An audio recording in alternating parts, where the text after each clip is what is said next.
106a. Nelaton's catheter is introduced into the bladder and kept in place by strips of adhesive plaster fixed to the inner aspect of the thighs. A perforated condom fixed to the catheter, and then fastened to the inguinal region, is in my opinion a better measure, especially in patients who have some motor power left. The catheter is connected with a rubber tube, which should run on a decline in order to effect complete drainage. If there be a syphilitic taint present, and more particularly is this true of cases where no other cause can be assigned, large doses of iodide of potassium 107 should be administered, and mercurial ointment energetically applied, even to the point of salivation. 107 here, if anywhere, the so-called heroic doses are applicable. I am unable to say anything with regard to the local use of electricity in the active period of the disease. Ascending currents are recommended by Herb, weak currents of about 5 minutes duration being employed over the part supposed to be affected. In order to secure sufficiently deep deflection of the current, large electrodes are applied.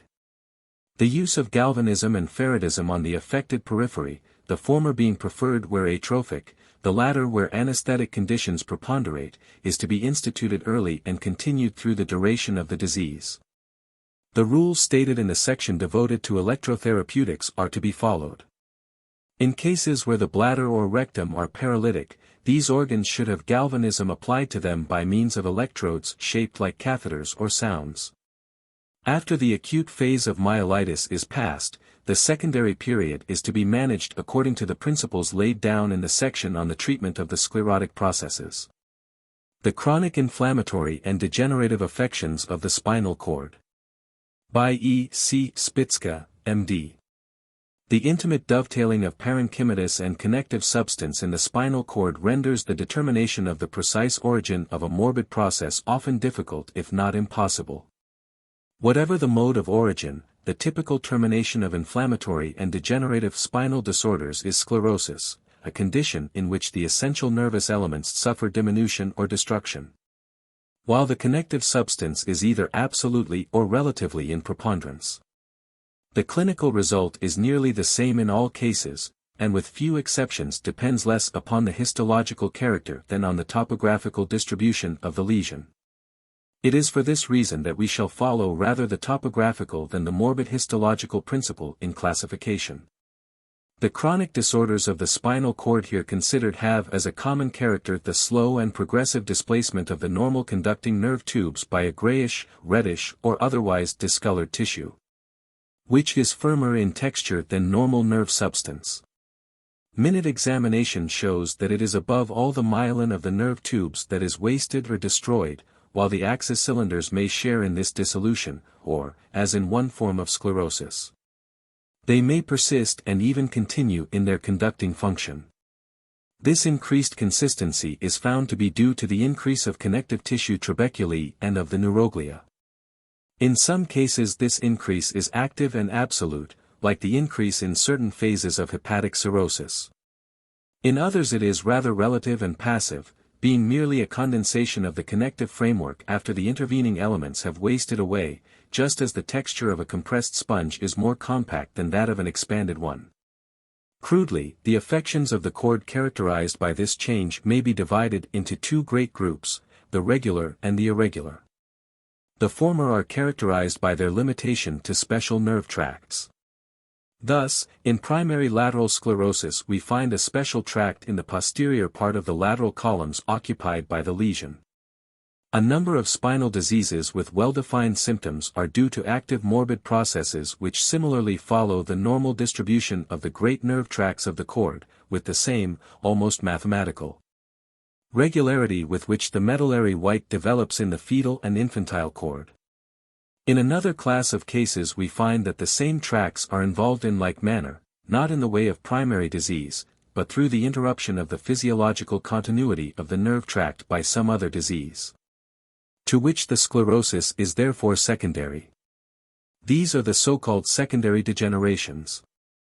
The irregular affections of the cord comprise cases in which the sclerotic foci are either disseminated through the cerebrospinal axis in numerous foci, or diffusely involve a greater or lesser length and thickness of the medullary cylinder, or finally, extend in the transverse plane completely or nearly so across the section area of the cord at a definite level.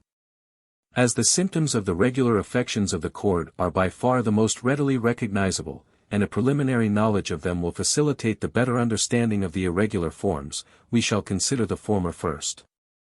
They may be subdivided into two groups.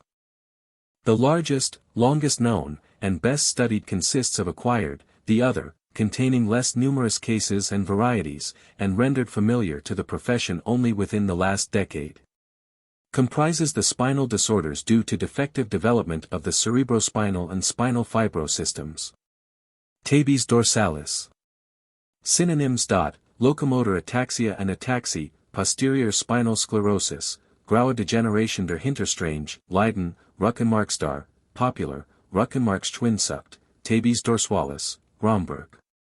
Ataxie locomotrice progressive, Duchenne. History. Undoubtedly, this disease must have been observed by the ancient masters of medicine.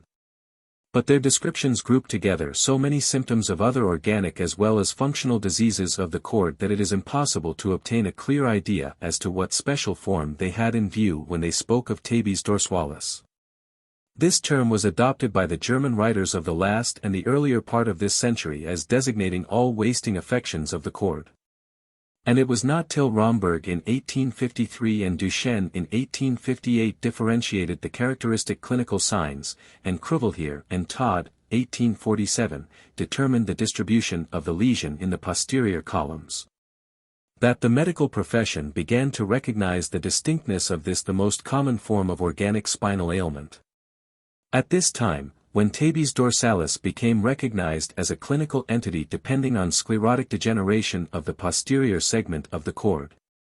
The incoordination or ataxia manifested in the peculiar gait of the patient was regarded as the most characteristic, essential, and constant symptom of the disease.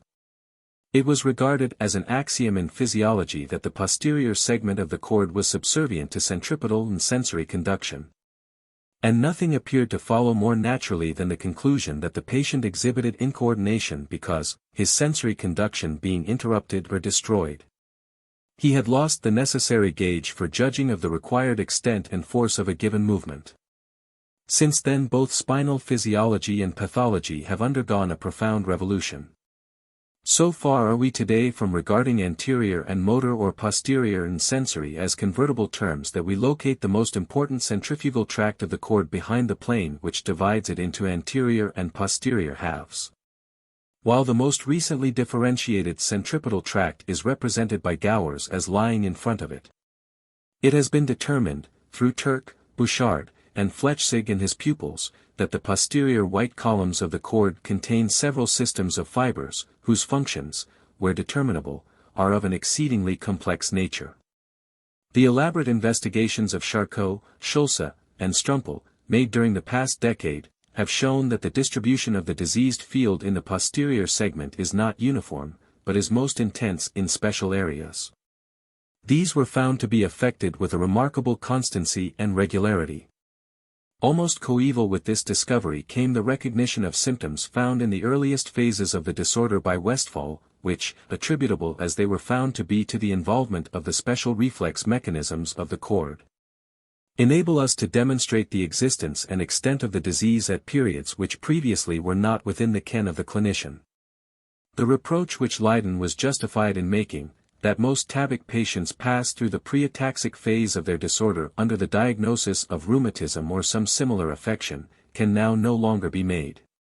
Our ability to recognize the advent of this disease has reached such a degree of refinement that the question arises whether we are always justified in alarming a patient who has a prospect of remaining free from invalidating complications for many years with the announcement of a disease which, above all other spinal affections, is looked upon with dread as equally hopeless, insidious, and distressing. Clinical history. The development of tabes dorsalis is typically slow and its precise commencement usually not determinable. In some cases this or that one of the characteristic symptoms of the disease preponderates from the beginning, and continues throughout the illness as a prominent feature. In others distinct stages can be recognized, each marked by one or several symptoms which were absent or slight in the other stages. In some cases the progress of the affection is marked by episodes which are absent or rare in other cases. As a rule, however, it may be stated that tabes is a progressive affection, marked by pronounced temporary changes for better or worse, which are often developed with astonishing rapidity, and subside as quickly, terminating fatally unless its progress be arrested by treatment or interrupted by some other fatal affection. The latter is by far the more frequent termination in the well-to-do class of sufferers. For purposes of convenience we may consider the symptoms of the earlier period of the illness as pre-ataxic, and those of the later as the ataxic. It is to be remembered, however, that in the strictest sense of the term there is usually some disturbance of coordination even in the early period, while the symptoms of the pre-ataxic period continue over the ataxic period, and may even become aggravated with it. Often the patient does not himself suspect a spinal, or indeed any nervous, disorder, and consults the physician either on account of rheumatic pains, double sciatic neuralgia, bladder disturbance, diminished sexual power, amaurosis, diplopia, or even gastric symptoms, which on closer examination are revealed to be evidences of tabes. The determination of the initial symptoms is retrospective as a rule. Of the subjective signs, one of the commonest, if indeed it be ever entirely absent, is a tired feeling, particularly noted in the knees and ankles. This sensation is compared to ordinary muscle tire, but is provoked by slight exertion, and not as easily remedied by rest. Often a numb feeling is associated with it, although no objective diminution of cutaneous sensation be determinable. This combined feeling of tire and numbness, described as a going-to-sleep feeling in the ankle, has indeed been claimed by one observer to be pathognomonic of early tabes. Next in frequency, and almost as universal, are peculiar pains. These are manifold in character and distribution, but so distinctive as to alone suggest the existence of the disease from the manner in which the patient describes them. One variety, the lightning-like, is compared to a sudden twinge of great intensity shooting through the limb. The sciatic and anterior crural branches are the lines usually followed by this pain, but there are cases where perineal and abdominal regions are affected. Often the pain is so severe that the patient cries out or the limb is violently contracted under its influence. It differs from rheumatic pain in the fact that it is distinctly paroxysmal and that the intermissions are complete. That it is not greatly aggravated by motion nor relieved by rest, while the rheumatic pain is. That tabic pain is usually relieved, and rheumatic pain aggravated, by pressure, while hyperesthesia is present with the former, and either absent or barely indicated with the latter. The lightning-like pains are sometimes combined with another form, which is even more distinctive in character.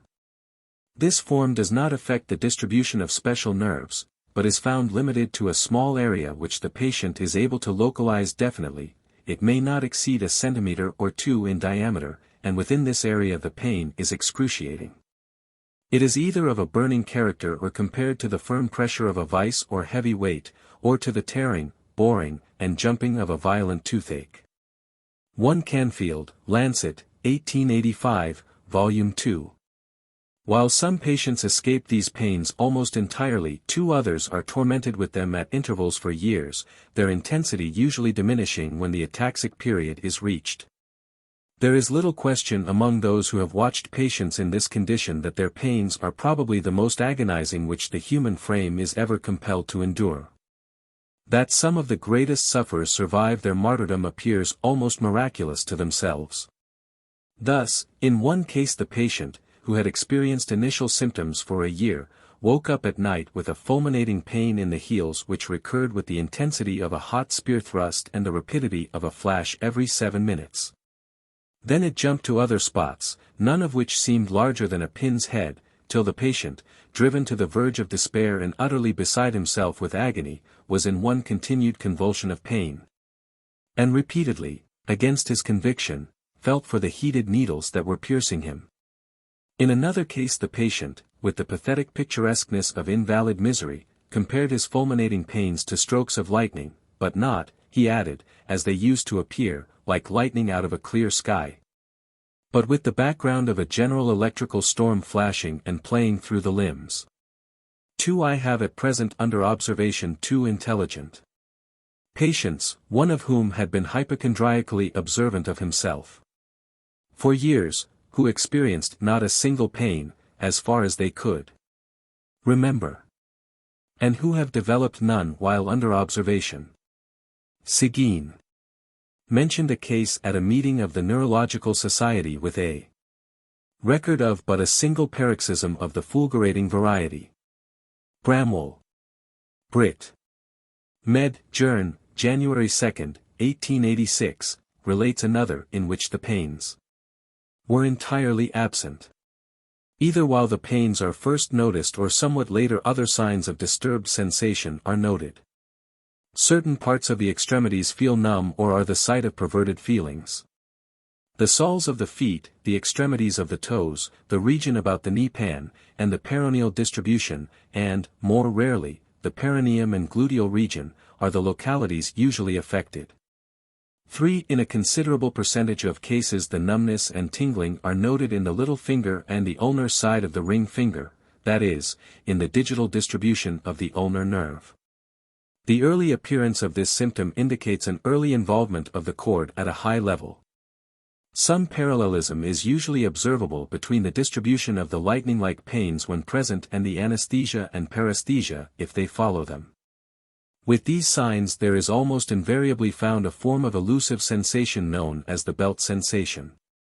The patient feels as if a tight band were drawn around his body or as if a pressure were exerted on it at a definite point. This sensation is found in various situations, according as the level of the diseased part of the cord be a low or high one. Thus, when the lower limbs are exclusively affected or nearly so, the belt will be in the hypogastric or umbilical region. If the upper limbs be much involved, in the thoracic region, and if occipital pain, anesthesia of the trigeminus, and laryngeal crises are present, it may even be in the neck.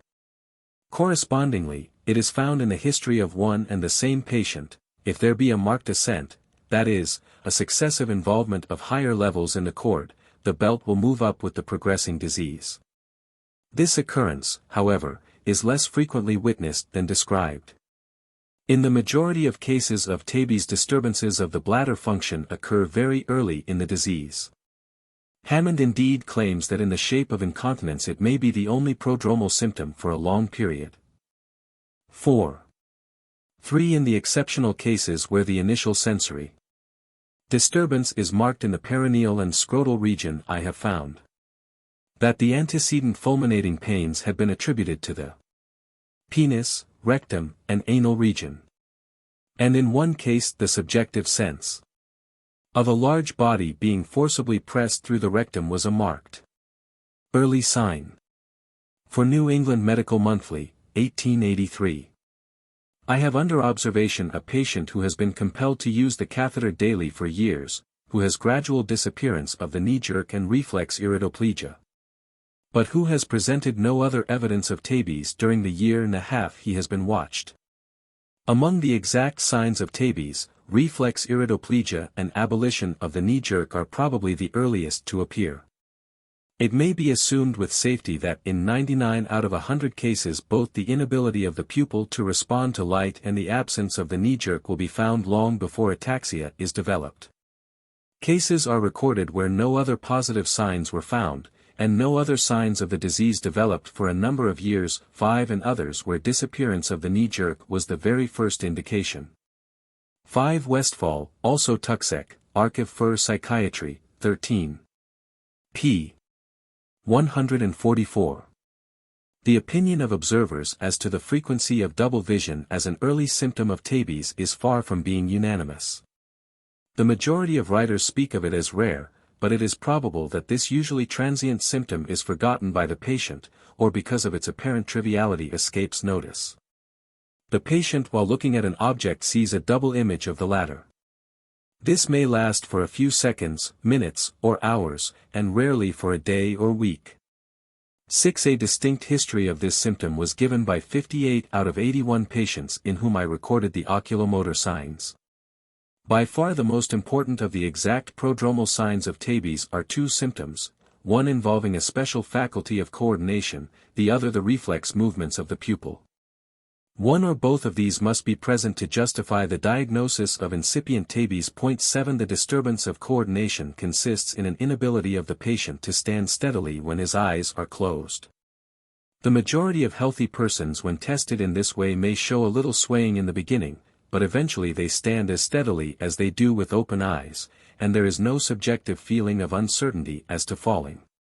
But the tabic patient exhibits oscillations, and makes efforts to overcome them which, instead of neutralizing, usually aggravate them and betray the great disturbance of his equilibrium. It is not as if he swayed merely because he is uncertain of his upright position, but as if some perverted force were active in throwing him out of it. It is found to be a pronounced feature even in cases where the patient with open eyes is able to walk nearly as well as normal persons, and experiences no trouble in performing intricate evolutions, such as dancing, walking a line, or even walking in the dark, faculties which the patient is destined to lose as his disease progresses. 8. 6. It has been asserted that the severer and more persistent diplopias are found with tabes dependent on syphilis. 7. Not even the absence of the knee-jerk ranks as high as these two signs. Aside from the fact that this is a negative symptom, it is not even a constant feature in advanced tabes.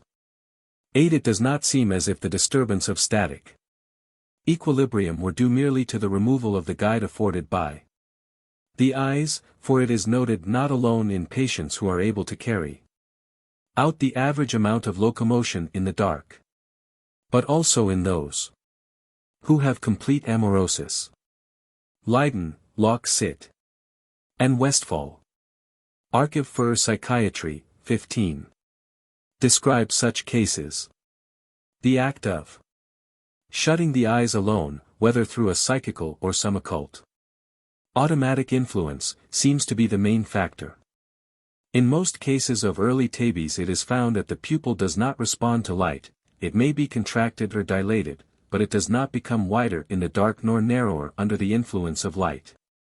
At the same time, it does contract under the influence of the accommodative as well as the converging efforts controlled by the third pair, and in these respects acts like the normal pupil. It is paralyzed only in one sense, namely, in regard to the reflex to light.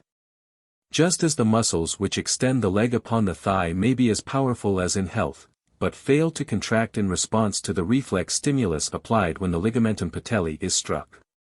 For this reason it is termed reflex iridoplegia. 9. It is, when once established, the most permanent and unvarying evidence of the disease, and is of great differential diagnostic value, because it is found in comparatively few other conditions. 9. It is also known as the Argyll-Robertson pupil. Most of the important symptoms of tabes are known by the names of their discoverers and interpreters. Thus, the swaying with the eyes closed is the Romberg or Brock-Romberg symptom. The absence of the knee phenomenon, Westphal's or the Westphal-Erb symptom, and the arthropathies are collectively spoken of as Charcot's joint disease. In a number of cases ptosis of one or both eyelids is noted at an early stage of the disease. It is usually temporary, and coincides as to time with the diplopia, if present. Patients presenting some or all of the subjective and objective manifestations of tabes mentioned may continue in a condition of otherwise comparative health, enabling them to attend to their vocation for from 1 to 20 years. And it is not improbable that the pre-ataxic period may extend over nearly a lifetime. In a less fortunate minority of cases some of the most distressing evidences usually marking the last stages of the disease are found developed at the onset. Thus, cases are known where optic nerve atrophy preceded the true tabic period by 10 or more years. Others in which trophic disturbances, manifested in spontaneous fractures of bones 10 or violent gastric crises, or even mental disturbance, inaugurated tabes dorsalis, instead of closing or accompanying the last chapter of its history. Which is the rule. 10 Berger, Deutsche Medizinische Wochenschrift, 1885, 1. And 2. The disturbance of coordination above spoken of as manifested in the inability of the patient to stand well with his eyes closed is the first step in the development of the characteristic ataxia which marks the full-blown affection. The patient finds that he tires more and more on slight exertion, not because his muscles are weak, but because he has to make more voluntary effort than a person in health. He finds that he stumbles easily, is unable to ascend and descend at the curbstone or to walk over an irregular surface with ease. Going downstairs is peculiarly irksome. I would rather, aptly said one patient, troubled as I am in walking, go a mile in the street than walk up 3 flights of stairs, but I would rather go up 6 flights of stairs than walk down one. Soon the patient notices that walking in the dark becomes more a feat of relative skill than the easy, almost automatic, act it was in health. His vocation, if it was one involving the use of the feet, becomes irksome, difficult, and finally impossible, and in a number of cases the upper extremities are also involved. 11 delicate motions, such as those required in needlework, in writing, and by watchmakers, musicians, opticians, and lapidaries, are clumsily performed. Even coarser movements, such as buttoning the clothes and carrying a glass filled with water to the mouth, are performed in an uncertain and clumsy manner. Meanwhile, the disturbance of motion in the lower limbs progresses. Difficult as it formerly was for the patient to stand on one foot or with both feet together while the eyes were closed, he is now unable to do either with the eyes open. He straddles in his walk or, in order to overcome the element of uncertainty involved in moving the knee joint, keeps this joint fixed and walks with short, stiff steps. If ordered to halt suddenly while thus walking, the patient sways violently, and makes movements with his hands or arms to recover his balance, in some cases staggering and even falling down. He shows a similar unsteadiness when told to rise suddenly from a chair or to mount one, and it becomes impossible for him to walk backward. Later on, it will be found that his feet interfere in walking. He has lost the power of gauging the extent and power of his motions to such a degree that he may actually trip himself up. To neutralize in some way this element of uncertainty of his steps, the patient is compelled to exaggerate all his ambulatory movements. And there results that peculiar gait which was the first symptom directing attention to the disease to which it is due. The feet are thrown outward, and violently strike the ground, the heel touches the latter first, and the patient appears as if he were punishing the ground and stamping along instead of walking. The reason for his adopting these tactics are twofold. In the first place, he has a subjective sense of walking in a yielding substance, as if on a feather bed, air bladders, cushions, or innumerable layers of carpet, and he therefore makes efforts to touch firm bottom. In the second place, his motor incoordination, in so far as it is not the result of anesthesias, is greatest in those segments of his limbs which are farthest removed from the trunk and which, enjoying the greatest freedom of combined motion, are also most readily disturbed. His uncertainty is therefore greater in the toes than in the ankle, greater in the ankle than in the knee, and greater in the knee than in the thigh. He prefers to touch the ground with the heel to touching it with the toes, and to move his limb in the hip than in the knee joint. As the patient advances in life, even this limited and clumsy form of locomotion becomes impossible. He takes to his bed, and it is found that he loses all sense of the position of his lower and occasionally of his upper limbs.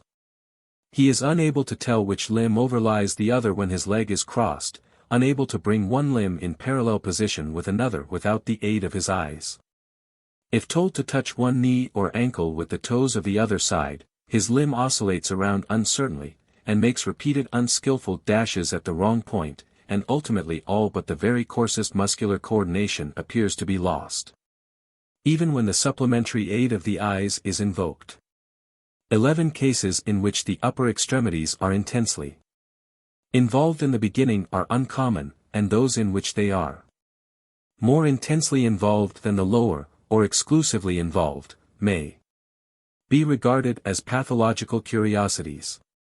Together with this gradual impairment and abolition of coordination, which has given the name of locomotor ataxia to the disease, but not always in that strict parallelism with it on which Leiden 12 based his theory of incoordination. The sensory functions proper become perverted and impaired. Usually the determinable anesthesias are preceded by subjectively perverted sensations, such as the numbness already referred to, or even by hyperesthesia. Usually, all categories of cutaneous sensation, whether special or pathic, are impaired in advanced tabes. The points of the aesthesiometer are not readily differentiated. The patient is unable to correctly designate the locality which is touched or pinched. The pain sense is occasionally so much blunted that a needle may be run through the calf of the leg without producing pain, and in some cases without being appreciated in any form. Even if the pain sense be preserved, it will be found that its appreciation by the patient is delayed as to time. Not infrequently bizarre misinterpretations are made of the impressions acting on the skin. One of these, the feeling as if the patient were standing on carpet, cushions, or furs, whereas he may be standing on stone flagging, has already been mentioned as a factor in the disturbed locomotion of the patient. In the later period, numerous perversions of this kind are noted. To one of these, already mentioned by Leiden, Obersteiner has called renewed attention. It consists in a confusion of sides.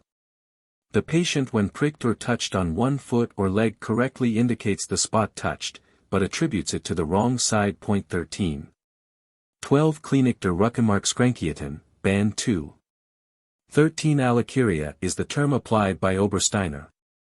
Hammond has offered an explanation, which, as it is based on the assumption of altogether hypothetical nerve tracts, and not in any sense accords with positively established facts, is more properly a subject for consideration in a theoretical treatise. While it may be affirmed, as a general proposition, that the tendency of the Tabak process is to abolish sensation below the level of the disease, there are noteworthy exceptions, not only in individual cases, but with regard to certain kinds of sensation. Nor do the different kinds of sensation always suffer together. Thus, the pain sense may be blunted and the contact sense preserved, or, more commonly, the latter blunted and the former exaggerated, so that the unfortunate patient, in addition to being debarred of the useful varieties of sensation, those of pressure and space, has the painful ones exaggerated, as a hyperalgesia. According to Donath, 14 the temperature sense is usually blunted in tabes, and a greater degree of heat or cold can be borne without discomfort than in health. But in about 2/7 of the cases studied there was increased sensitiveness to heat, and in 1/7 to cold. One of the commonest manifestations is delayed conduction. This interesting phenomenon has been especially observed in that phase of the disease where tactile perception is beginning to be blunted. If the patient be pricked with a pin, he feels the contact of the latter at the proper moment as a tactile perception, and then, after a distinct interval, varying from 1 to 4 seconds. His limb is suddenly drawn up and his face contorted under the influence of an exaggerated pain. This fact furnishes one of the chief grounds for the assumption that there are distinct channels for the transmission of pain and tactile perception in the cord, and that they may be involved separately or with different intensity in the disease under consideration. In some advanced cases it is found that not only the transmission of pain appreciation is delayed, but that there are after sensations recurring at nearly regular intervals of several seconds, and accurately imitating the first pain impression. 14 Archiv für Psychiatry, 15. To what extent the muscular sense is affected in tabes at various stages of the disorder is somewhat in doubt. Strumpel 15 by implication, and other writers directly, attribute the incoordination observed on closing the eyes to the loss of the muscular sense. As this symptom is also observed in patients who when they lie on their backs are able to execute intricate movements notwithstanding the exclusion of the visual sense. And as their uncertainty in an early stage is not always with regard to the position of their limbs nor the innervation of individual or grouped muscles, it seems inadmissible to refer the Romberg symptom 16 to the loss of muscular sense alone. 15 Lehrbuch der Speziellen Pathologie und Therapie, p. 193, Volume 2. 16 It should be designated as static ataxia, in distinction from locomotor or motor ataxia, which is manifested in unskilled movements.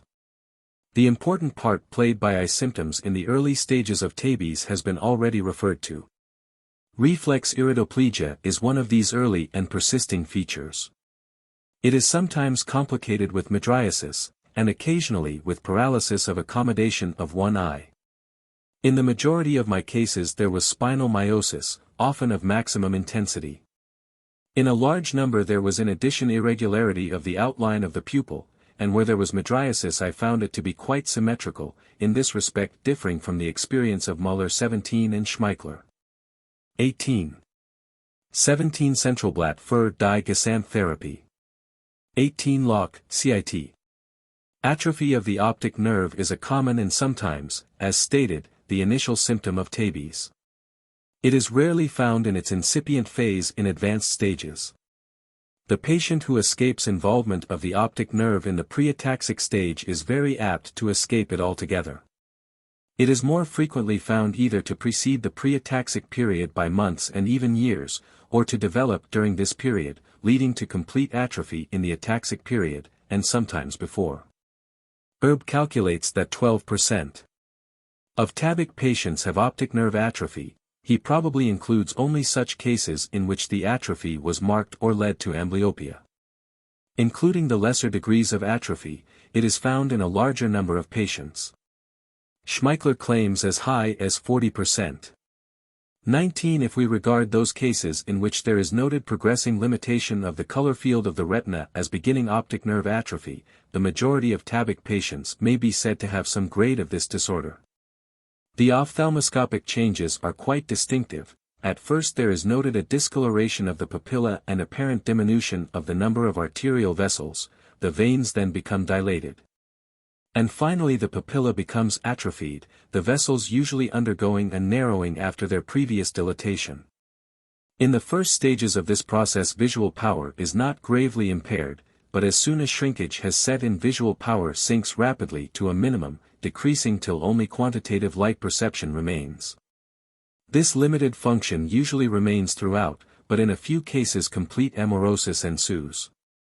As the field of vision becomes diminished, the concentric extinction of quantitative perception is preceded by concentric extinction of color perception, the color field for green being the first to suffer, red follows, and blue remains last. 19 Archives of Ophthalmology in Otology, 1883. In a large number of cases the only symptoms attributable to a disturbance of the cerebral functions are those connected with the motor relations of the eyeball and pupil, and the function and appearance of the optic nerve. The special senses other than those of sight and touch are rarely affected. Sometimes there is obstinate tinnitus, exceptionally followed by deafness, attributed to atrophy of the auditory nerve. The development of symptoms resembling those named after Meniere is not referable with certainty to a disturbance of the same nerve. The sexual functions become involved in all cases of tabes sooner or later. In the majority of cases there is a slow, gradual extinction of virile power. In a large minority this extinction is preceded by irritative phenomena on the part of the genital apparatus. Some patients display increased sexual desire and corresponding performing powers, but mostly they suffer from erections of long duration which may be painful, and loss of the normal sensations attending the sexual orgasm. There is no constant relationship between the intensity of the general affection and the diminution of sexual power. It is retained to a limited degree by patients who are barely able to walk, and it may be entirely destroyed in those who have but entered the initial period. The bladder disturbance 20 which in some forms is usually found among the initial symptoms, is always a marked feature in the ataxic period. Usually, there is a frequent desire for micturition, with more or less after dribbling. Sometimes there is retention, alternating with involuntary discharge. Complete incontinence may close the scene through the channel of an ensuing cystitis and pyelitis. With the incontinence of urine there is usually found obstinate constipation, which may be varied by occasional spells of incontinence of feces. The crises of tabes often complicate these visceral symptoms. 20 Contrary to what might be anticipated from the topographical nearness of the vesicle and genital centers in the cord, the disturbances of bladder function and virile power do not go hand in hand. The reflex disturbances are among the most continuous evidences of the disease. Of two of these, the disappearance of the patellar jerk or knee phenomenon and the inability of the pupil to react to light, we have already spoken when discussing the initial period. Practically, it may be claimed that both are always found in typical tabes. It has been claimed that the patellar jerk may be exaggerated, or even that its disappearance is preceded by exaggeration. As this disappearance usually occurs extremely early in the pre-ataxic period, it is difficult to follow the deductions of those who claim to have watched an alleged earlier phase of exaggeration. It is more than probable that cases of combined sclerosis, in which the lateral columns were affected together with or earlier than the anterior, have been mistaken for typical tabes. Here, it is true, the jerk is first exaggerated through the disease of the lateral column, and later abolished as the lesion in the posterior reflex arch progresses and becomes absolute. Other tendinous reflexes 21 suffer with the knee jerk in the peripheries corresponding to and below the involved level of the cord. The cutaneous reflexes are usually abolished, but may be retained in advanced stages of the disease. The same is true of the cremaster reflex. 21 Whether the tendon phenomena are true reflexes or not is a question still agitating physiologists. Opinion inclines in favor of their reflex nature, and, pathologically considered, it is difficult to regard them in any other light. Opinion is divided as to the electrical reactions in tabes dorsalis. That qualitative changes never occur in uncomplicated cases, all authorities are agreed, but while Strumpel and other modern writers claim there is no change of any kind, a number of careful investigators have found an increased irritability in the initial period, particularly marked in the peroneal group of muscles, ERB. In my own experience this is frequently the case, where lightning-like pains are the only subjectively distressing symptoms complained of. While the symptoms thus far considered as marking the origin and progress of tabes dorsalis are more or less constant, and although some of them show remarkable remissions and exacerbations, yet may in their entity be regarded as a continuous condition slowly and surely increasing in severity, there are others which constitute episodes of the disease, appearing only to disappear after a brief duration varying from a few hours to a few days. They have been termed the crises of tabes dorsalis. These crises consist in disturbances of the functions of one or several viscera, and are undoubtedly due to an error in innervation provoked by the progressing affection of the spinal marrow and oblongata. The most frequent and important are the gastric crises. In the midst of apparent somatic health, without any assignable cause, the patient is seized with a terrible distress in the epigastric region, accompanied by pain which may rival in severity the fulgurating pains of another phase of the disease, and by uncontrollable vomiting. Usually, these symptoms are accompanied by disturbances of some other of the organs under the influence of the pneumogastric and sympathetic nerves. The heart is agitated by violent palpitations, a cold sweat breaks out, and a vertigo may accompany it, which, but for the fact that it is not relieved by the vomiting and from its other associations, might mislead the physician into regarding it as a reflex symptom. In other cases the symptoms of disturbed cardiac innervation or those of respiration are in the foreground, constituting respectively the cardiac and bronchial crises. Laryngeal crises are marked by a tickling and strangling sensation in the throat, and in their severe form, which is associated with spasm of the glottis, a crowing cough is added. 22 Enteric crises, which sometimes coexist with gastric crises, at others follow them, and occasionally occur independently, consist in sudden diarrheal movements, with or without pain, and may continue for several days. Renal or nephritic crises are described 23 as resembling an attack of renal colic. The sudden disturbances of bladder function have been described as vesical crises, and recent French observers have observed so-called crises clitoridians in female tabic patients which were characterized by voluptuous sensations.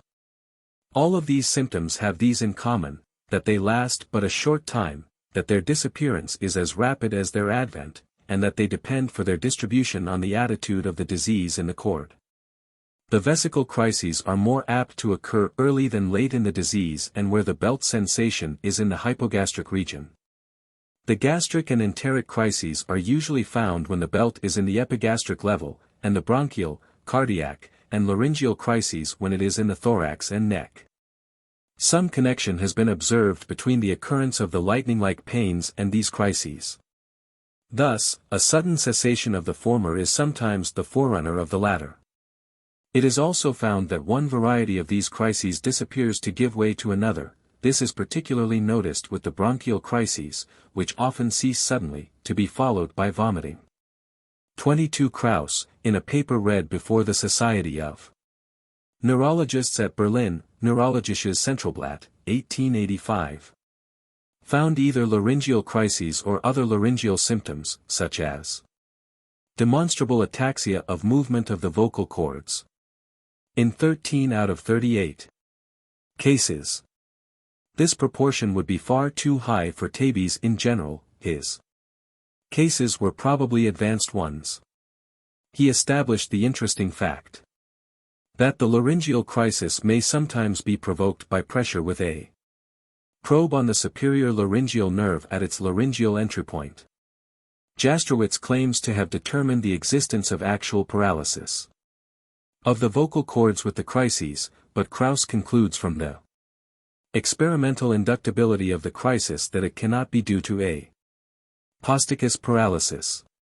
In a discussion on the subject, Remak affirms that a unilateral paralysis of the cricoarytenoideus posticus may be an early or the earliest symptom of tabes.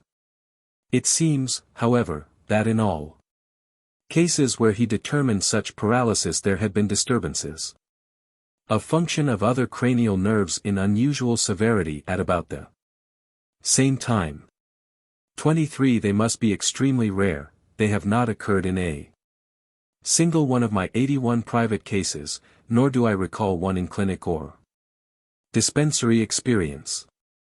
There is some analogy between the exceptionally occurring mental disturbance of tabic patients and the crises. Like them, it resembles a disturbance of innervation, in this instance the centers regulating the cerebral circulation appearing to be at fault. It also seems as if in cases of this character the direction of the mental disturbance were determined in some sense by the emotional relations of the oblongata. For the insane outbreak usually consists in a brief but extreme outburst either of a depressed and melancholiac or an expansive maniacal or delirious outburst. It is a very rare occurrence, and usually limited to the latest stages. Much more common is the development of paretic dementia, but this is to be regarded rather as a complication than an integral feature of tabes. Most tabic patients retain their mental equilibrium to the last moment. Some develop truly heroic resignation to their terrible sufferings and gloomy prospects. And a few, becoming irritable, petulant, and abnormally selfish, show the effect of invalidism manifested equally with other chronic diseases. In addition to the visceral crises there are other disturbances of innervation of a nutritive or trophic character which are characteristic of tabes. There is scarcely one of the eruptions or other changes which are attributable to central nervous disease which may not occur at some one or other period of this disease. Thus, herpetic eruptions may occur independently or in conjunction with lancinating pains, in one case even corresponding to the area of the belt sensation. Discoloration of the skin or hair, the latter turning gray or white in circular 24 or in irregular patches, spontaneous falling of the nails, spontaneous hemorrhages in the matrix of the nail, ichthyosis 25 purpura, diffuse edemas. Localized perspiration sometimes associated with pseudamina and accompanied by ecchymoses, muscular atrophies, bully, and pemphigus-like eruptions, have been noted by various observers. As yet, they are to be regarded rather as clinical curiosities than as constant features, as diagnostic criteria, or as presenting special indications for treatment. The trophic disturbances affecting the bones and joints and a peculiar ulcerative process known as the perforating ulcer of the foot are better studied, and, ranking among the most formidable and striking manifestations of tabes, merit special consideration. The tabic joint affection, first described by Charcot as a trophic manifestation of tabes, is usually located in the hip or knee, but almost any joint, including the temporomaxillary articulation, may be its seat. The earlier or lighter forms consist in serous exudations with or without active local manifestations resembling those of synovitis. But the commoner and graver form consists in actual deformity of the articular surfaces, such as enlargement or atrophy, sometimes supplemented by the formation of osteophytes. In addition, spontaneous dislocations occur in a manner which is often quite surprising. 26 As a type of such an occurrence the following may serve. A TABIC patient presented a synovial swelling of the left knee of truly enormous dimensions. As soon as this became reduced a distinct crepitus was elicited, and both the femoral and tibial articular surfaces found enlarged. The whole process occupied only a few days. The lateral ligaments were then found so relaxed that the leg could be freely moved in every direction. 24 Rossalimo, Archiv für Psychiatry, 15. I have never observed this symptom as beautifully developed as in a case of spinal irritation, in which the possibility of the existence of any organic disease could be positively excluded. Bulkley has observed albinism. 25 in 3 cases by Ballet et Doodle, Progress Medical. May 19, 1882. 26 Boyer, Revue de Medicine, 1884. Records a case where the hip became luxated spontaneously as an early symptom. The connection between the morbid process in the spinal cord and these remarkable arthropathies is as yet unexplained. And as Charcot's original proposition, that they can be always referred to lesions in the anterior horns of the gray matter, has not been sustained, some of the German clinicians, notably Strumpel, are inclined to attribute them, in part at least, to ordinary results and accidents due to the anesthesia and its disturbing effect on voluntary and automatic joint protection. A controversy arose which was participated in by the Clinical Society of London, 27 and evoked opinions from nearly all the eminent neurologists of Europe. The result of this thorough discussion has been to establish the joint affection as a true TABIC symptom due to the same morbid process which underlies the less enigmatical symptoms of the disease. One of the best reasons for regarding these joint lesions as of trophic origin is the fact that they are associated with textural bone changes by which they become either unduly soft or brittle, and therefore exposed to apparently spontaneous fracture. Cases of fracture of almost every long and some of the short bones are recorded, among the most remarkable being one by Doodle 28 where fracture of the radius occurred without adequate cause in the initial period of tabes. And one by Kronig 29 in which the patient, who had been TABIC for 8 years, broke a lumbar vertebra while catching himself in the act of falling downstairs. 27 The question was formally raised by Morant Baker at the December meeting in 1884, and the discussion participated in by Charcot himself. Among the opponents of Charcot's theory were Jonathan Hutchinson and Moxon, the latter of whom administered a sound and well-merited criticism regarding some of the premature, if not sensational, announcements of the distinguished French neurologist. He compared the joint lesions of tabes to decubitus, just as the latter can be avoided by a proper protection of the exposed parts, so the former would not occur if the joints could be kept in a, surgically speaking, normal state. Moxon seems to have forgotten, in suggesting this comparison, that there is a form of decubitus which will occur independently of the greatest care and in spite of every measure taken to arrest it, and which can be attributed only to an obscure but active perversion of nervous nutritive control. Barwell, Paget, Herbert Page, Broadbent, and McNamara agreed that the joint lesions are not of surgical or rheumatic origin, but essentially signs of the nervous affection. Although Barwell's claim, that the rheumatic and TABIC joint diseases are essentially different, because the former is hyperplastic and the latter is atrophic, is not borne out by all cases of TABIC joint disease, some of which are certainly hyperplastic, yet the other reasons advanced for regarding these affections as distinct, and considering the joint affection of Charcot as a trophic disorder, far outweighed those advanced by the opponents of this view. In fact, The only ground the latter had to stand on was the fact that Charcot's asserted anatomical foundation was found to be chimerical. 28 Gazette Médicale de Paris, 1885, number 25. 29 Zeitschrift für klinische Medizin, 1884, 7, supple. H. Another reason for considering the arthropathies as of central origin is their chronological association with other signs whose trophic origin cannot be disputed, such as unilateral sweats and edemas and visceral crises. They are also found to correspond in many cases to the lancinating pains both in location and time. The feet of an advanced tabic patient usually appear deformed. The extremities of the bones, particularly at the metacarpophalangeal articulation, are thickened, and the axis of the foot as a whole is bent. It is a question how far this deformity may be due to persistent faulty innervation of the muscles going to the foot and to ensuing mechanical influences. A most pronounced deformity found in a few cases has been designated by Fear as the tabic foot. 30 It consists in the thickening of the tissues on the inner side of the foot, obliterating its arch in such a manner that in standing the plantar surface is everywhere in contact with the floor. With this the tarsometatarsal and the metacarpophalangeal joints of the great toes appear greatly swollen. 30 Pied tabatique, Revue de Médecine, 1884. There is less dispute concerning the nature of the so-called perforating ulcer of the foot. This lesion occurs only in cases where the central or peripheral nervous apparatus is diseased, thus, it may occur with neuritis, and it is therefore unanimously regarded as due to morbid nervous influences.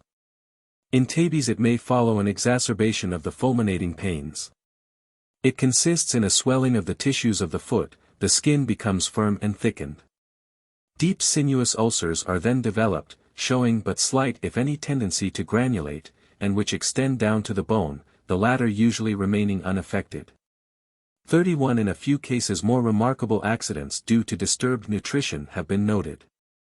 Thus, J. Hoffman records a subcutaneous rupture of the Achilles tendon, and in another case the spontaneous discharge of all the teeth of the upper jaw within about a week's time. 32. 31 Like most of the manifestations of advanced tabes, the perforating ulcer may occur exceptionally as a pre-ataxic symptom. Thus, Suckling, British Medical Journal, 1885, April 4. mentions its preceding the development of tabes proper by 1 year. 32 Berliner Klinische Wochenschrift, 1885, number 12. In this unique case the loosening and falling out of the teeth preceded the tabes by a year. Demange, who observed the same phenomenon in 2 cases, found that the ascending root of the fifth pair was involved. The only analogous observation in my experience relates, like the bleaching of the hair in circular patches, to a case of spinal irritation. Here the gums and alveolar borders underwent atrophy, exposing the roots of the teeth to beyond the normal alveolar border. First the right upper row, then the right lower row, and finally the teeth on the left side in the same order, showed this condition. Only the most posterior fell out. Course. Tabes dorsalis is to be regarded as an extremely chronic affection. Its development, as previously stated, is insidious. 33 And the symptoms demonstrating the advent of the disease may be so slight for many years that the patient does not regard himself as ill or as likely to become so. In this condition he may remain for 10 or more years. And there are cases recorded where the exact signs of the incipient stage were well marked.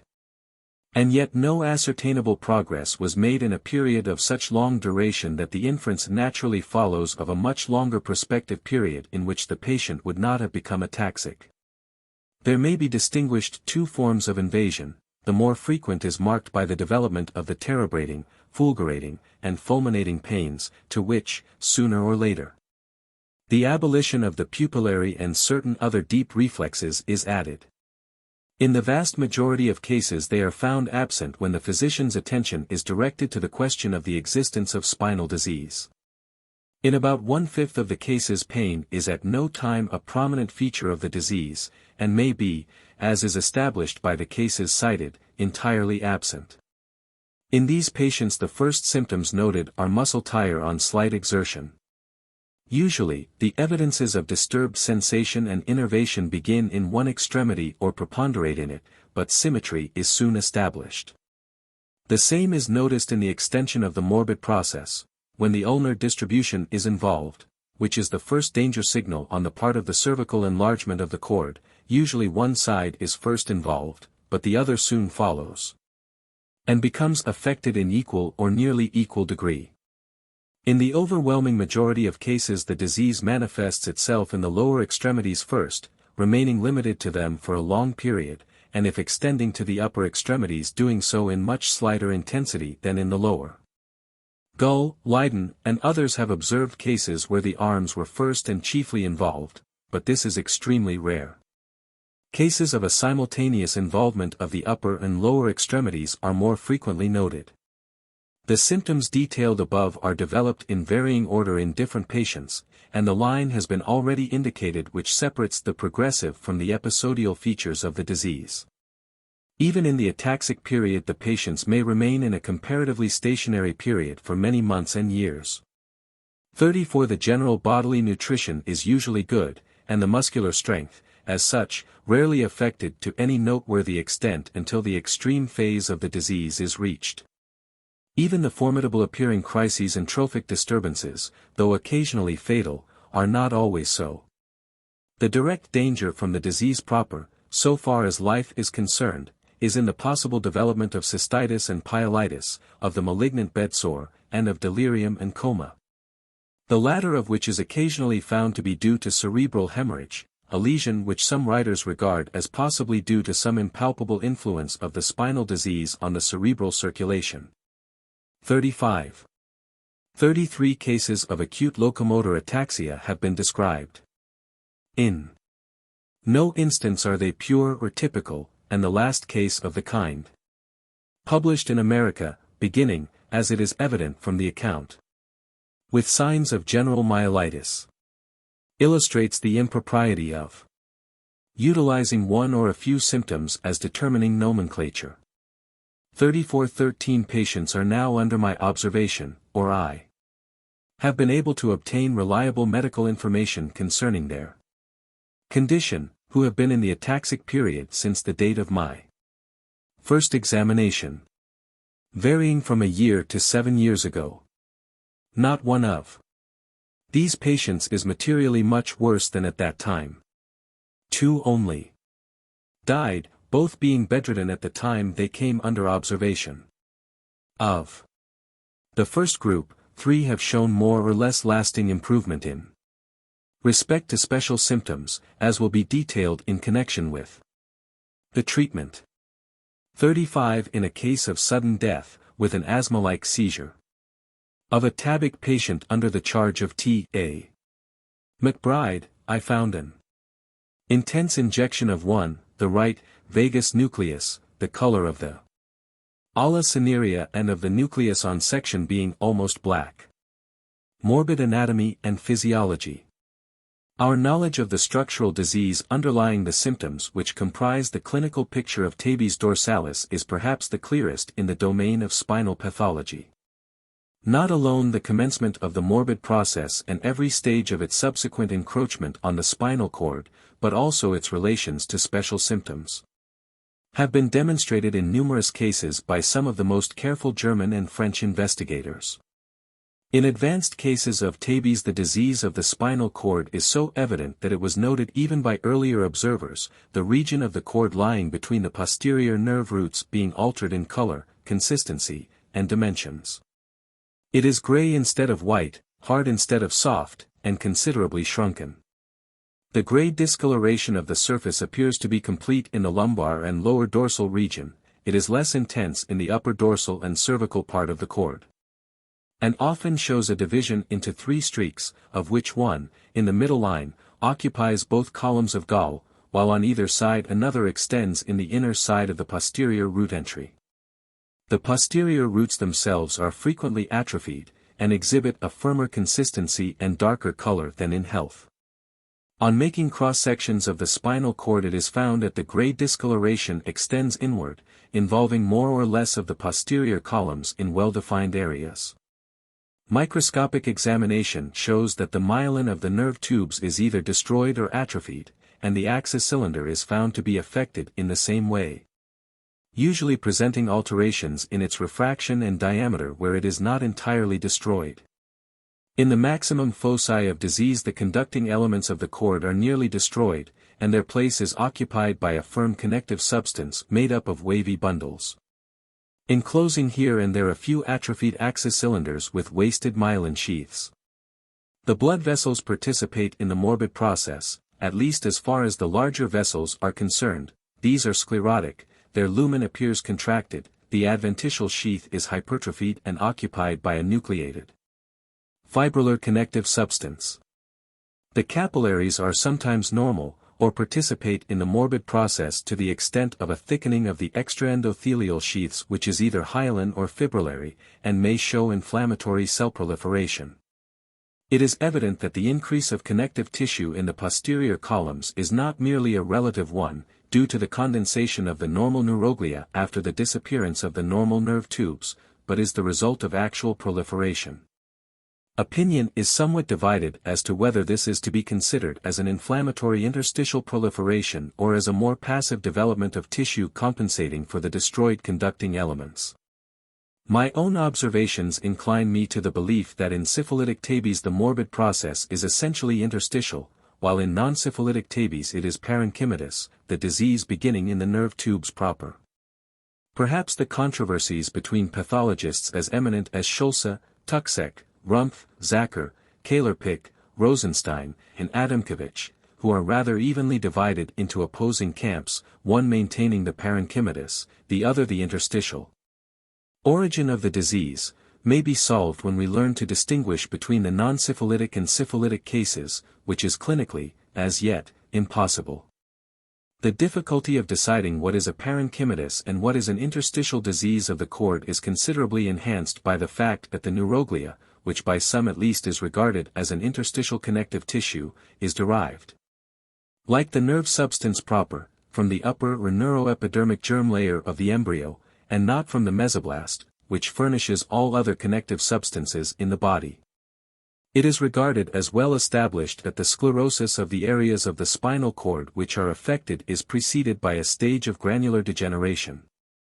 36 This is supported by the facts that the sclerotic areas are surrounded by a zone in which sclerosis has not yet developed, but which is in a state of granular degeneration, and that in more advanced tabes this belt is also found sclerosed. In paretic dementia, a disease whose complicating cord affection closely resembles that of locomotor ataxia, a granular degeneration of the posterior columns is very common in earlier periods, while in later periods a sclerotic tissue is found in the same locality. 36 Westphal, Archiv für Psychiatrie, 9. I regard these observations as opposed to the assumption of Strumpel that tabes is a system disease of the cord in the sense in which he employs that term. In his fascinating and suggestive thesis on the systemic affections, he cites the observations of Tuxek made on the posterior sclerosis ensuing from ergotism as confirming his view that special systems of nerve fibers are separately vulnerable to special morbid influences. The remarkable correspondence between the topographical distribution of the lesion of ergotin tabes described by Tuxek and the characteristic areas of sclerosis found in the column of Burdach in ordinary tabes seems to justify a very different conclusion. Ergot exerts its morbid influence through a disturbance of nutrition. Just as it produces gangrene by constriction of the nutritive vessels of the fingers and of whole extremities, so it produces interference with nutrition of those nerve elements in the cord which are most liable to suffer from general arterial constriction. These are presumably those portions which are supplied by the longest and narrowest arterial stems, a condition obtaining in precisely those parts of the cord which are affected both in ergotin tabes and in ordinary tabes. It has also been supposed that the morbid process began in the posterior roots and crept in with these, thence extending upward. 37 This view is opposed by the fact that there is no constant relationship between the root lesion and the cord lesion. The sclerosis of the root zones within the columns of Burdak I found to be absolute in at least one case where the outer nerve roots were not distinctly affected. 38. 37 Tachus is the most recent defender of this view. 38 The root lesion may, like that of the column of Gall, according to a minority of the interpreters, be a secondary process. For in ergodon tabes, tuxec, both are usually intact. In typical tabes the sclerotic process begins in a special triangular field of the posterior column in the lumbar enlargement of the cord. The innermost of the posterior rootlets run through this field, which has been designated by the French school as the posterior root zones. And the rootlets become exposed to all the vicissitudes which the conducting tracts are destined to undergo in consequence. Throughout the remainder of the cord it is the involvement of the root zone which indicates the advance of the affection upward. At a time when the lesion is comparatively slight in the cervical level, manifesting itself by a slight grayish or reddish streak to the naked eye, a faint, pale discoloration in chromic acid specimens, a deeper stain in carminized, and a pallor in sections stained by Weigert's method, the affected part in the lumbar region has undergone great shrinkage. Scarcely a single myelin tube is preserved to receive Weigert stain within the affected area. The latter involves nearly the entire field between the cornua, and absorbs carmine deeply, so that it is difficult to differentiate the gray and white substance in carminized sections. A small part of the posterior column which most closely adjoins the posterior, gray, commissure remains free in all cases, so also does a small laurel leaf-shaped field bisected by the posterior median septum. Examination with higher magnifying powers, aided by the modern improved methods of preservation and staining, reveals that the gray substance of the posterior segment of the cord is usually more or less diseased. In advanced cases the gelatinous as well as the spongy part of the posterior gray horn, and even the posterior gray commissure, undergo such considerable atrophy that they may occupy but half the normal area. In some cases the columns of Clark appear to be involved quite early in the disease. 39. 39 Leiden discovered the degeneration in the fibers which, in part, make up these columns and correctly traced its origin to the posterior rootlets. Listener and Zacher, Archiv für Psychiatry, 15. Confirmed him, the latter finding, as Leiden was the first to discriminate, that the cells may escape while the fibers are materially diminished. Krauss claims that the columns of Clark are constantly affected, but not necessarily in their entire length, the higher levels appearing quite normal at a time when the lower are severely involved. Neurologisches Centralblatt, 1884. The triangular field in the lumbar part of the posterior column, which is one of the typical starting points of the affection, contains those ascending nerve bundles which in their cephalic course emancipate themselves from the column of Burdak and constitute the slender columns of Gall. The result is that the degenerative process creeps up these columns at the same time that it ascends in the root zones and deep portions of Burdak's columns. Some authorities regard this as a mere extension by contiguity. 40 others incline to consider it a secondary degeneration. It may extend to the medulla oblongata, becoming lost in the level where the nucleus of the column of Gall terminates, and is accompanied, at least in those advanced cases in which the upper extremities are involved, by a comma-shaped area of degeneration in the adjoining part of the column of Burdak, which similarly extends into the oblongata and terminates slightly more cephalad. In typical advanced tabes, therefore, the cross-section of the cord exhibits a characteristic distribution of the sclerosis in each level. As this distribution is associated with certain constant symptoms, it is permissible to attempt bringing certain features of the lesion in relation with special features of the disease symptoms. The posterior gray horns and the posterior white columns, together with other fiber systems connected with them, are much more complicated in structural and physiological relations than the corresponding anterior structures. The relations of the anterior rootlets to the gray substance, and those of the motor ganglionic elements to their controlling tracts, are comparatively simple, those of the posterior roots are very intricate. They run up, in great part, at an angle to the longitudinal tracts, a few pass indirectly, and still fewer dip to a lower level. The result is that a section of the cord made in the longitudinal direction through the root zones, so as to pass from the root entry to the anterior commissure, shows the column and root fibers to be woven into each other like a plate. Trabeculae of connective tissue, dragged in as it were with the posterior roots, fill up the interstices of this labyrinth. They are particularly dense in the lowest part of the lumbar enlargement of the cord, constituting the so-called posterior processi reticulars.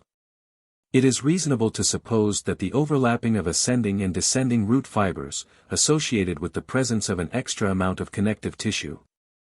Embedded as this fiber maze is in that part of the cord which is most distant from its lymphatic emunctories, affords a favorable soil for slow inflammatory trouble. This is the primary field of tabic sclerosis, and in it the disease may remain most intense for years, extending but slowly and with diminishing intensity upward, hand over hand, as it were, on the natural ladder which the intertwined fasciculi and their matrix constitute. The longitudinal tracts which lie in and near the root zones belong to the so-called short fiber systems, uniting the segments of higher and lower levels of the cord with each other. As the sclerotic process ascends, it involves the caudal ends of these systems. They consequently undergo secondary degeneration, and, shrinking in their turn, affect the caudal part of the next system above in the same manner. The morbid process in the column of Burdach may therefore be considered as a combination of inflammatory and degenerative changes, the inflammatory products causing a series of short ascending degenerations, and the vulnerable path thus established being followed by a cirrhotic condition in which the connective and vascular structures participate actively.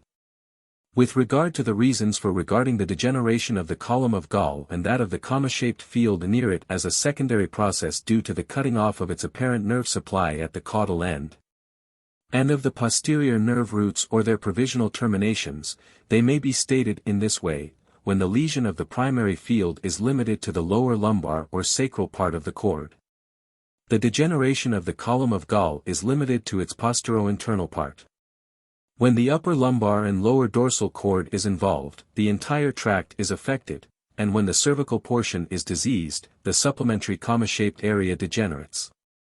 In other words, the projection tract of the sciatic nerve, as far as it is represented in Gall's column, suffers in the first, that of the crural nerves in the second, and that of the brachial nerves in the third instance. In all advanced cases of tabes, the affection of the column of Gall is in direct proportion to the altitude of the lesion in the primary field. Symptomatically, it bears an equally constant relation to the ataxia. 41. No case is on record in which these columns were totally degenerated without some motor incoordination of the lower extremity having been observed during life. And no case is recorded in which brachial ataxia had been a marked and persistent feature in which the comma-shaped area of the column of Burdach, was healthy. 40. It is held by them that the histological character of the change of the columns of Gall is not different from that in the column of Burdach. Zacher, Archiv für Psychiatry, 15. Urges that it does not resemble true secondary degeneration, beginning in the vessels and connective substance instead of the nerve fibers. Schulze, Ibid. 14. On the other hand, recognizes a primary involvement of the nerve fibers in both of the areas of fascicular degeneration in tabes. The observation of intact axis cylinders by Babinski in the sclerotic fields is in conflict with the latter's claim, and the various differences of observation and interpretation seem to be reconcilable only on the assumption that there are two different modes of origin, both leading to nearly the same results and occasionally combined in one and the same case. 41. Krause's case and others show that the ataxia of movement is not influenced by lesion of the column of Clark, but we are not informed as to the static equilibrium of the patients in whose cords these columns were found intensely affected.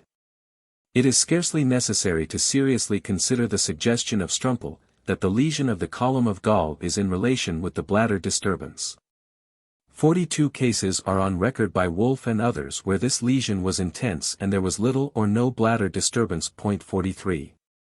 42. Archiv für Psychiatry, 12.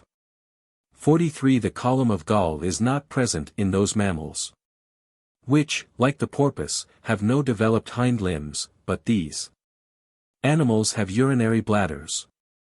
If the disease of the column of gall were a primary systemic affection independent of the disease of the root field, it would be difficult to understand why it, as well as the likelihood of finding a corresponding degeneration of the direct cerebellar tract, increases with the extent to which this field is involved. This occurrence becomes quite clear when we remember that both the direct cerebellar tract and that of gall, being centripetal, are under the trophic dominion of the posterior nerve roots. The opinion is not distinctly expressed, but implied in some writings, that the column of gall degenerates because of a general transverse cord lesion at a low level. This is not the case in the tabic cord. There is a difference in appearance between that part of the primary field which corresponds to the column of gall in the lumbar cord and the surrounding sclerosis. In early cases, it is more intensely degenerated, more homogeneous in appearance, and more evenly stained. The other part of the triangular field presents a more trabecular appearance. In the specimen represented in the accompanying figure, this is easily recognized. The darker field corresponds exactly with the ascending degeneration, which follows compression of the cauda equina. 44 and is the sciatic equivalent of the column of gall. Figure 31. Transection of upper lumbar cord of A. Patient moderately advanced in tabes, F, ventral or anterior. Fissure, G, caput gelatinosum, RR, entry and deep course of the posterior rootlets. D, degenerated field, including the origin of the tracts which in higher levels form the columns of gall. N, field near the posterior commissure which remains free from degeneration, both in the lumbar and cervical cord. S, sharply marked leaf-shaped field, bisected by posterior septum, which, as claimed by Strumpel, and shown in this case, remains free from disease. Z, zone of nearly normal consistency around it. A, diseased field, suspected to be related to the analgesia, not usually affected in early tabes. V, fibers running up and down in front of the gelatinous substance. Region where the tabic process sometimes begins. 44. I have also found that this field corresponds to the column of gall in its myelinic development, the lumbar part of this column, designated as such by Flechsig, is an entirely different tract, which enjoys a remarkable immunity from disease in tabes. As illustrating the bearing of the lesion of the column of gall on the motor ataxia, I may refer to two cases which happen to be related side by Strumpel, Archiv für Psychiatry, 12. Cases 1 and 2. As far as the lumbar segment of the cord is concerned, the distribution of the lesion is similar. But in the one presenting marked motor ataxia, the triangular field was slightly diseased, and there was no upward extension of the lesion in the column of gall. In the other, with marked ataxia, the triangular field was intensely diseased, and ascending degeneration occurred in the sciatic fields of the latter.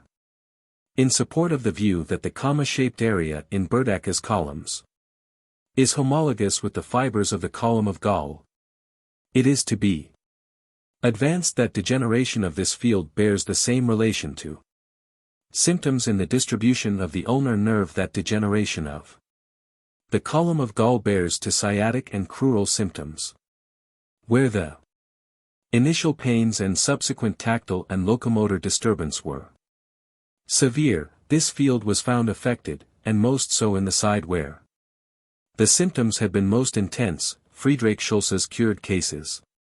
Archiv für Psychiatry. 12. This area has no direct connection with the root fields. Secondly, in a primary system disease of the column of gall, associated with degeneration of the nucleus of the column of gall, described by Scoli, an irregular encroachment of the column of Burdacke was noted. Third, the innermost fibers of the column of Burdacke, those belting the nucleus in the oblongata, have the same relation to the interolivary layer which the column of Gall has through its provisional nucleus of termination. While the evidence of high lesion of the cerebral continuation of the column of Gall, and, what I regard as its homologue, the comma-shaped area of Burdak, together with the constant association of marked degeneration of these columns with motor ataxia, is strong positive proof of its relation to this symptom. There is equally strong evidence negativing its relation to any other of the prominent symptoms of tabes dorsalis. Thus Babe Sin, Firko's Archive, 76. Found degeneration of the posterior columns limited to the column of Gall, and the patellar reflex was not destroyed, the root fields at the upper lumbar levels were intact. That the columns of Gall have been found profoundly affected without bladder disturbance has been stated previously, and constitutes a stronger argument against Strumpel's view than the frequent observation of bladder trouble in spinal diseases, along with which these columns may be entirely free. Among the various constituents of the posterior columns which appear to present a relative immunity to the disease, aside from the area near the posterior commissure and the laurel leaf-shaped area of the posterior septum, Strumpel noted one which is situated at the periphery of the cord, bordering on the entry line of the posterior roots and the inner contour of the posterior roots. In the few cases where it was found destroyed there was, what is a comparatively rare thing in moderately severe tabes, complete analgesia. It is not, however, certain that there is a necessary connection between the pathological and clinical fact here. The nerve roots themselves are involved within the diseased area of the root zones. The lesion is one of a kind which, affecting a nerve trunk, would produce first irritation of, then impediment to, and ultimately destruction of, its function. The clinical parallel to this is the occurrence of the lightning-like pains in the earlier phases of the disease, which are followed by delayed pain conduction, and finally by loss of sensation. Of the rootlets or fibers subservient to the various sensory and reflex functions mediated by the posterior roots, those which convey the centripetal impression normally evoking the patellar jerk appear to be the most vulnerable, or, because of their limited number, the earliest to be destroyed or compressed, with the result of total functional paralysis. 45. 45. It is now conceded that, as Westphal claimed, the patellar jerk is always abolished and the upper lumbar level of the root zones, bandelettes externes of Charcot, is involved. Chirichu has shown that the translation of the knee-jerk reflex occurs in a single segment of the rabbit's cord at the homologous level. In transverse sections a distinct fascicle may be seen coursing from the innermost root fibers toward the anterointermediate cell group of the anterior horn. It furnishes a pictorial substratum, if not anatomical proof, for the pathophysiological observation, and harmonizes with the fact that it is the innermost rootlets which usually suffer first.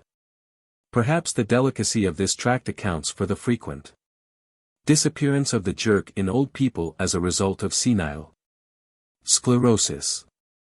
With regard to the interpretation of the various tactile sensory disturbances of tabes and the delayed pain sense conduction, little positive advance has been made.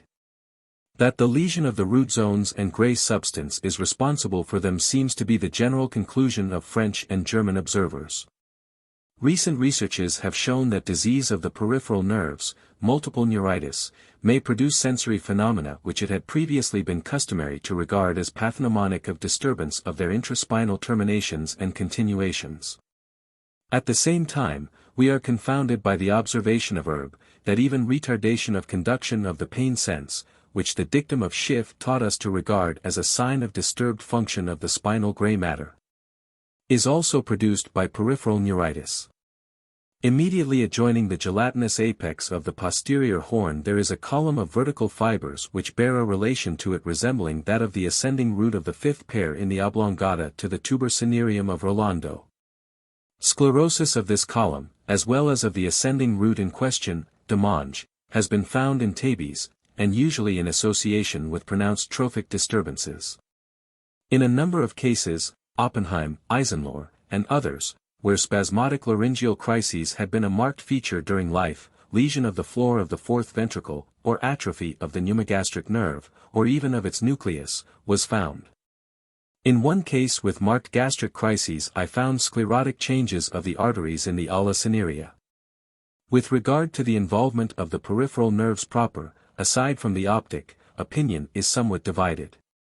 The discovery of multiple neuritis, and the recognition of the fact that it had been erroneously confounded with tabes, led Desjardins to claim that tabes might be of peripheral origin.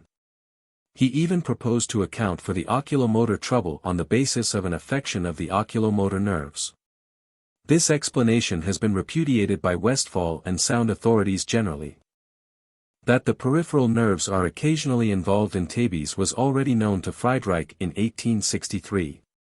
46 and later Westphal found the cutaneous branches in an advanced tabic patient to present similar changes to those discovered by Friedreich. These findings are confirmed by his Japanese pupil, Sakaki. The nerve tubes are atrophied, the axis cylinder being often preserved, and the interneural connective substance is proliferated. But there is no constant relation between these changes and the symptoms of the disease. In one of Sakaki's cases the nerves of an extremity which had been the seat of severe sensory symptoms were entirely normal. The findings in the peripheral nerves of tabic subjects lose much of their value in view of their recent discovery in Marantic persons 47 advanced in life, but who had no nervous disease whatever. 46 Virchow's Archive, Volume 26.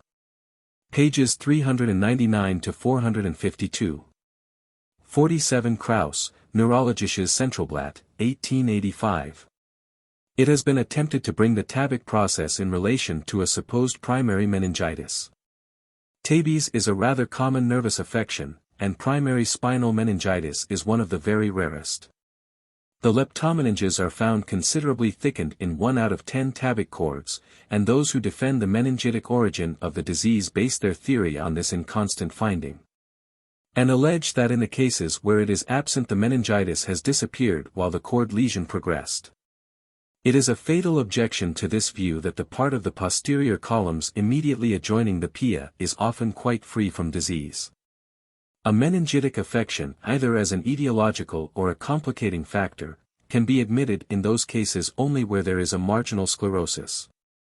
The changes in the optic nerve resemble those of the white columns of the cord in their naked eye and minute character as well as in the controversial nature of the various interpretations made.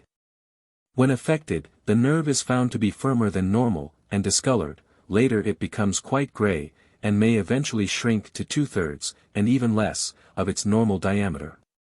It is generally believed that, as in the cord, the myelin undergoes wasting before the axis cylinder disappears, and that the latter may survive a long time. Thus explaining why the patient may retain his visual power for a considerable period after the ophthalmoscope determines the existence of atrophy. No satisfactory explanation has as yet been offered for the optic nerve affection of tabes. There is no direct continuity of the spinal and optic sclerosis. Two theoretical possibilities suggest themselves. The first is that the lesion of the cord exerts a remote effect upon the physiological, and through this the structural, condition of the optic nerve. That such an influence may be exerted is shown by cases of transverse myelitis low down in the cord, which, according to Erb and Seguin, were complicated by double optic nerve atrophy. The second theory is that the involved part of the cord and the optic nerve present a similar vulnerability to the same morbid influences. This is illustrated in some cases of chronic alcoholic and nicotine poisoning, in ergotism, and in the spinal affections due to hereditary influences and developmental defects.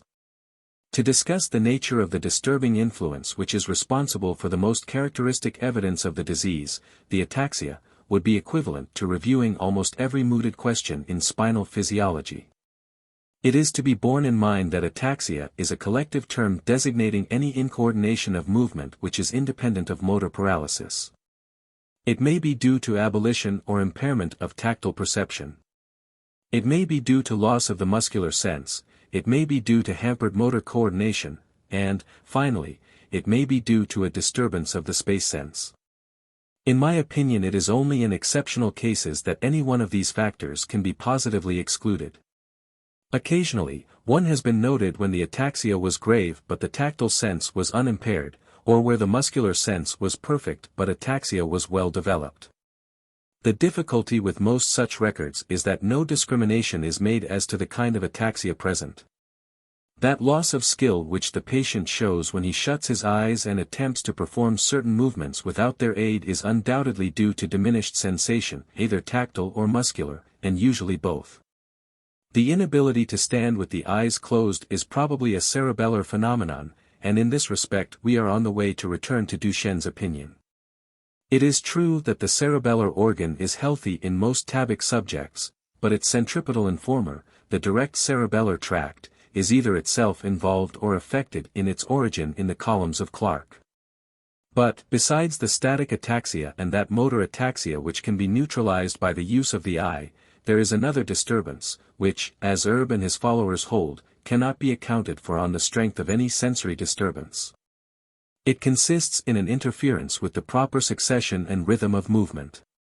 It seems as if that automatic mechanism by which the individual or grouped muscular contractions engaged in locomotion follow each other with the smoothness of the action of perfectly fitting cogwheels were disturbed. The correct after-movement is hesitated over or skipped, or even takes place at the wrong moment, neutralizing some other step in the coordination required. The tendency of physiologists and pathologists is to attribute this form of ataxia to the disease of the intrinsic coordinating apparatus of the cord itself. The experiments of Tarchanoff on a headless duck, and the determination of the existence of cursorial coordinating tracks uniting the brachial and lumbar nuclei in mammals, as well as the observations made on automatic coordinate movement in decapitated criminals, demonstrate the existence in the cord of such an apparatus. The combination of the ganglionic centers which underlies this coordination is affected by the so-called short tracts of the cord, 48, and it is precisely a portion of these which are involved in the lesion of the column of Burdach. A number of arguments have been advanced against regarding the lesion of this column, or indeed any of the lesions of the posterior column, as explaining the ataxia-producing effect of Tabes. Westphal has interposed some potent objections. He holds that lesion of these columns will be found more frequently when examinations shall no longer be limited to those cases where disease is suspected because ataxia was observed during life. He found extensive disease of the posterior columns in sufferers from paretic dementia who did not exhibit the characteristic ataxic gait of Tabes. I believe this objection can be met by the very cases cited by Westphal in its support. Where the spinal disorder preceded the cerebral, that is, where paretic dementia occurred as a complication of tabes dorsalis, true locomotor and static ataxia had been present before the insanity exploded. On the other hand, where the spinal disease followed the cerebral, typical ataxia did not ensue. This would seem to indicate that the destruction of cortical control is inimical to the development of typical tabes. Leiden has made a suggestion in the same direction when he attributes the lesser manifestness of locomotor ataxia in tabic females to their inferior cerebral organization.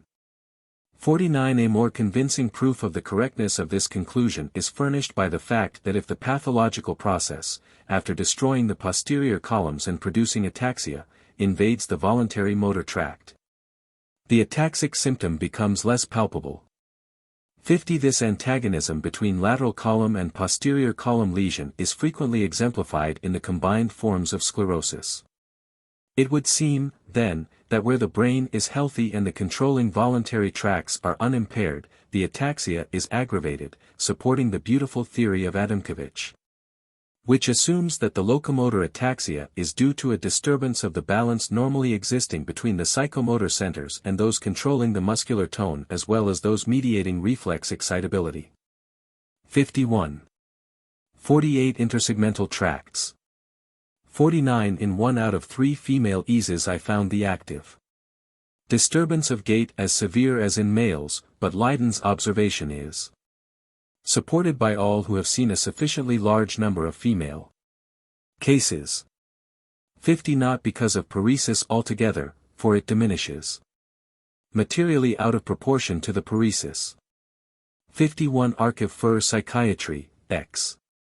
There is another observation which bears in this direction. James of Boston observed that absolute deaf mutes in a large percentage of cases are insusceptible to vertigo or to the allied phenomenon of seasickness. Certainly, the auditory nerve is a space-sense nerve. Its physiological elimination is, however, accompanied by an immunity against a symptom which may be an evidence of disturbed space sense transmission. In like manner, the destruction of the central perceptive and voluntary centers in the paretic dement inhibits the legitimate results of posterior spinal sclerosis.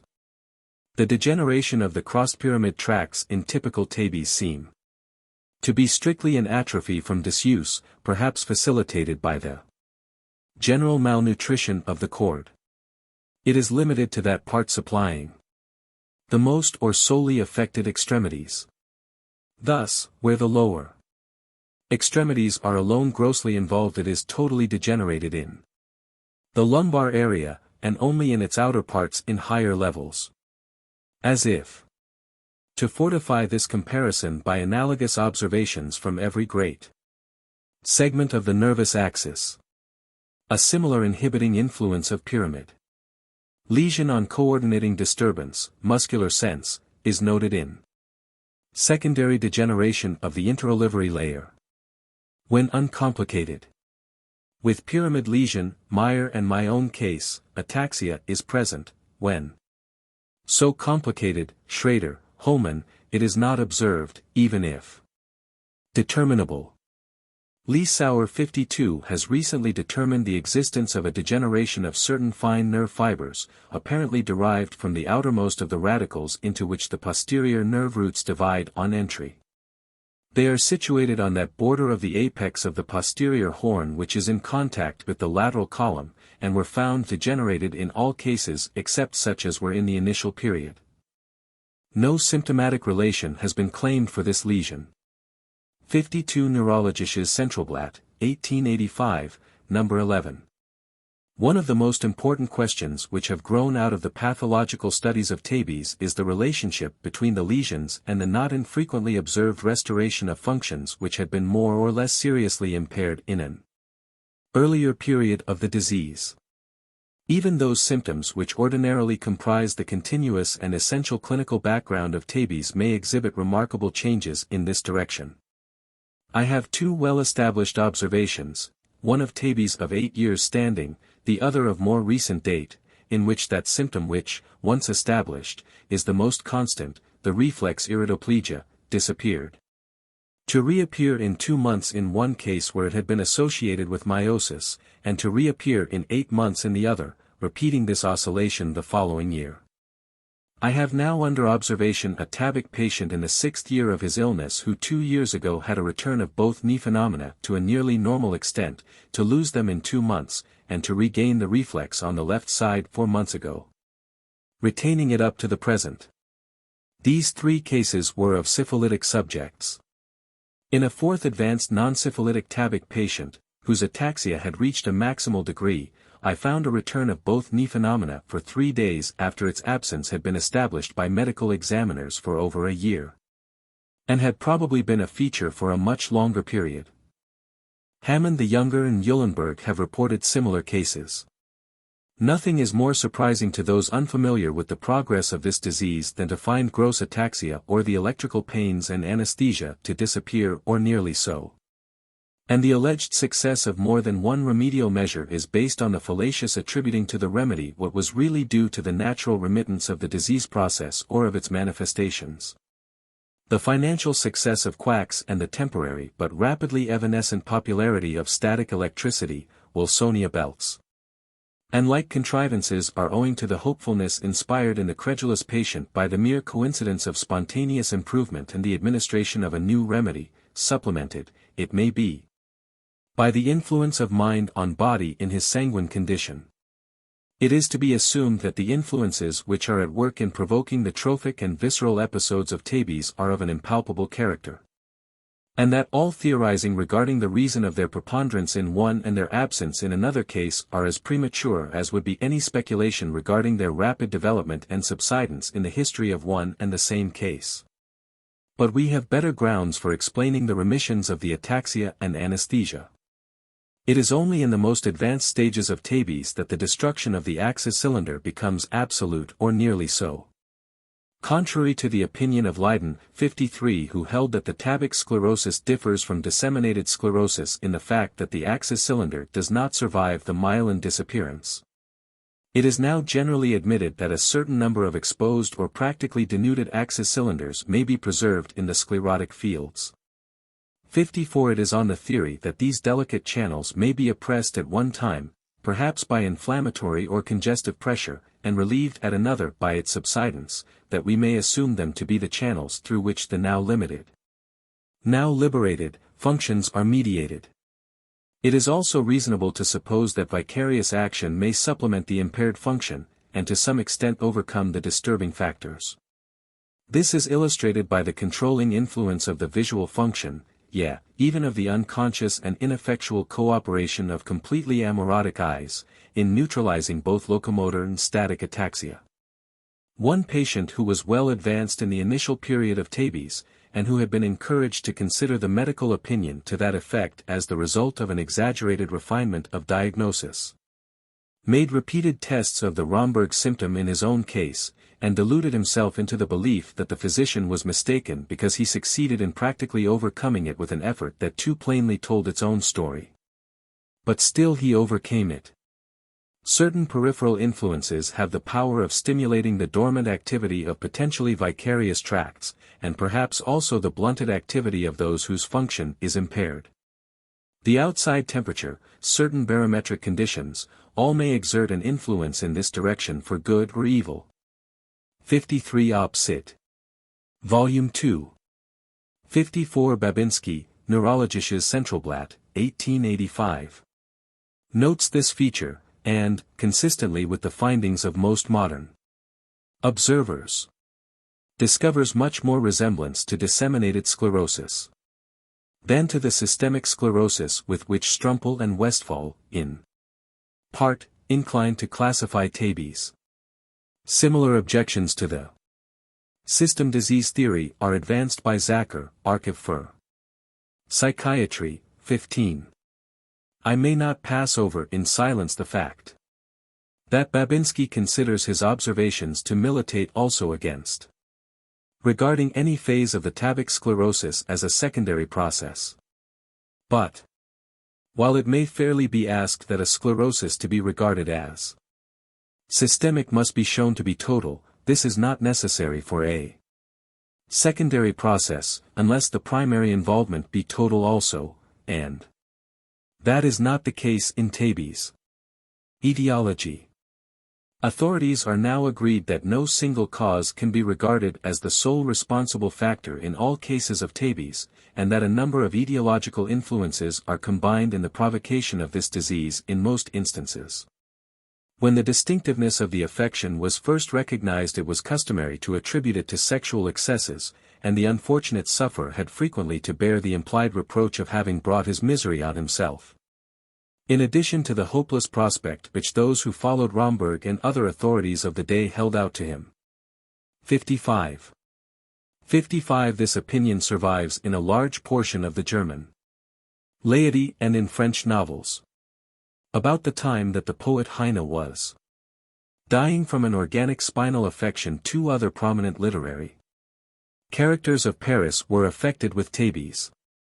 It so happened that all three were popularly regarded as libidinous, and one of their leading contemporaries, whose name escapes me, took occasion to issue a manifesto addressed to the jeunesse dorée, which closed with the apostrophe Gardons à nos moelles. Heredity plays a very slight part in the etiology of tabes. Writers of 10 and 15 years ago attributed a greater importance to it than is now done.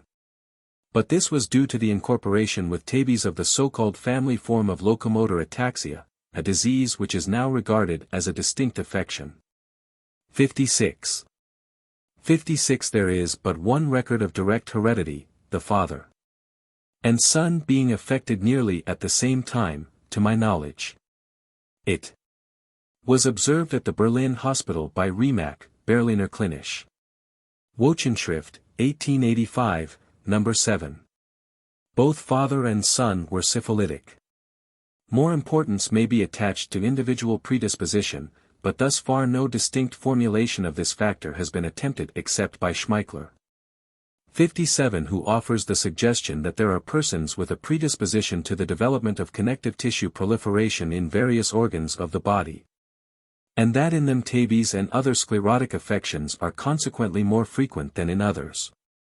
This suggestion appears plausible, but it is unconfirmed by positive observations. 57 Op. Cit. Sex appears on a superficial view to be one of the most important elements. It is generally admitted that at most one female becomes tabic for every 10 males who do so. Of 81 cases in private practice, I observed but 3 females. Rockwell, Seguin, Birdsall, and Putnam give similar figures. This comparative immunity is probably due to the fact that the female is less exposed to overexertion, to surface chilling of the feet, to the injurious consequences of sexual excess, and to syphilis 58 than the male. As a rule, the affection in females is more insidiously developed, progresses more slowly, is less marked by crises and trophic disturbances, and not accompanied by as severe pains and profound disturbance of coordination as is the corresponding affection in males. 58 Whether the shorter vitality of the syphilitic female as compared with that of the male is a factor in diminishing the accumulation of chronic tertiary sequelae in that sex, or whether it be the lesser vulnerability of the inferior nervous system, I am unable to decide from the facts at my disposal.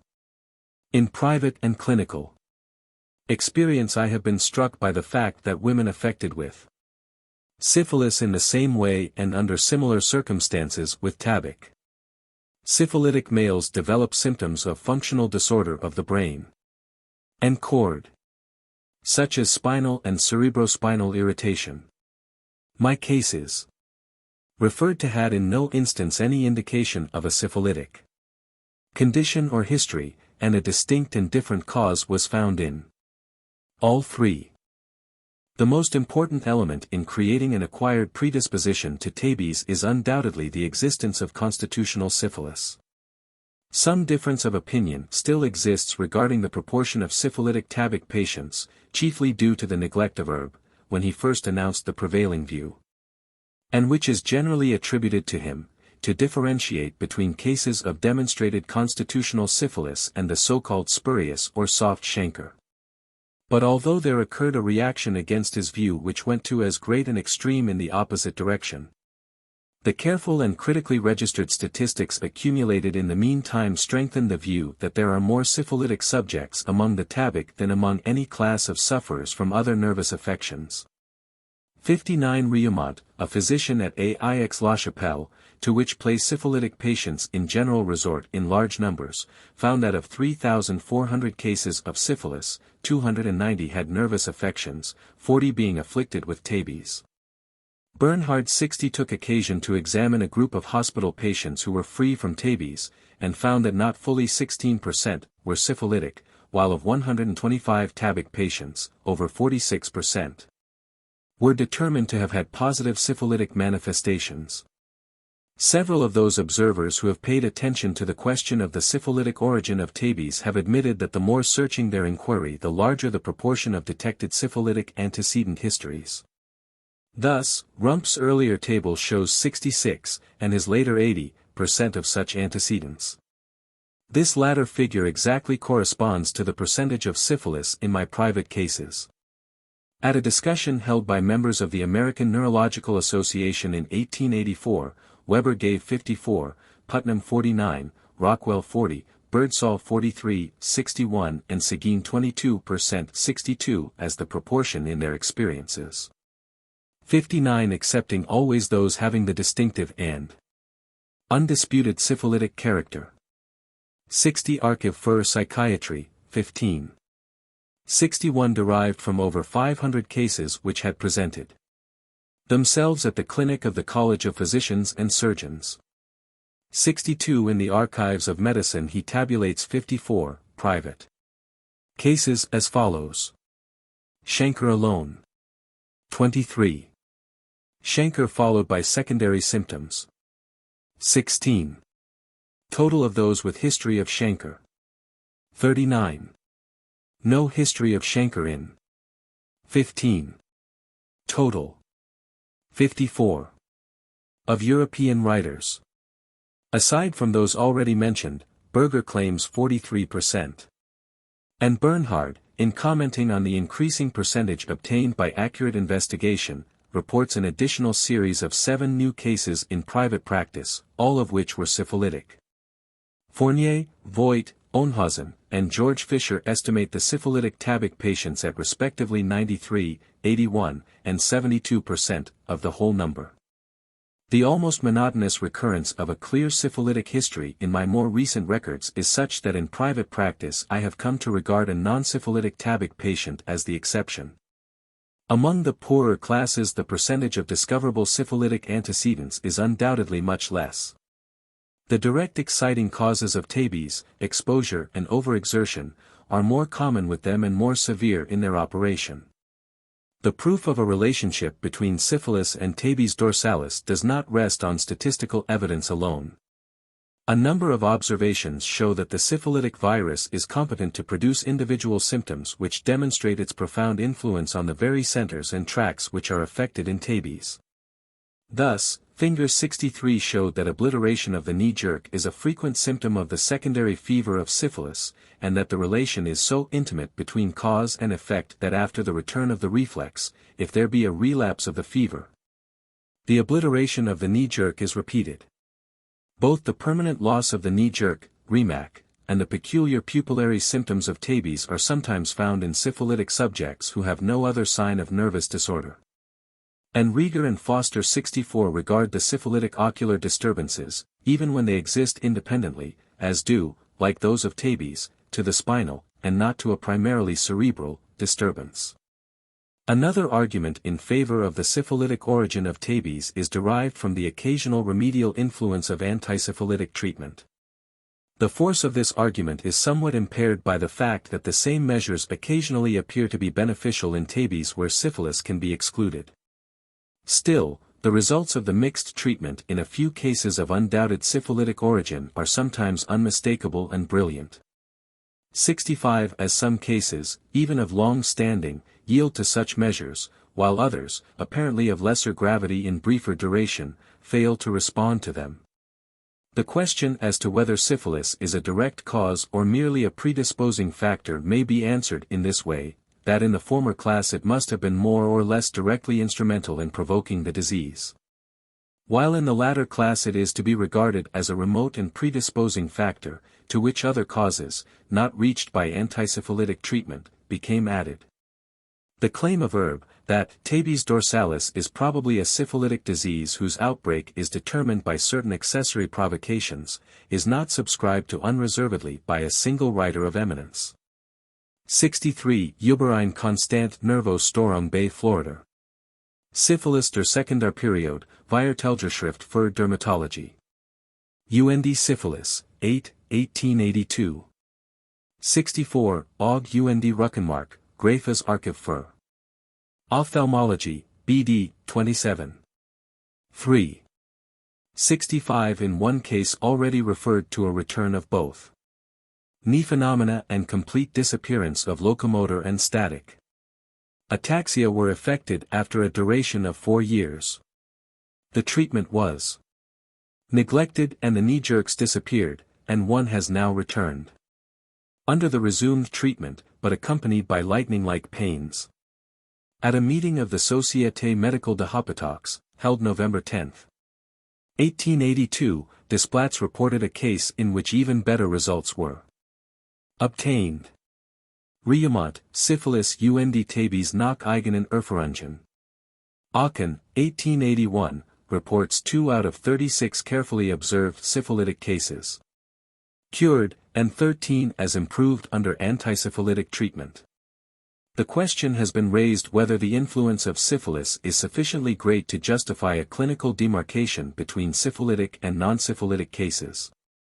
A number of observers, including Riaumont, Leonard Weber, and Fournier, incline to the belief that there are more atypical forms of tabes in the syphilitic group.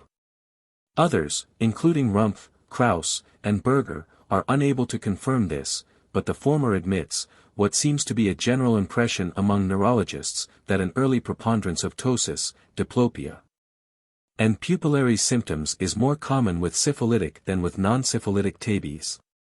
Fournier 66 believes that syphilitic patients show more mental involvement in the pre-ataxic period, but it is evident that he has based this belief on a study of impure forms.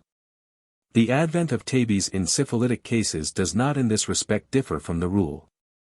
The most protracted and severe diplopia I have yet encountered in a tabic patient is one, now under observation, in the initial period of the disease, syphilis being positively excluded as an etiological factor. 66 Lensfale, 1884, number 6. It seems to be a prevalent opinion that the cases of syphilis in which tabes is developed include a large proportion of instances in which the secondary manifestations were slight and unlike that florid syphilis with well-marked cutaneous and visceral lesions, which is more apt to be followed by transitory or severe vascular affections of the cord and brain. Excesses in alcohol, tobacco, and abuse of the sexual function are among the factors which frequently aggravate the tendency to tabes, and one or more of them will usually be found associated with the constitutional factor in syphilitic tabes. Both alcohol and nicotine have a deleterious effect on nervous nutrition and on the spinal functions, as is illustrated in the effect of the former in producing general neuritis, and of both in provoking optic nerve atrophy and general paralysis of the insane, not to speak of the pupillary states which often follow their abuse, and the undeniable existence of a true alcoholic ataxia. Sexual excesses were, as stated, at one time regarded as the chief cause. The reaction that set in against this belief went to the extreme of questioning its influence altogether. It is today regarded as an important aggravating cause in a large number of cases, and this irrespective of whether it be the result of a satyriacal irritation of the initial period or a precedent factor. In a large number of my patients, 18 out of 23 in whom this subject was inquired into, the habit of withdrawing had been indulged in, 67 and, as the patients admitted, with distinct deleterious effects, such as fullness and throbbing in the lumbosacral region, tremor and rigidity, with tingling or numbness, in the limbs, blurred vision, and sometimes severe occipital headache. In one case lightning-like pains in the region of the anus ensued. 68. 67 Coitus reservatus, the real crime of the onan of Scripture. 68 Leiden states that coitus in the upright position has been accused of producing tabes, without mentioning his authority. I have no observation on this subject touching tabes, but am prepared to credit its bad effect from the account of a masturbator, who during the orgasm produced while standing felt a distinct shock, like that from a battery, shooting from the lumbar region into his lower limbs, and causing him to fall as if knocked down. He consulted me in great alarm, was scarcely able to walk from motor weakness, and had no knee phenomenon. In a few weeks it returned, and no further morbid sign appeared. Masturbators of the worst type occasionally manifest ataxia, and in 3 cases I have been able to establish the return of the knee jerk, together with other improvements in the spinal exhaustion of these subjects, the loss and diminution of the patellar jerk, and the frequently associated urinary incontinence, as well as certain of the peripheral pains found in masturbators, certainly prove that undue repetition of the sexual act, be it natural or artificial, is competent to affect the cord in a way that cannot but be injurious. In case of a predisposition to tabes, if not without the latter of single causes, none exerts so direct and indisputable an influence on the production of tabes as the action of cold and wet upon the lower segment of the body. It is usually the case that such exposure is frequently repeated and combined with overexertion before the disease is produced, but it is occasionally possible to trace the very first symptom of the disease directly to a single exposure. A soldier who stands up to his knees in a rifle pit half full of water finds his limbs numb or tingling, develops slight motor weakness, then lightning-like pains, and ultimately a typical tabes. In the case of a peddler who presented an advanced form of the disease, the first symptoms had developed after a single wetting of his feet, while walking along one of our watering places with his wares. The swell of a steamer inundated the beach. He had been subject to perspiring feet before that, and the perspiration remained checked from that time on. 69 The influence of surface chilling was remarkably manifest in all three of my female cases. In one of them it was due to frequent wetting of the feet. In the second, a midwife, the first symptoms began immediately after standing on a cold hearthstone while preparing some article needed in a lying-in case. In the third case, a lady who contracted and safely passed through a scarlatina in her 28th year was taken out driving while desquamation was going on. She became thoroughly chilled, experienced numbness in the fingers and toes, and from that day on developed a slowly progressing tabes involving all extremities alike. 70. 69 Checking of habitual perspiration by violent measures is mentioned by the German textbook writers as a frequent cause, but occurs quite rarely in the modern tables. 70 In view of the absence of spinal, or, in fact, any nervous symptoms prior to the exposure referred to, it does not seem necessary to insist that this was not an instance of a true post-scarlatinal tabes, and possibly the case thus designated by Tuxek, Archiv für Psychiatry, 13. May have been really due to chilling of the delicate body surface after desquamation or during that process. The typical form of myelitis and sclerosis after exanthematous fevers is rather of the disseminated type. Spinal concussion has been mentioned by a number of authorities as a possible cause for tabes, as for other forms of sclerotic spinal disease. In one of 81 cases in my own observation the development of the disorder could be distinctly traced to a railway injury, in 2 a sudden aggravation was as distinctly referable to a similar cause. 71 To what extent railroad traveling, with its attendant continual jarring of the body, may predispose to the development of tabes or of other spinal diseases is as yet a matter of mere conjecture. That railroad traveling exerts a bad influence in some cases of the established disease is evident, but in others the patients rather like the motion, and claim to feel benefited by it. 71 A fall from a chair, striking on the back of the ladder, while endeavoring to keep a row of books from coming down in one case, and the shock of the Ashtabula disaster in the other. The latter patient, the same one who is referred to as describing the electric storm sensation in an earlier part of this article, had his foot amputated in consequence of that disaster. But, like one of the characters in Jacob Faithful, who felt his toes when the weather changed, though he left both legs at Abukir, he felt the terrific pains of the disease in the absent foot as distinctly as in the other.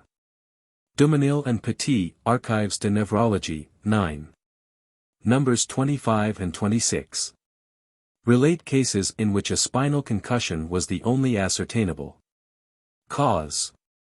A number of toxic agents have been charged with producing tabes, thus, Borden maintains this of absinthe. Oppenheim attributes one case to poisoning by illuminating gas, the exposure to its influence being immediately followed by a gastric crisis, and this by a regulation tabes.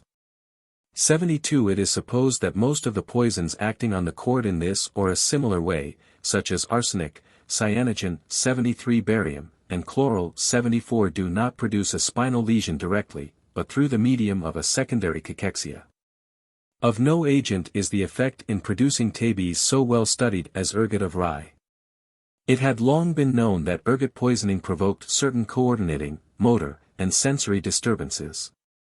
But it was left for Tuxek 75 to show that this vegetable parasite produces a lesion of the spinal cord which in its character and distribution apes typical posterior sclerosis so closely as to justify the designation of a tabes ergotica. Possibly, pellagra, which is sometimes manifested in a similar way, 76 may yet be shown to have a like influence. 72 Archive für Psychiatrie, 15. 73 Bunge, Archive für Experimentelle Pathologie, 12. 74 Transactions of the Clinical Society of London, 13. 1880. 75 Archive für Psychiatrie, 13. 76 Bouchard, Étude d'anatomie pathologique sur un cas de Pellegrini, Gaz, Med. De Paris, 1864, No. 39. Among the occasional and exceptional causes of tabes, Leyden and Joly mention the puerperal state, Bouchet, diphtheria, and several instances are recorded in which psychical shock was responsible for the outbreak of the disease. In a small number of cases I found that mental worry and anxiety coincided with the period of presumable origin of the disease. Age seems to have no special determining influence. It is true that most sufferers from this disease are men in the prime of life or in the period following it. But it is precisely at these periods that the exposure to the recognized causes of tabes is greatest.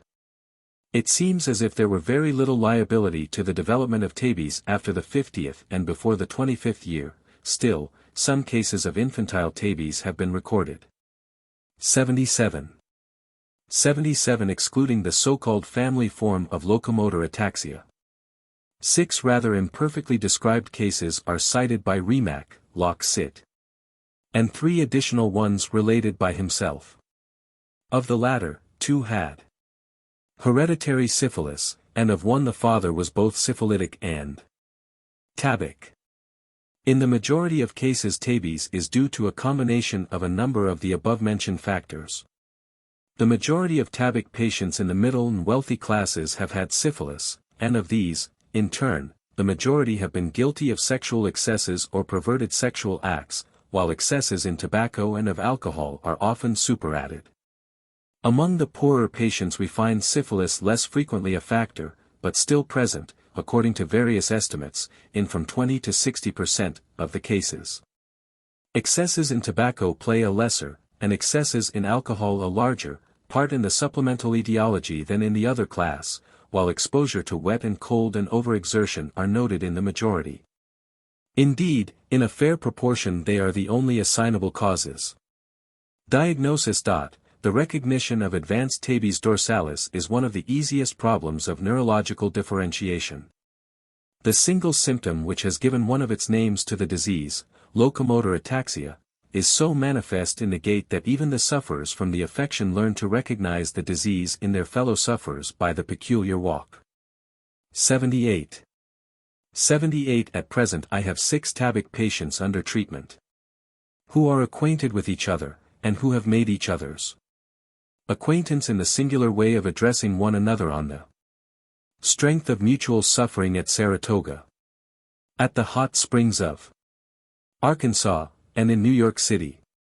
Although there are other chronic affections of the cord which manifest ataxia, such as myelitis predominating in the posterior columns, disseminated sclerosis in a similar distribution, and some partially recovered cases of acute myelitis, the gait is not exactly like that of tabes. The uncertainty may be as great, but the peculiarly stamping and throwing motions are rarely present in these affections. The clinical picture presented by the ataxic patient, aside from his gait, is equally characteristic in advanced cases. Absence of the knee-jerk and other deep reflexes, the bladder paralysis, sensory disturbance, delayed pain conduction, trophic disturbances, and reflex iridoplegia are found in the same combination in no other chronic disorder of the cord. It is supposable that an imperfect transverse myelitis in the lumbar part of the cord might produce the reflex, ataxic, sensory, sexual, and vesical symptoms of ataxia. But the brachial symptoms found in typical tabes as well as gastric crises would be absent.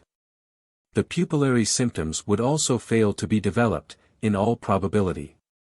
It is to be remembered that only fascicular cord affections can produce a clinical picture exactly like that of tabes in more than one important respect. In analyzing the individual symptoms of the early stage, the more important differential features can be most practically surveyed.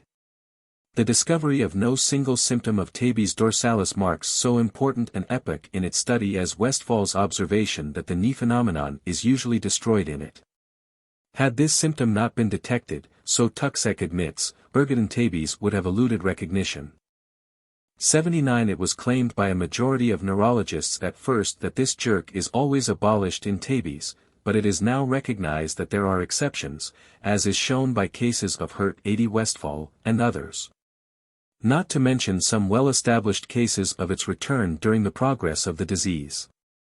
79. It is not to be wondered that, like most new discoveries, that of the pathological changes of the patellar reflex should have been made the basis of premature generalizations.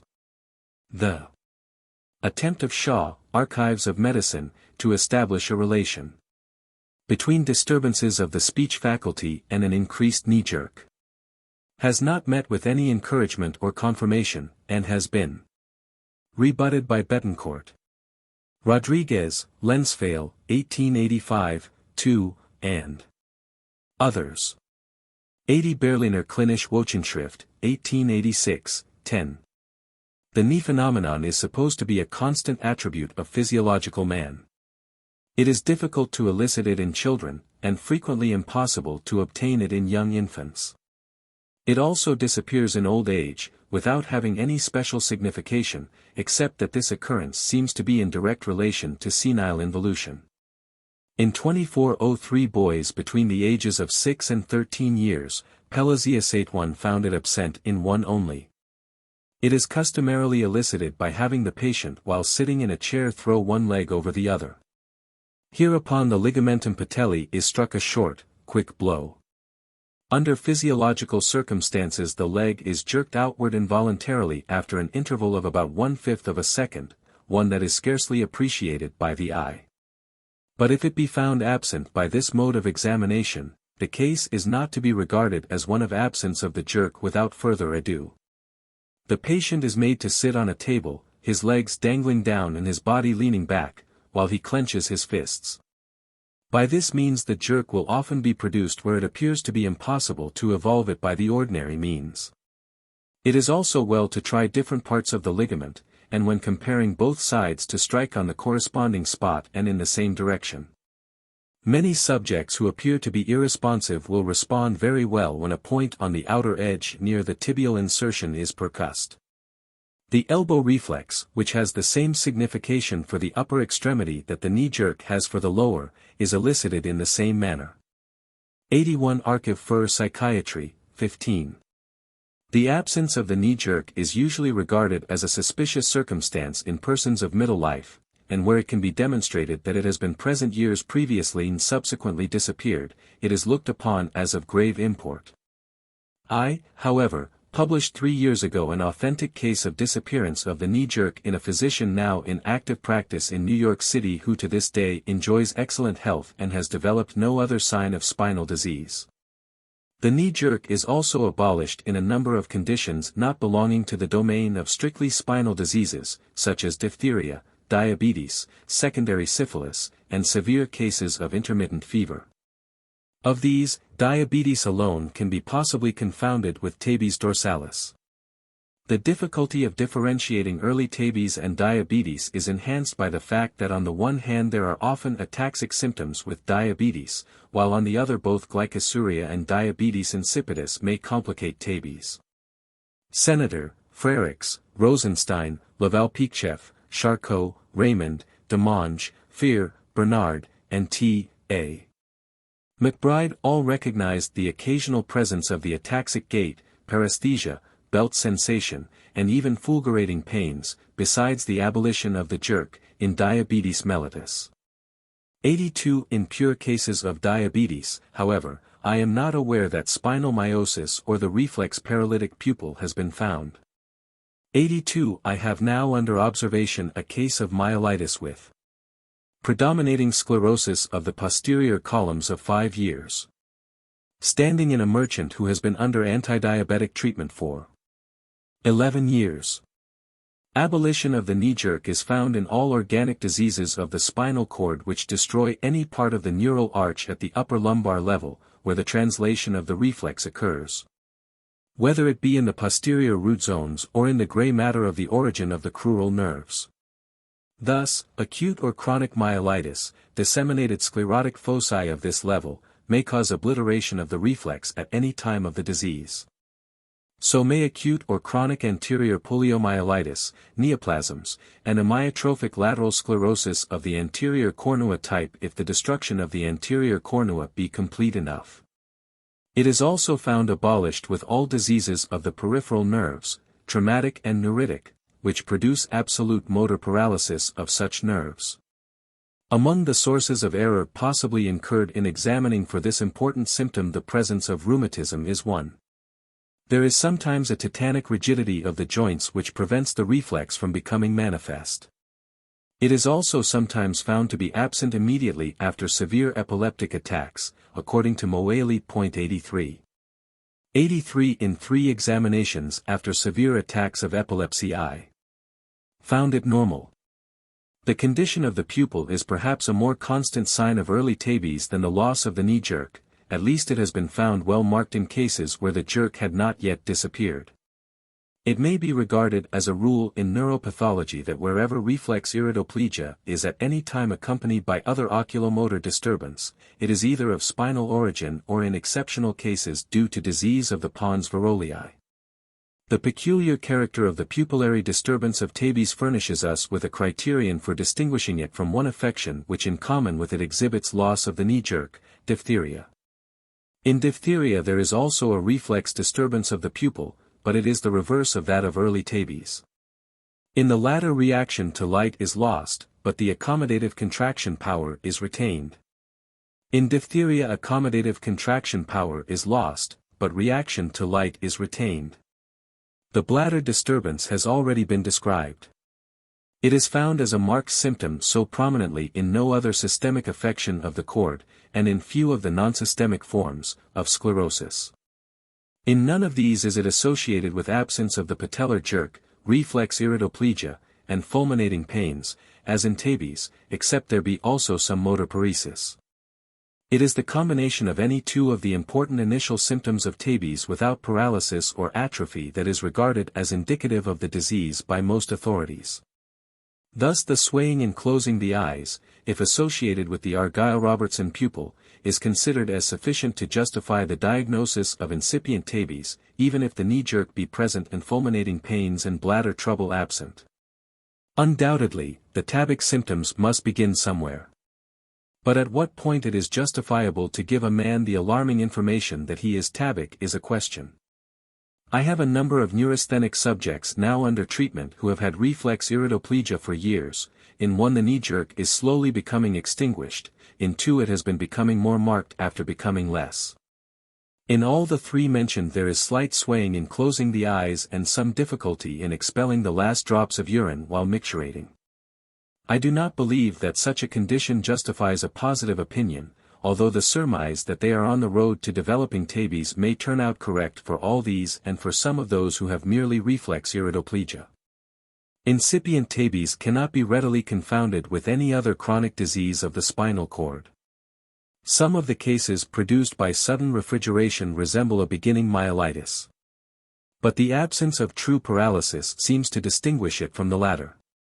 In all the cases of so-called acute locomotor ataxia of myelolytic origin that I can find a record of, paralytic symptoms were marked, if not throughout the disease, at least in the initial period. Other forms of sclerosis occasionally limited to the posterior columns imitate the symptoms of tabes.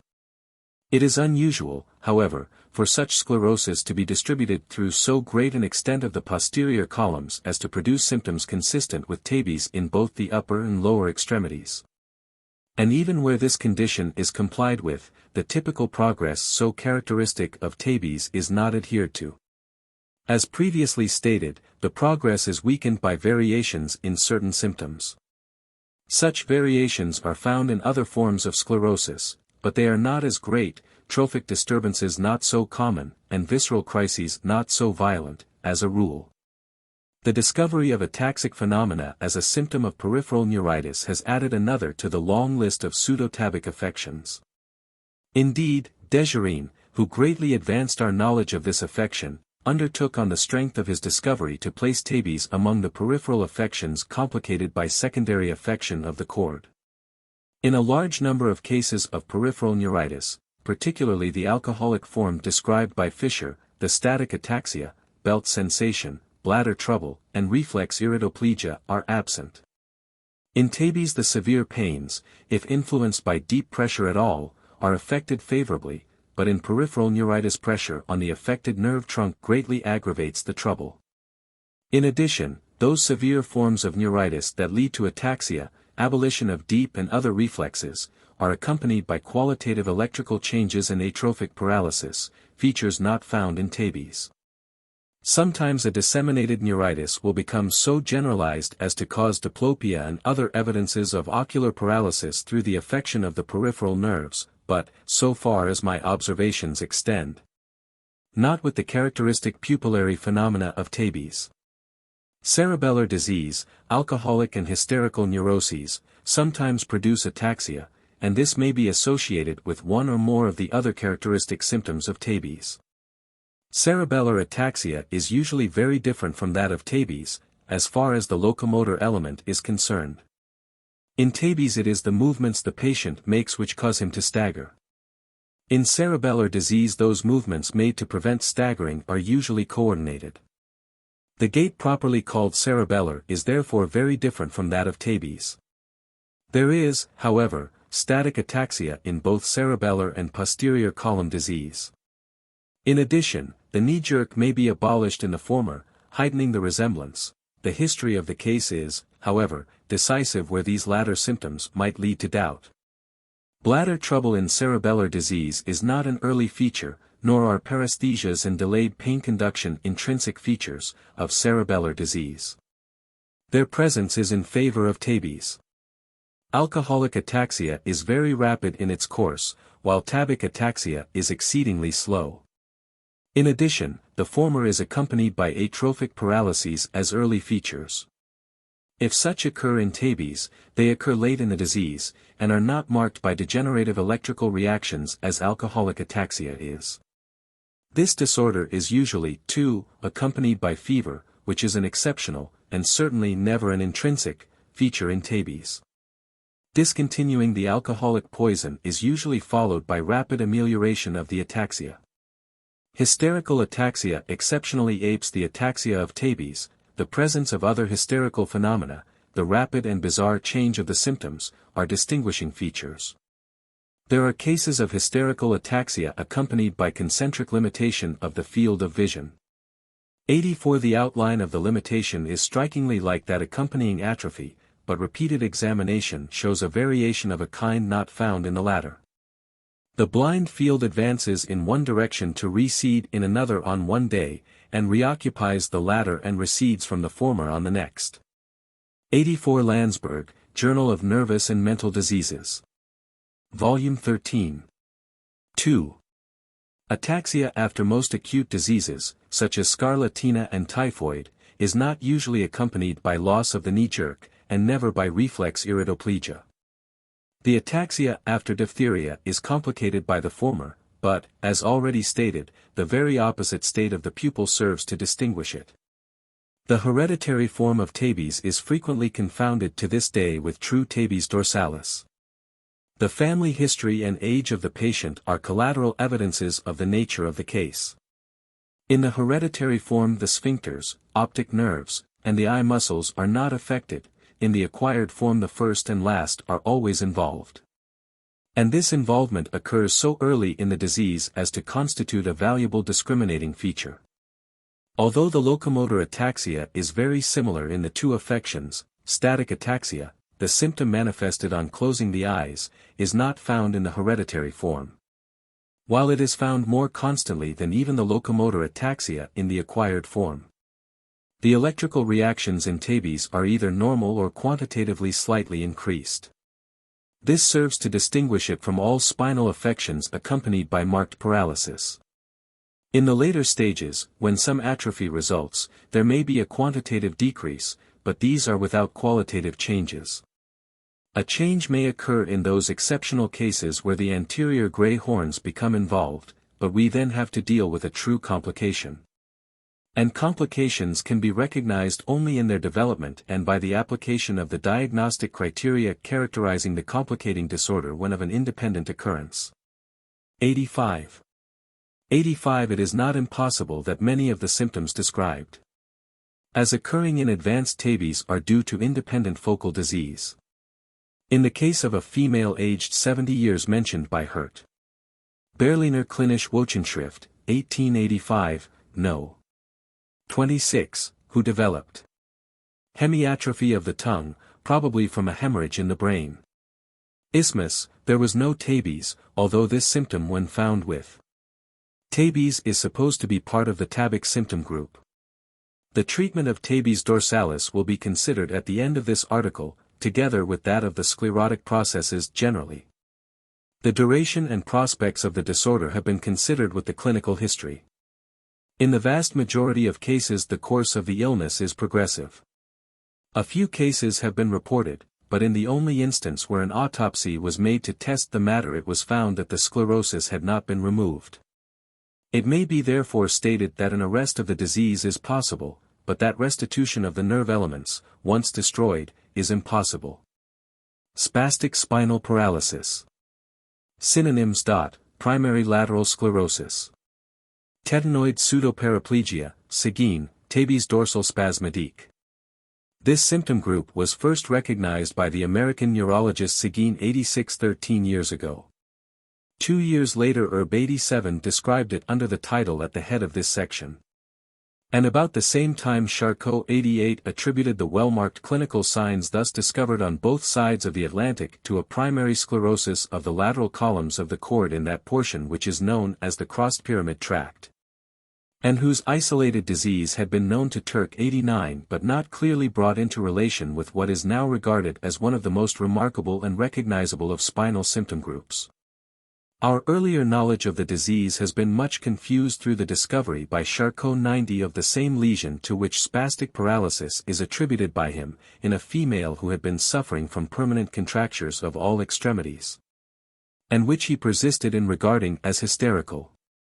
The only solution of the difficulty is to accept one of two alternatives, either believing that the sclerosis was in this case primary, in which case contracture cannot be regarded as hysterical, or that it was secondary to protracted disuse of the limbs, in which case it proves nothing. An additional source of confusion has been the discovery of an analogous affection, now regarded as clinically and pathologically distinct, known as amyotrophic lateral sclerosis, and of a corresponding affection of the lateral columns in a large number of cases of paretic dementia. 86e. C. Seguin, description of a peculiar paraplegiform affection, tetanoid pseudoparaplegia, Archives of Scientific and Practical Medicine, February, 1873. Erb's Statement, Ziemsons. Cyclopedia, Volume 11. 2. That Seguin's description includes symptoms which do not properly appertain here can no longer be sustained, in view of the similar and identical symptoms which have been since attributed to the same affection and to amyotrophic lateral sclerosis by later writers.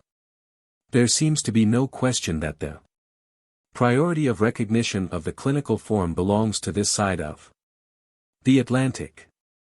That Seguin's title was not as badly chosen as Herb implies in his first reference to it may be inferred from the fact that Strumpel, without any reference to Seguin, and evidently independently of him, uses the following language 10 years later, as also in these cases. The movements are not immaterially influenced by the ever-occurring spasms. A motor disturbance may be simulated which we feel inclined to term spastic pseudoparalysis, or, more correctly, pseudoparesis. Pathology und Therapy. 87. Über einem wenig bekannten spinalen Symptomenkomplex. Berliner Klinische Wochenschrift, 1875, number 26. 88. Sclerose primitive de la partie postérieure de cordons. Anterolaterox, Gazette Médicale de Paris, 1874, pages 38, 39. 89. Über primaire Degeneration Einzelner.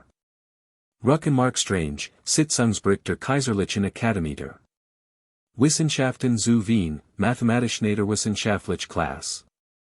Band 21. Jahrgang 1856. 90. Gazette Hebdomadaire, 1865, 7. Clinical history. Spastic paralysis manifests itself chiefly in three symptoms: first and most noticeable, a condition of rigidity of the limbs; second, an increase of all the muscular reflexes; and third, a true motor paresis. It manifests itself in the adolescent or middle period of life, usually without any noticeable cause, beginning in the lower extremities, and, if progressive, involving the muscles of the trunk and arms. The invasion of the disease is first marked by an increase in the excursiveness of the muscular phenomena, such as the knee jerk and the ankle clonus. But while this reflex irritability is originally only manifested when the diagnostician applies his special tests, it soon becomes so great that the most trivial influence suffices to bring about exaggerated muscular reaction. The mere tension of a tendon in walking, the weight of the limb, the slightest change in position, suffice to produce reflex muscular tension. The muscles feel firm and stiff to the touch, as if permanently contracted, and the lower limbs, as a result of the combined contraction of special muscular groups, assume a characteristic position, namely, an extension contracture of the leg on the thigh and a flexion of the foot on the leg. In advanced cases the contracture is so extreme that it is almost or actually impossible to flex the leg and to extend, dorsiflect, the feet. This is particularly noticeable when it is attempted to overcome the strained position suddenly, while gradual traction will often succeed in relaxing the contracture. The latter procedure succeeds because sudden traction of the tendons and the reflex contraction thereby provoked are avoided by it. Gowers compares this symptom to the mechanism of a clasp knife.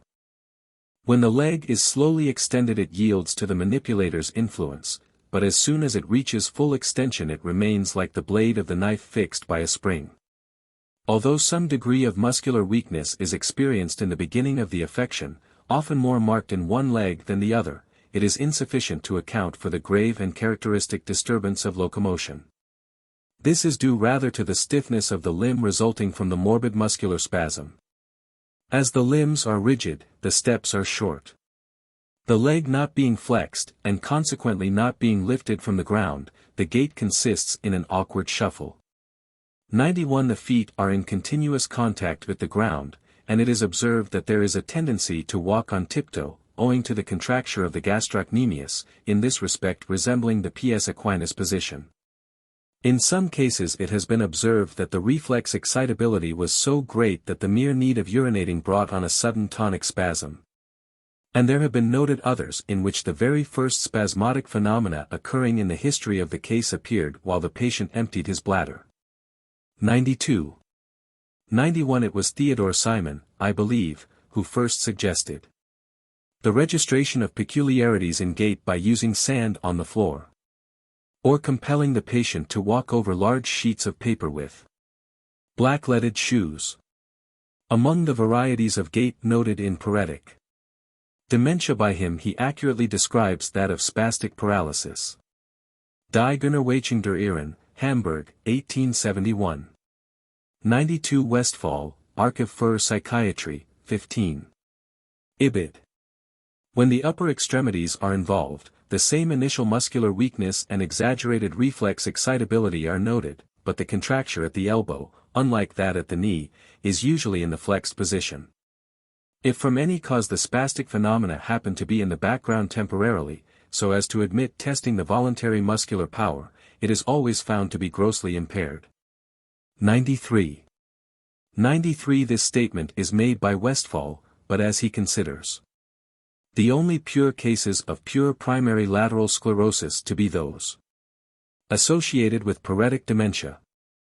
And it is in the latter form alone that there are marked exacerbations and remissions in the spastic Symptoms: it probably does not apply to uncomplicated spastic paralysis. As the disease progresses, locomotion becomes impossible, the advancing rigidity of the trunk muscles renders sitting impossible, and the patients become bedridden. But even in this advanced stage no sensory or vegetative disturbances were noted. The cutaneous reflexes sometimes appear exaggerated, but this is not an evidence of sensory hyperexcitability, but of the increased ease with which the motor response is elicited, a feature which is also illustrated by the spasm resulting from fullness of the bladder or even from the mere act of micturition.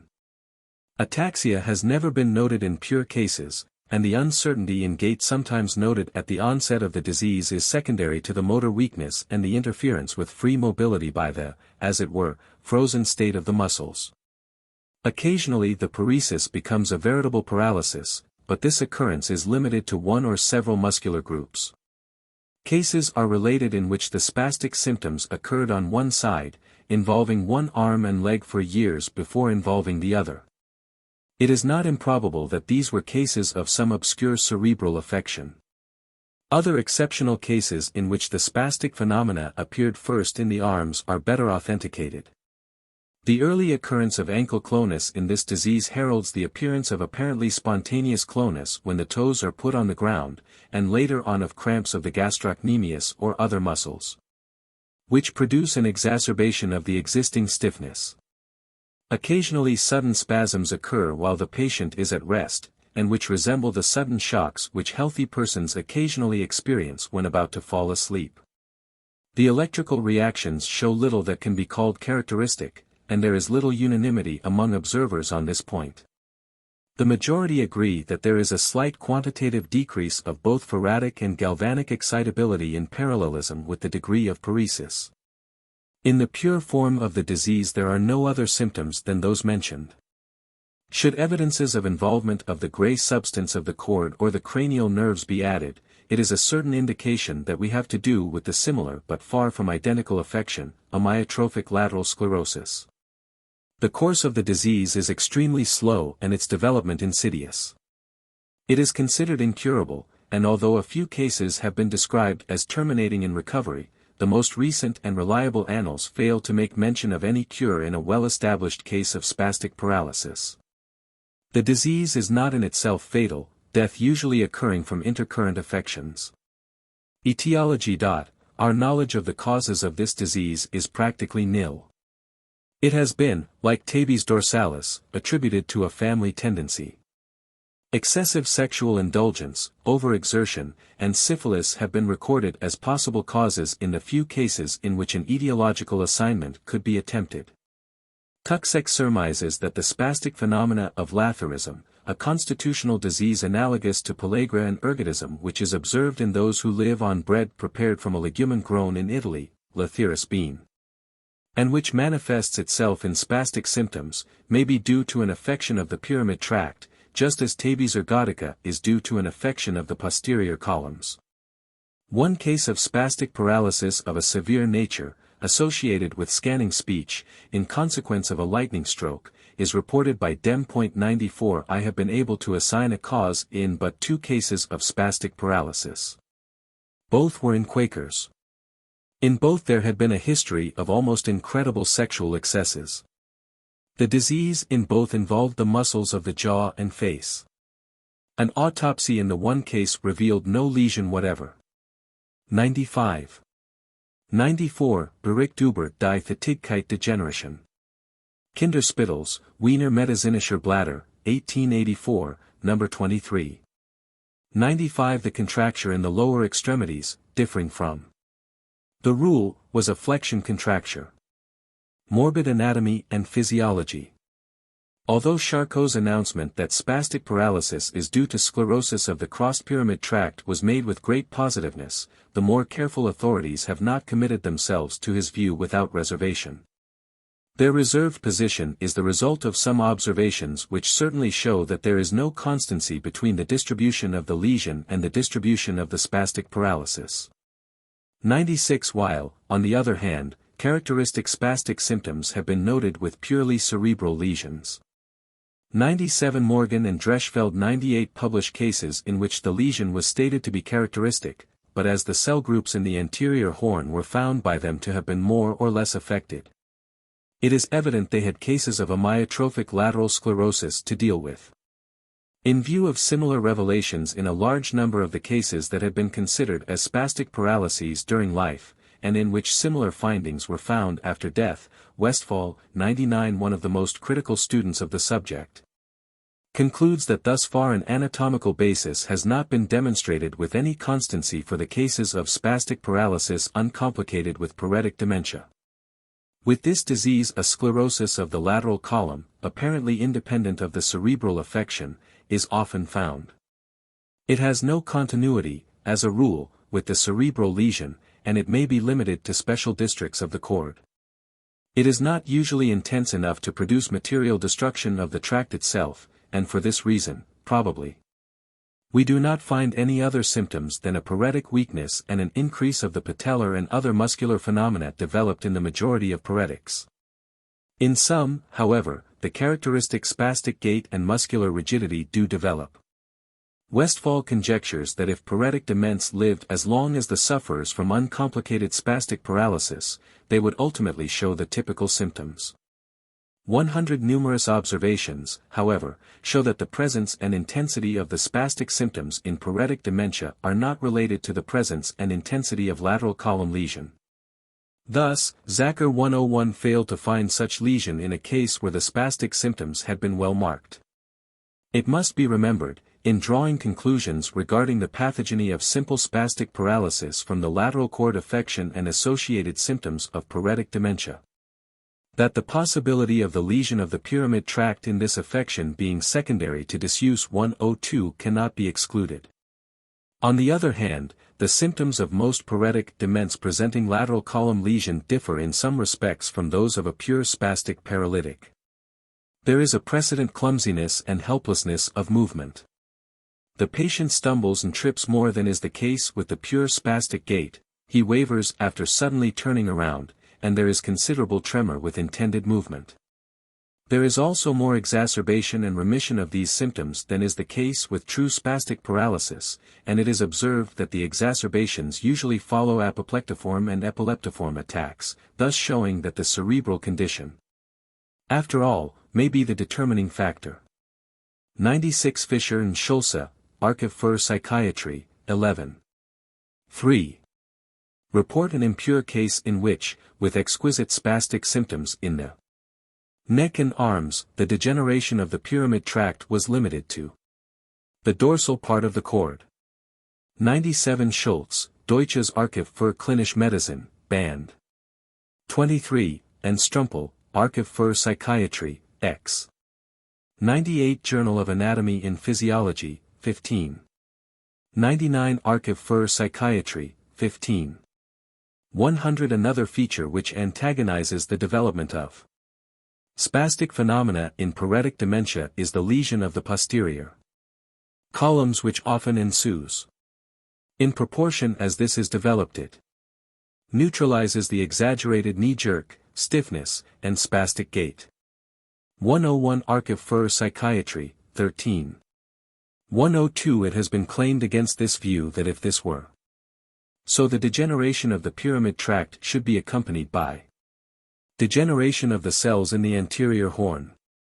This claim assumes that the cells in the pyramid tract are directly continuous, but the most modern researches, those of von Monaco, confirming an older observation of Holman's, show that a system of small cells in the lateral reticular processes is interpolated, which I can confirm.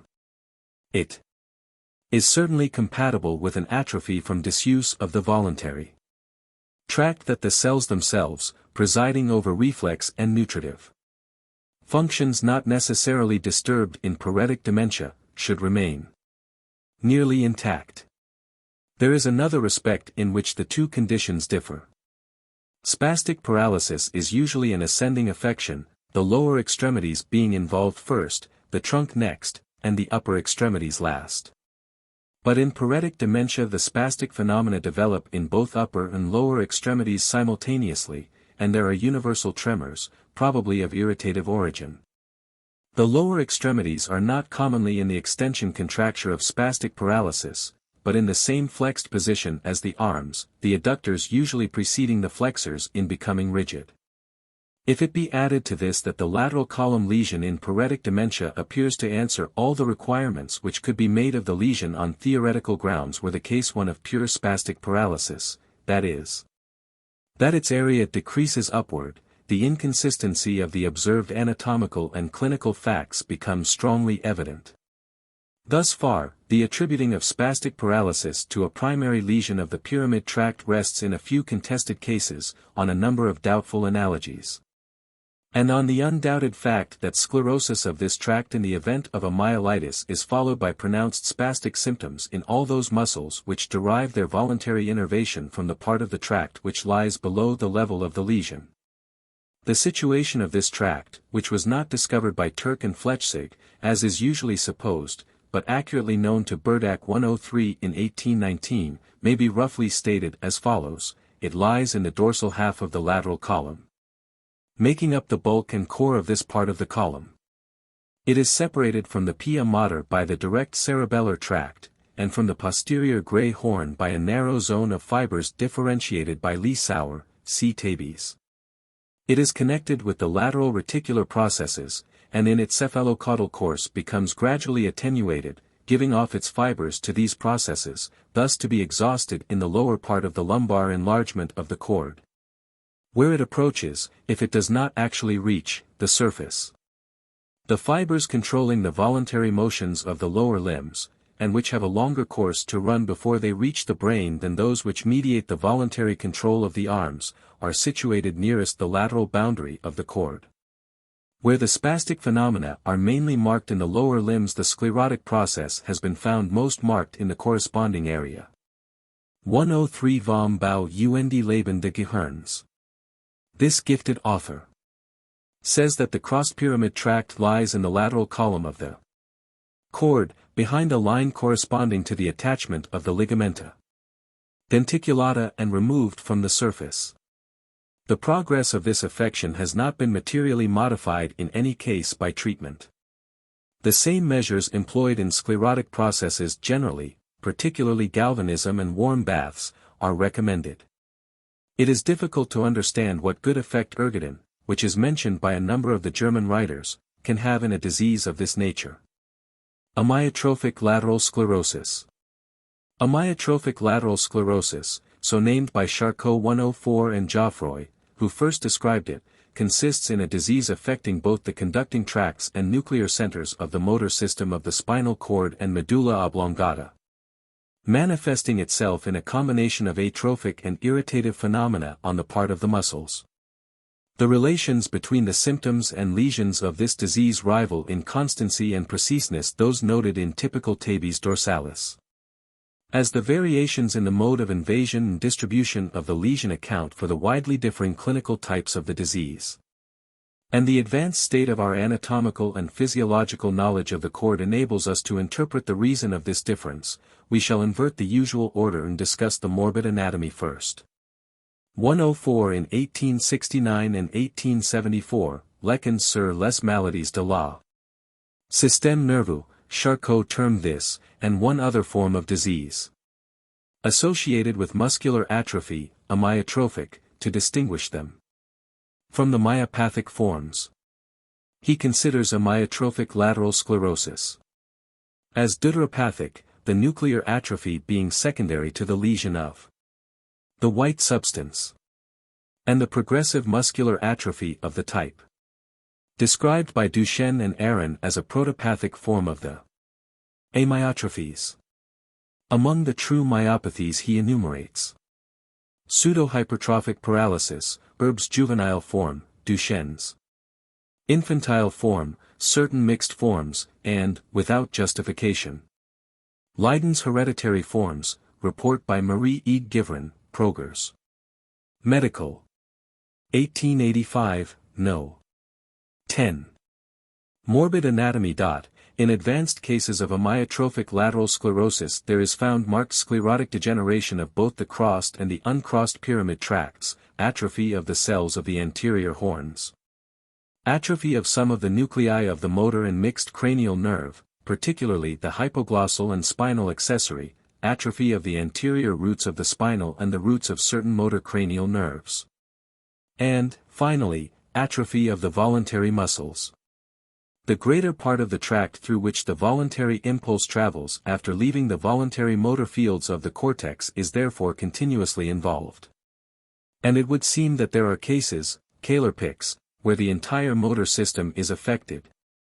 The morbid process demarcating the course taken by the motor impulse through the cerebrospinal fiber labyrinth from the cortical motor field down to the muscles. The morbid process in the muscles consists of a narrowing of the fibers, which subsequently lose their transverse striation and undergo a granular disintegration. Sometimes a muscle disappears entirely. Usually the connective tissue elements, including the interstitial cellular and adipose tissue, undergo proliferation, so as to mask the wasting of the muscles to some extent. The morbid process in the nervous system is also a simple degenerative process. The nerve fibers and cells atrophy first, and the connective tissue proliferation which marks the sclerotic change of the diseased area is a secondary process.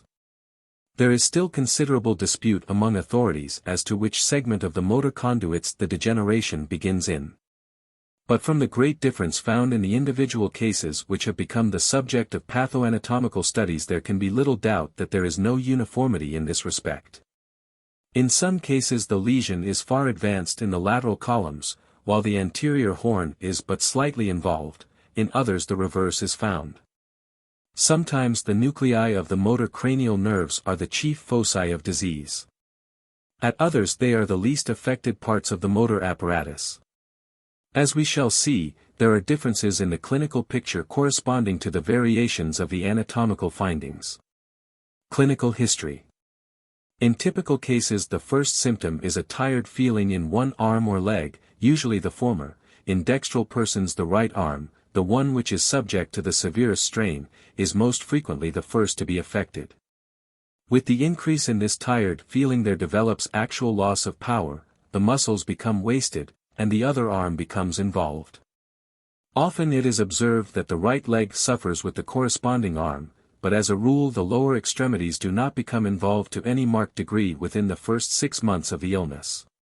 It is then noted that a gait not unlike that of spastic paralysis is noted, but with more loss of motor power and less stiffness.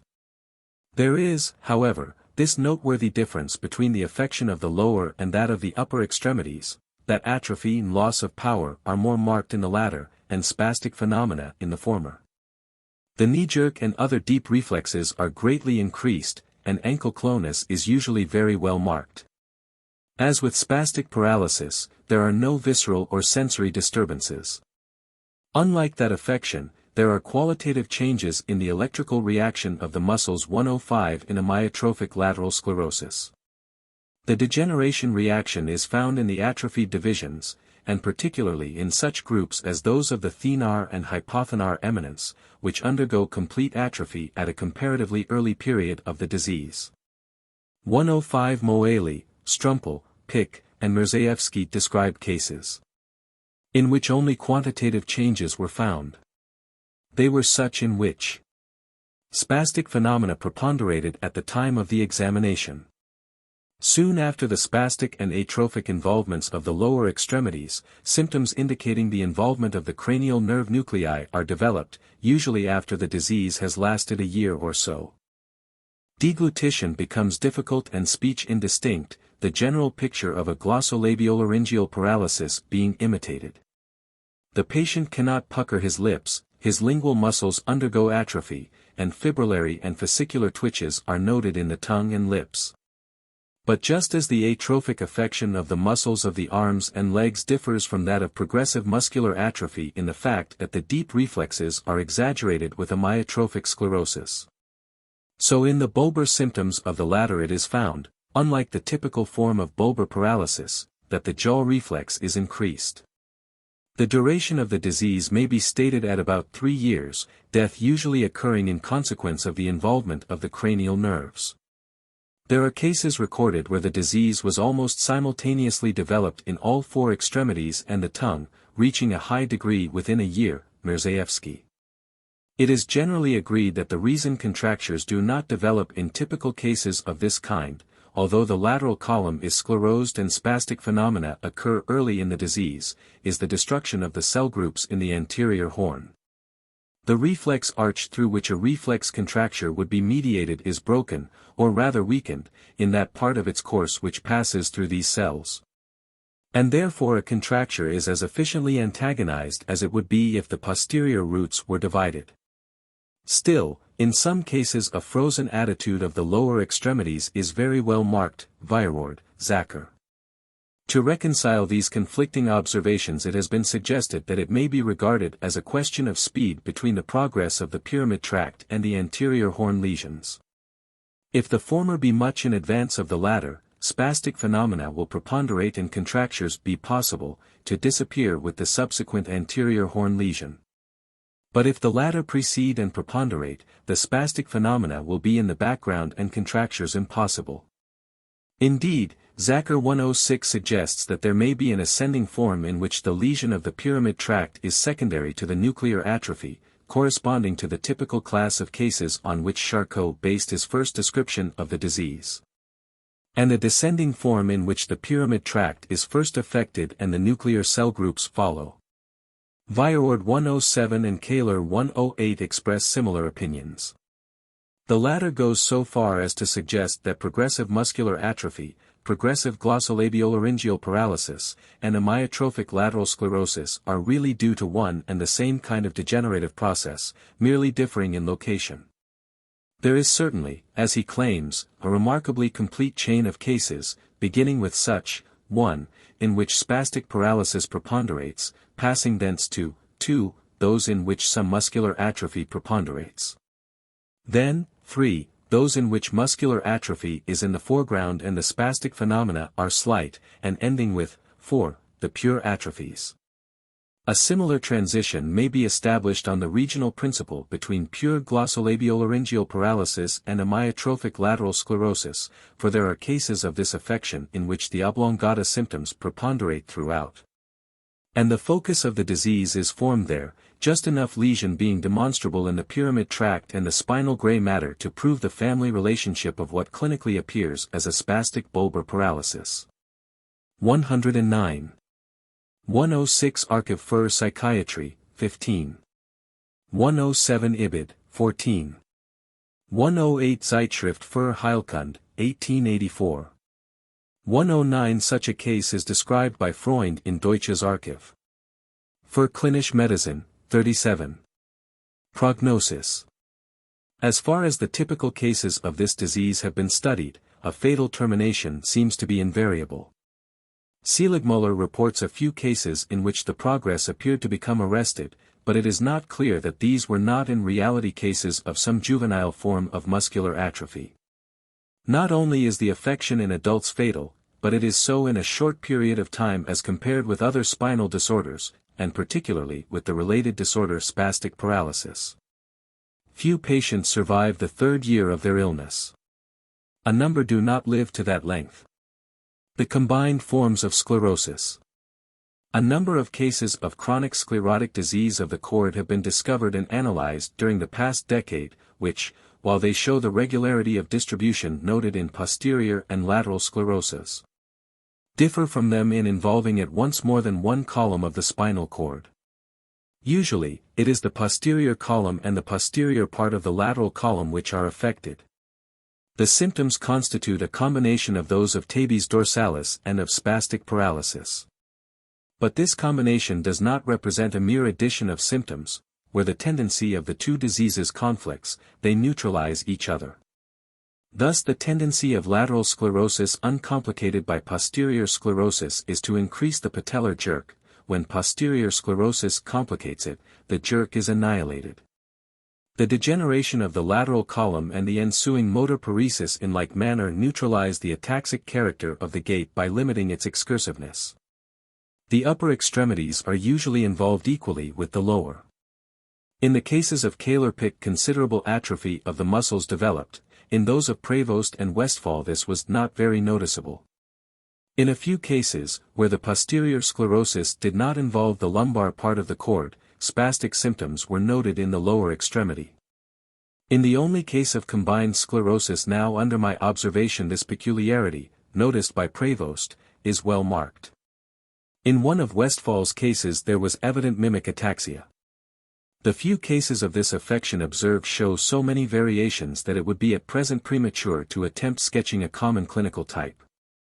The majority of the subjects were affected between the 25th and 45th years. Etiology. Little is known of the causes of this disease. Usually beginning insidiously, no special mode of origin can be determined. Surface chilling has been assigned in a case by Erlitsky and Rybalkin, and others are reported to have begun during pregnancy.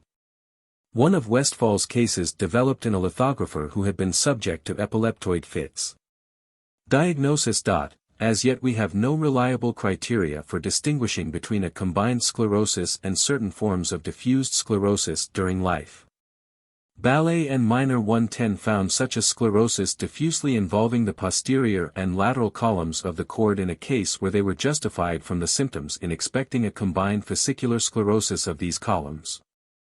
And after a careful study of all similar cases collated by them in consequence of this experience, they came to the conclusion that a number of affections of different origin, but eventually involving both columns, may impose on the observer as combined fascicular sclerosis during life. Diffuse meningomyelitis is one of these affections, and is far from uncommon, while true system or combined sclerosis is apparently a very rare disease. 110 Archives de Nevrologie, 7. The family form of tabes dorsalis. Synonyms.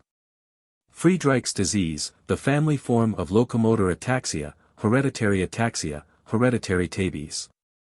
Friedreich discovered a peculiar form of coordinating disturbance in a number of children of the same family, which he brought into relation with a lesion of the posterior columns, and which has been since found by him and by subsequent observers to occur in other cases, always affecting several members of the same family, as in the first case observed by him. The clinical and pathological features, though resembling those of the tabes dorsalis of adults in many respects, are distinct in others, and for this reason it is generally assigned a separate place in classification. Etiology. The disorder is usually manifested in juvenile life, the age of the affected subjects varying from the 7th to the 25th year. The male sex preponderates in the statistics of the affection. Some neuropathic vice can always be found in the patient's immediate ancestry. And the limitation of the disease to families burdened by such a diathesis is exemplified in the fact that the 90 individual cases thus far accurately studied occurred in 36 families. 111 The disease type of the ancestors of the patients is usually different from that of the latter. Alcoholism in the father is one of the commonest forms, but convulsions, hysteria, and insanity are also frequent features of the family history. In a few cases tabes dorsalis, properly so called, was present in the father. In others there was consanguinity of the father and mother. In Mousseau's group the parents had been brother and sister, and their mother had been a melancholic dement. 3 other grandchildren and 6 grandchildren by the incestuous marriage developed the family form of tabes. In this family the frequent experience of hereditary transmission was verified, that the neurotic taint skipped the intermediate generations. 111 Raphael Visioli, Journal di Neuropatologia, 1885. Clinical history. Usually the first symptom is ataxia of the lower extremities, occasionally this is preceded by severe frontal headache or by vague rheumatoid pains. The incoordination is very similar to that of true tabes dorsalis, but swaying on closing the eyes is not noticed early in the disease, as in the latter affection. The arms soon become involved in the ataxia. But cutaneous sensibility and the muscular sense remain either intact or nearly so, a fact utilized with some success by Erb in polemicizing against the theory of Leiden that the ataxia of tabes is due to imperfect sensation. Later in the disease, usually after a few years, a peculiar speech disturbance is noticed, which resembles the scanning of disseminated sclerosis. It depends on ataxia of the tongue and lips. This is usually associated with nystagmus. About this time the patient develops a different set of motor symptoms from those characterizing the onset of the disease. Contractures, paralysis, and atrophy are found in the affected extremities. Sometimes the patients cannot ascend a stair, owing to their inability to lift the feet high enough.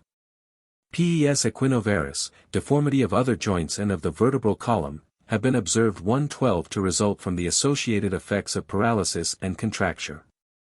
At this stage some sensory disturbance may be developed, formication having been observed toward the close of the history in a number of cases. But the distribution of this disturbance is usually different from that of tabes dorsalis, being more intense in the trunk than in the extremities or evenly marked in the entire periphery. 112 H.E. Smith, Boston Medical and Surgical Journal. 1885, Volume XI. Course and prognosis. The progress of this disease is slow. It has not yet been known to be arrested by any therapeutical procedure. Death rarely occurs directly from the disease by exhaustion, more commonly life is cut short by some intercurrent affection. Unless this occurs the patients may survive the commencement of the illness from 8 to 40 and more years. Morbid anatomy. The sclerosis which is found to be the constant lesion underlying this disease corresponds in every character to a combined sclerosis of the pyramid tracts and the posterior columns. Usually, the crossed pyramid tract is degenerated in its spinal course, and the uncrossed in the cervical and dorsal part, which, in many subjects at least, is its whole extent. The cerebral part of the pyramid tract is not affected. The nerve fibers found normally in the gray substance are materially reduced, probably in dependence upon the atrophy of the great nerve tracts. The lesion of the posterior columns resembles that of true tabes very closely, particularly in the lumbar part of the cord. It is, however, not probable that it commences in precisely the same distribution. And if cases dying early in the disease be autopsied, it will be interesting to see whether the initial sclerosis occupies identical fields, a contingency which is unlikely. Owing to the profound difference in the initial symptoms of true tabes and the family form. It is claimed by Schulze that in addition to the pyramid and posterior tracts the cerebellar tract, or, rather, a large part of the periphery of the lateral column, may be sclerosed in this disease. In this way, since the direct pyramid tract in the anterior, the greater part of the border of the lateral, and the entire posterior column are degenerated, the sclerosis resembles a marginal ring 113 in shape. 113 Archive für Psychiatry, 14. Anatomically, the sclerosis of the family form of tabes resembles that form of combined sclerosis in which the lateral and posterior columns are together affected.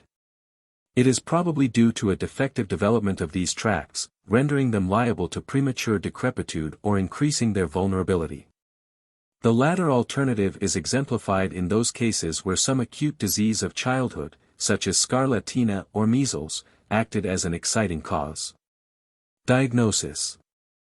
There are two affections some of whose leading symptoms are so closely imitated by those of this disease that they may be confounded with it on first sight. These are tabes dorsalis, of which the family form is still regarded a variety, as the name indicates, and disseminated sclerosis.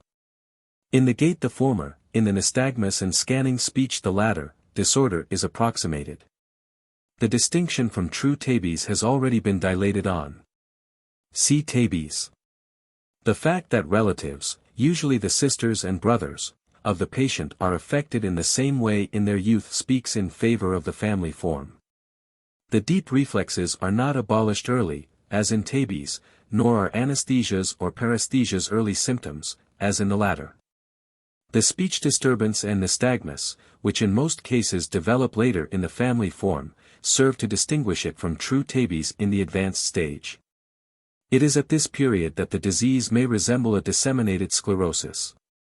The hereditary or family character does not aid us in making a discrimination here, as there is also a family form of the latter disease.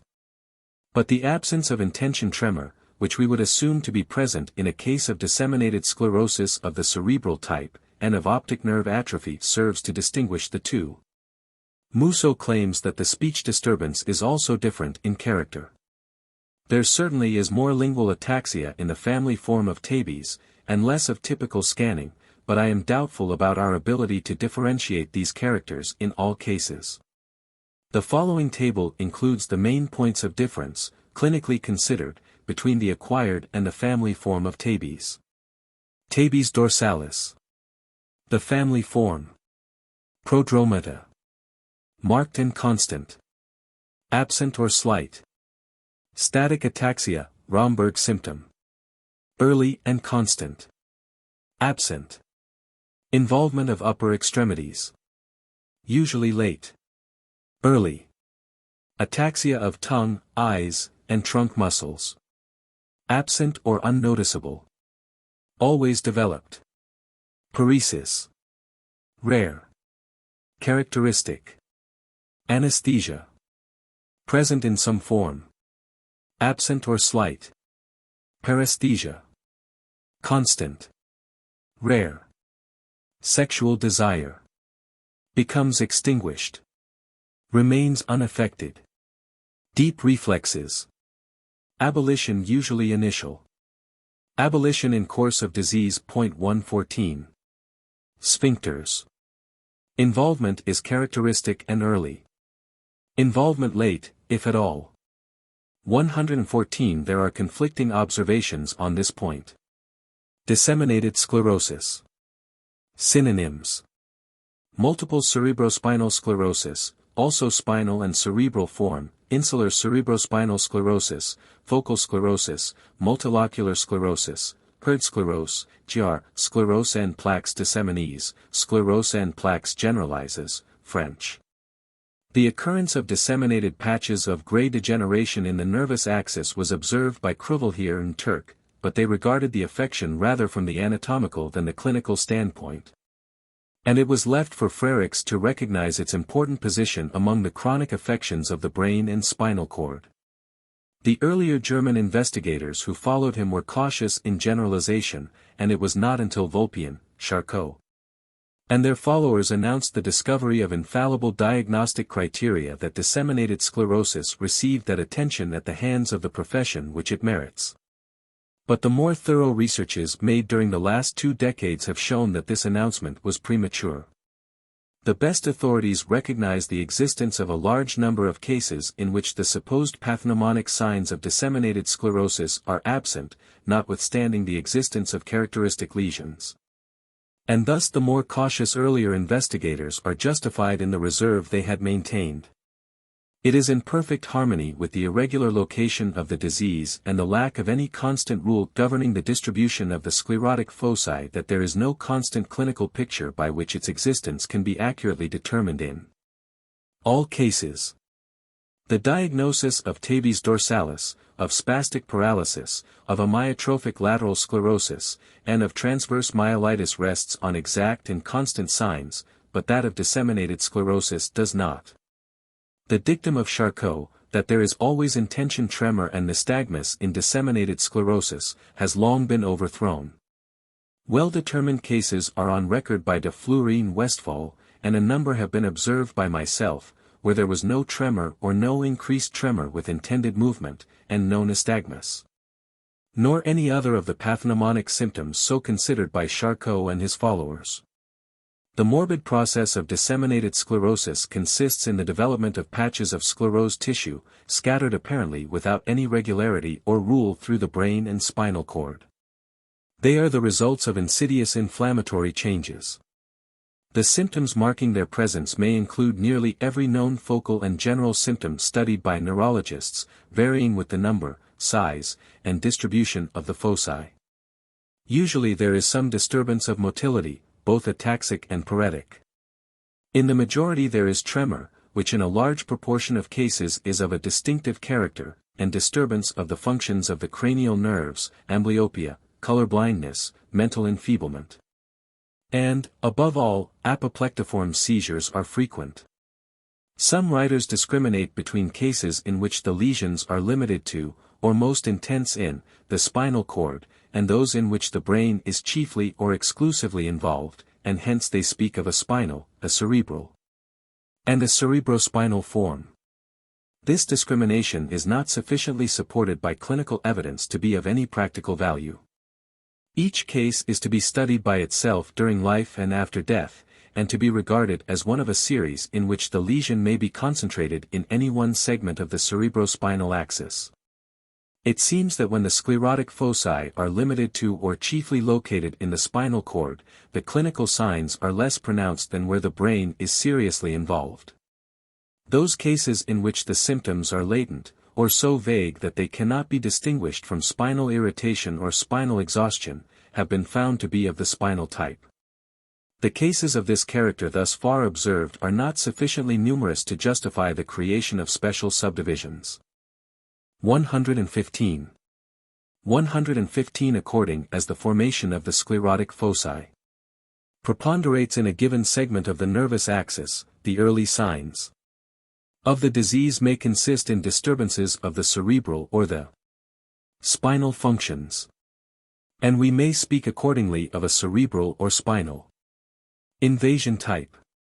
But the principle of classification adopted by several recent writers, which would rank the spinal type among the spinal diseases, the cerebral type among the cerebral diseases, and which is compelled to erect a third category for the reception of the cerebrospinal type under the name of cerebrospinal diseases, is a bad one.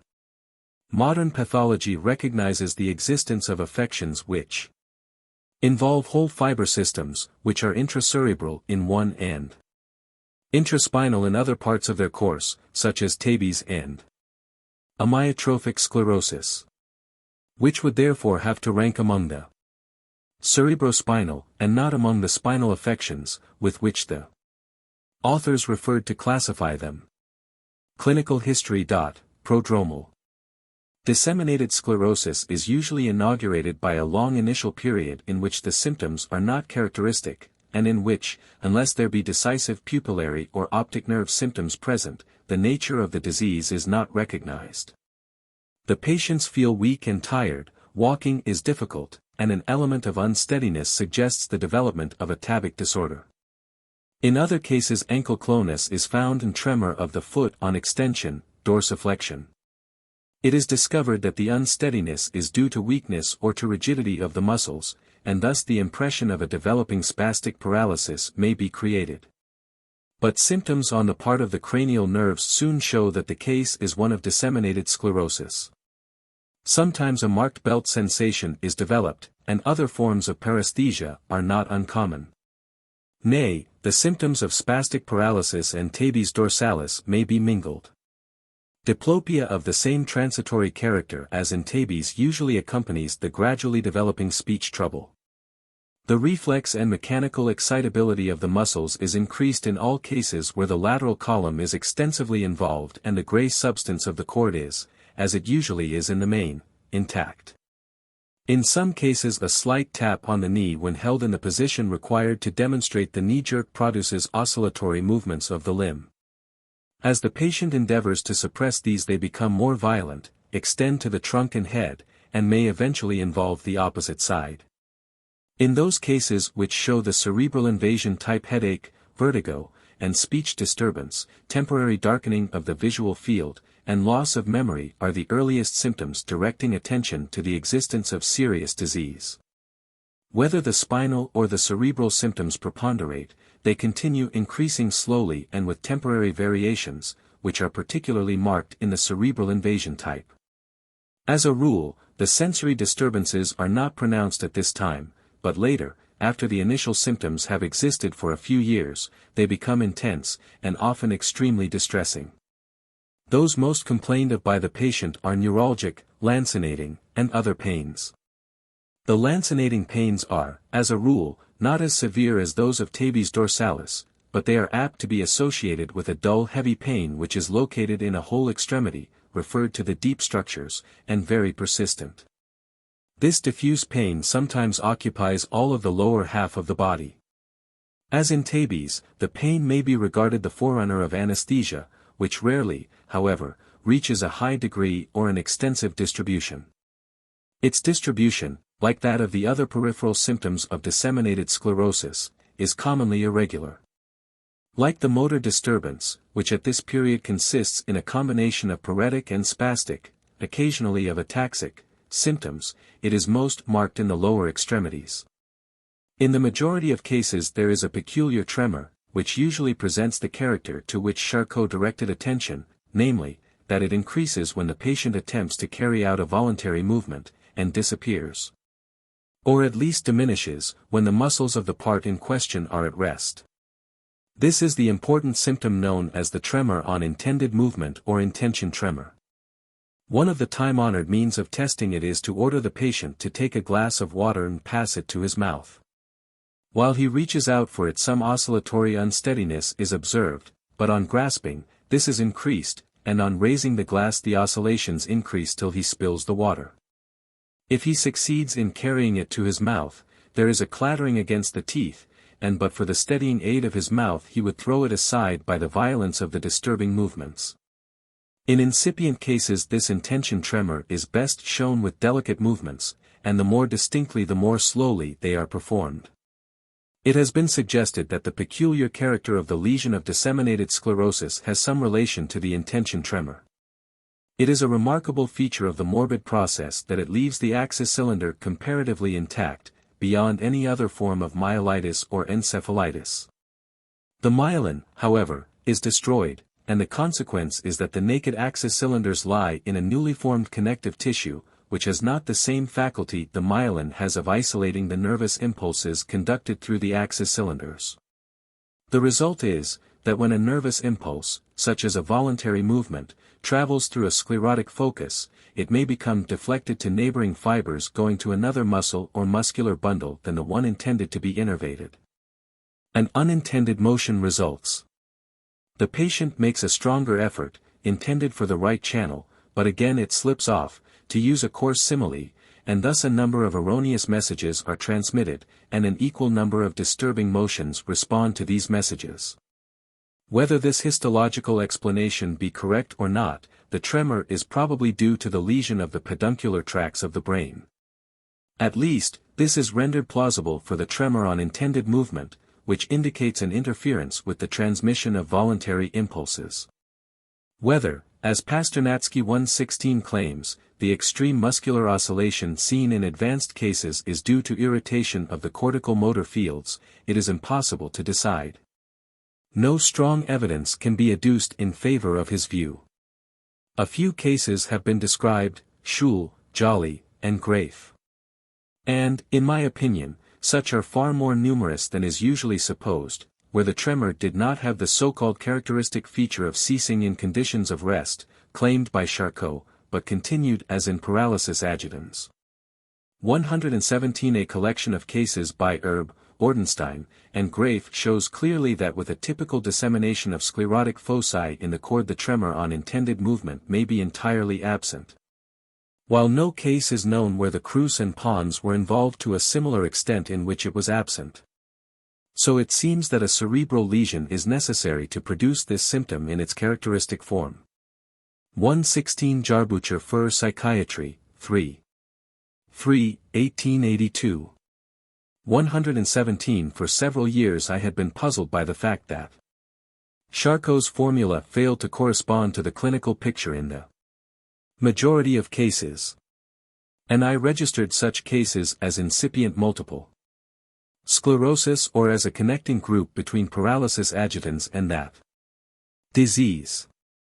In advanced cases of disseminated sclerosis the intention tremor becomes generalized, previously noticed, perhaps, only in one arm, it now affects all the limbs and the muscles which maintain the trunk and head in static equilibrium. The result is, that even when the patient is at rest sitting in a chair, his body, and particularly his head, are agitated by a violent and coarse tremor, which is increased on rising and walking, as well as on attempting to use the hands. Delicate mechanical occupations become impossible, and the handwriting shows a characteristic change, the forward strokes of the letters and the curvilinear backstrokes, as well as the dots and crosses, registering the tremor of the hand in their peculiar irregularity. The speech is usually rough and broken, and sometimes enunciation is impeded in a peculiar way, the patient appearing to scan his words. Krauss 118 has found relaxation of the vocal cords in a remarkable degree to underlie the change in phonation. The scanning of speech appears to be due to impeded innervation of the lips and tongue.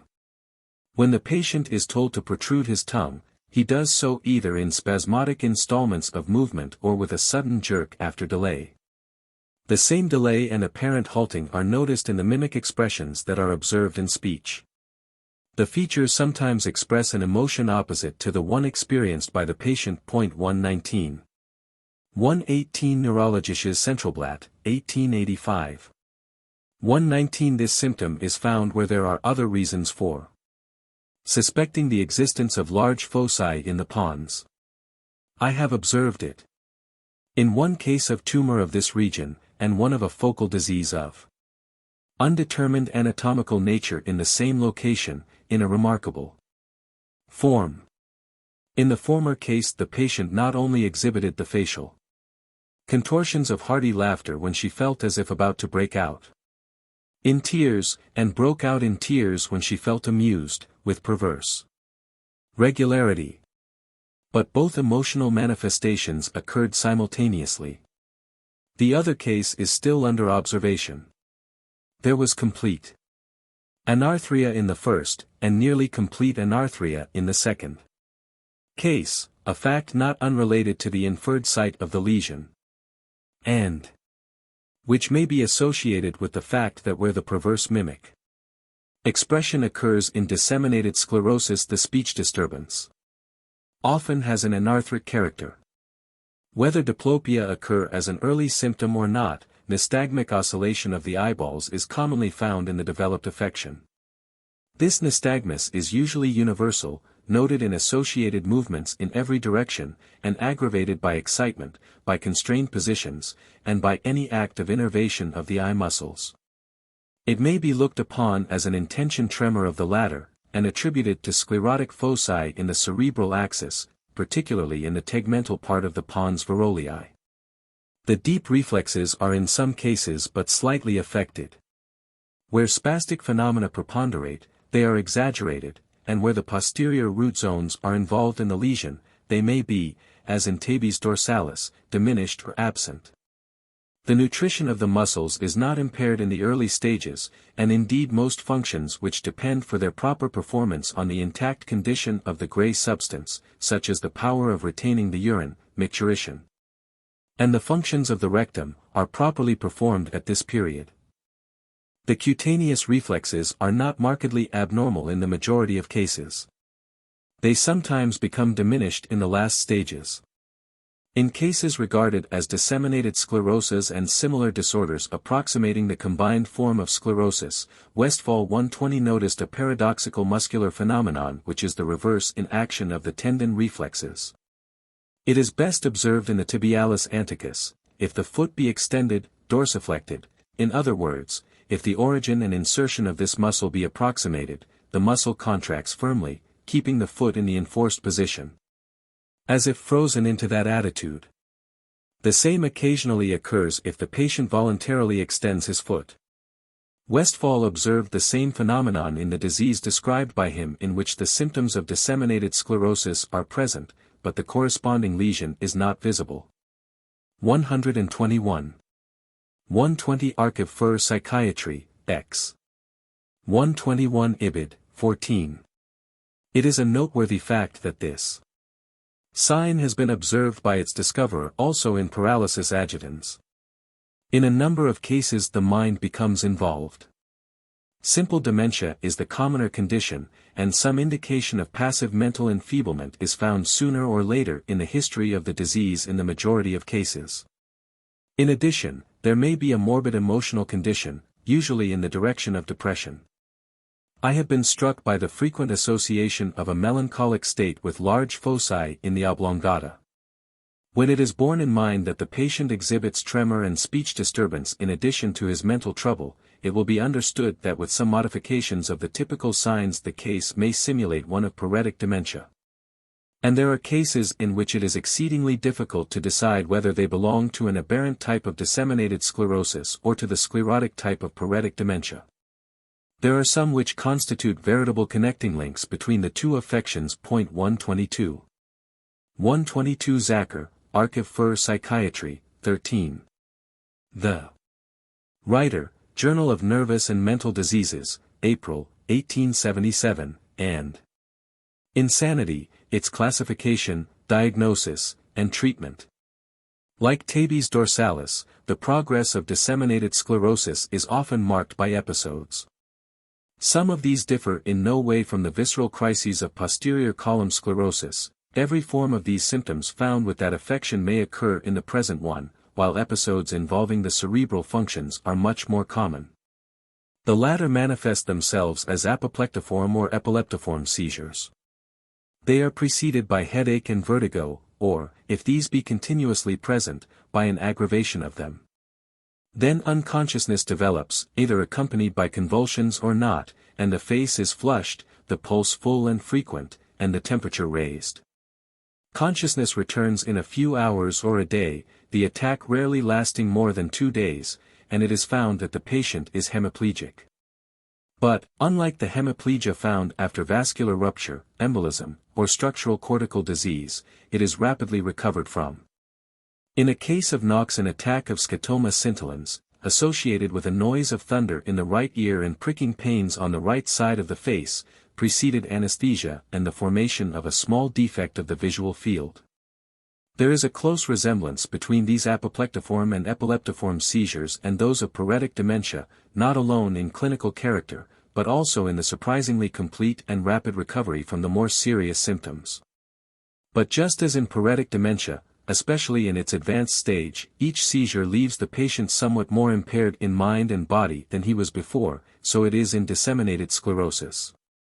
Each attack marks a step forward in the invasion of the morbid state. Eye trouble is much less frequently a premonitory sign of disseminated sclerosis than of tabes. A few such cases are on record. Magnin observed the development of the characteristic symptoms of disseminated sclerosis 14 years after an amaurosis which followed typhoid. And Nock reports another in which first a right ptosis, and then a right amblyopia, preceded the ordinary symptoms. In exceptional cases this premonitory eye trouble may, like that of tabes, rapidly lead to extreme amblyopia or even amaurosis. The visual disturbances are remarkable for their rapid changes. They appear within a short period, attain their maximum rapidly, and may occasionally retrograde as quickly. They develop under two forms, the central and the peripheral scotoma, or, rather, limitation of the visual or color field. The former, like the amblyopia of alcoholic and nicotine intoxication, consists in an inability to differentiate between red and green in the center of the visual field. It never, in my experience, proceeds as far as the toxic amblyopias. That is, to the complete extinction of vision. 123 The peripheral limitation of vision may be for both quantitative and qualitative light perception, but it is not, as a rule, 124 concentric as in tabes, but sector-like. 123 Nock says that the central color blindness may become total, and the red-green blindness extend to the periphery. 124 concentric limitation of 10 to 30 degrees has been noted for color perception. The atrophy of the optic nerve in disseminated sclerosis is typically partial, in the majority of cases manifesting itself as a sharply marked discoloration of the temporal half of the papilla. In others the nasal half of the papilla also becomes discolored, but so much less intensely that the difference between the earlier involved and later involved portions is quite easy. It is doubtful whether the subjective visual disturbance is always an indication of the extent to which the optic nerve is involved. There are good reasons for believing those amblyopias and limitations of the field of vision which show marked remissions and exacerbations to be due to some dynamic central condition involving the visual centers and tracts. Thus it has been observed that almost total amaurosis occurred after an apoplectiform attack, to disappear later on. Occasionally the amblyopia is bilateral and the optic nerve lesion unilateral. The frequency of this affection is stated by Nock 125 as follows: in one-half the cases there is diminished vision, and in half this half optic nerve atrophy with limitation of the visual field. It is only in exceptional cases that an optic neuritis can be determined to have preceded the atrophy. 125 of 50 cases, 22 had no visual trouble, 8 showed simple diminution of perception, 5 added limitation, and 15 changes of the optic disc, a case of total atrophy and amaurosis being included in the latter. The pupils are perfectly normal in some cases, in others meiosis of the spinal type is observed, and this I found to be nearly constant in all advanced cases. Irregularity in outline and inequality exist in a small proportion, and reflex iridoplegia is found in about 10% of the cases. Thus far, the symptoms which occur either in a majority or in a large percentage of cases have been enumerated. The typical course of disseminated sclerosis may be stated as consisting in their gradual development and intensification, covering a period of from 4 to 20 or more years. There are a number of cases in which so many of the symptoms regarded as typical are either absent or where some given symptom group preponderates over the others to such an extent that they require special mention. It is not difficult to understand that disseminated sclerosis may ape other forms of spinal disease. Its symptoms depend on the location of the sclerotic foci. If these are situated chiefly in the cross-pyramid tract, spastic phenomena will predominate, and the case may resemble a spastic paralysis. 126 If they be distributed in both the posterior and lateral columns, the symptoms will resemble those of a combined form of sclerosis in which the tabic and spastic signs are associated, as far as they do not, in the nature of the case, neutralize each other. This was well shown in a case of de Fleury's. Not infrequently an unusually large focus involves the entire transverse section of the cord, and the case becomes complicated by the symptoms of a transverse myelitis. In such a case, described by Rovigli 127, a large transverse focus in the cord had led to ascending secondary degeneration in the column of Gall and descending degeneration of the crossed pyramid tract. In a large series, instances of which are related by Killian 128 Siemens 129 Schulze 130 Zacher 131 and Grafe 132, the disseminated foci were complicated by a diffuse lesion distributed like that of a diffuse or fascicular myelitis. And there seems to exist every connecting link between ordinary chronic myelitis, strictly so called, and disseminated sclerosis. 126 Nock, Neurologisches Centralblatt, 1884. 127 Revista Sperimentale di Freniatria e di Medicina. Lecale, X. 128 Archive für Psychiatry, 7. He designates this form sclerosis continua multiplex. 129 Ibid, X. 130 Ibid, 11. 131 Ibid, 13. 132 Ibid, 14. Not only does disseminated sclerosis occasionally imitate or approximate the regular, fascicular, affections of the cord, as well as diffuse cerebrospinal affections, but it may appear under the mask of a nuclear oblongata paralysis. 133 cases are on record where, in addition to the disseminated sclerosis, there occurred sclerotic atrophy of an entire hemisphere or of its capsular tracts, thus leading to a hemiplegic resemblance of the motor paralysis. In my experience, the cases presenting the type of a nuclear oblongata paralysis run a more rapidly fatal course than others.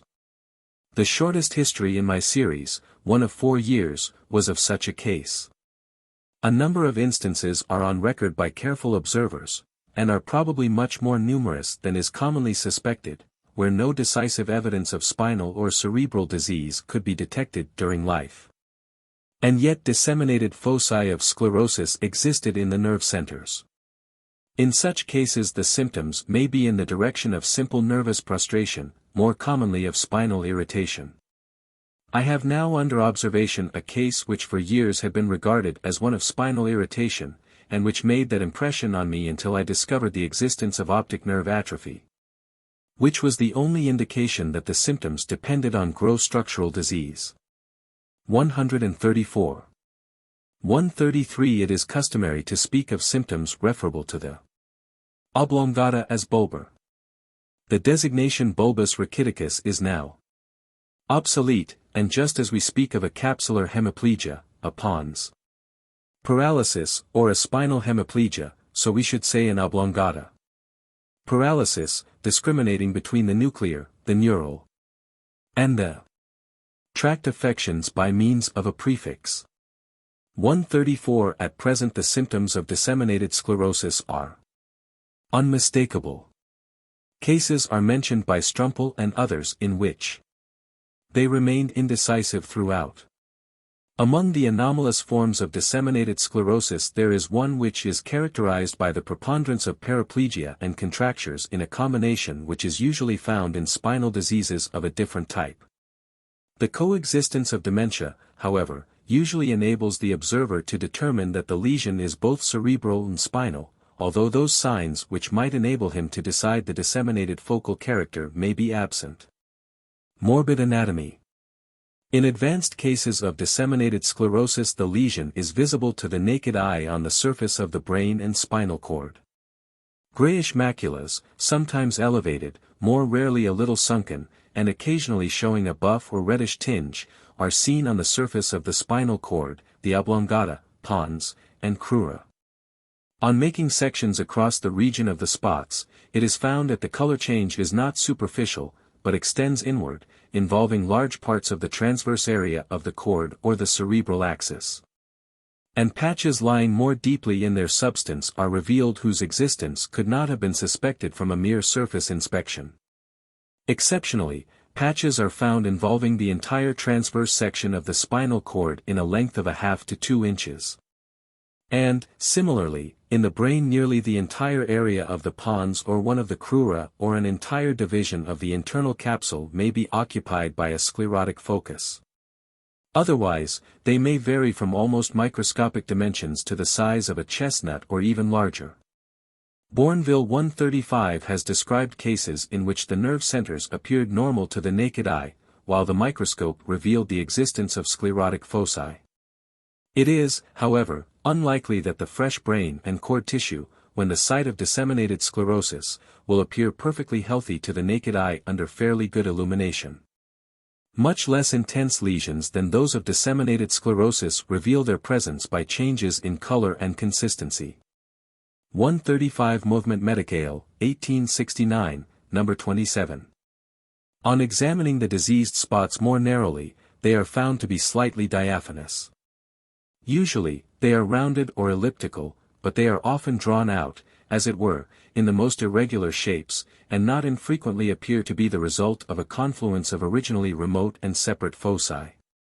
In the cord they are sometimes wedge-shaped, extending inward from the periphery. To the touch they appear firm, sometimes not much more so than the normal tissue, contrasting with it as hard-boiled white of egg would contrast with soft-boiled. In advanced cases they become of almost leathery consistency, and there are instances recorded where they actually creaked under the knife. A clear fluid usually runs from their cut surface, and the latter does not jut up on section like normal nerve tissue. The distribution of the diseased areas follows no known law. They may be numerous and of large size in one segment of the nervous axis, and small, few in numbers, or even absent, in others. In some altitudes of the cord the lateral, in others the posterior, in still others the anterior, columns are chiefly involved. The cerebrum usually contains a larger number of foci irregularly scattered in the centrum ovale of Vuissens, the internal capsule and its surrounding ganglia, as well as in the corpus callosum. Throughout the nervous axis it seems that the lesion chiefly affects the white substances, and even the roots of the peripheral nerves, both cranial and spinal, are occasionally found to contain small foci, gray, firm in consistency, and as distinctly outlined as those of the central organs.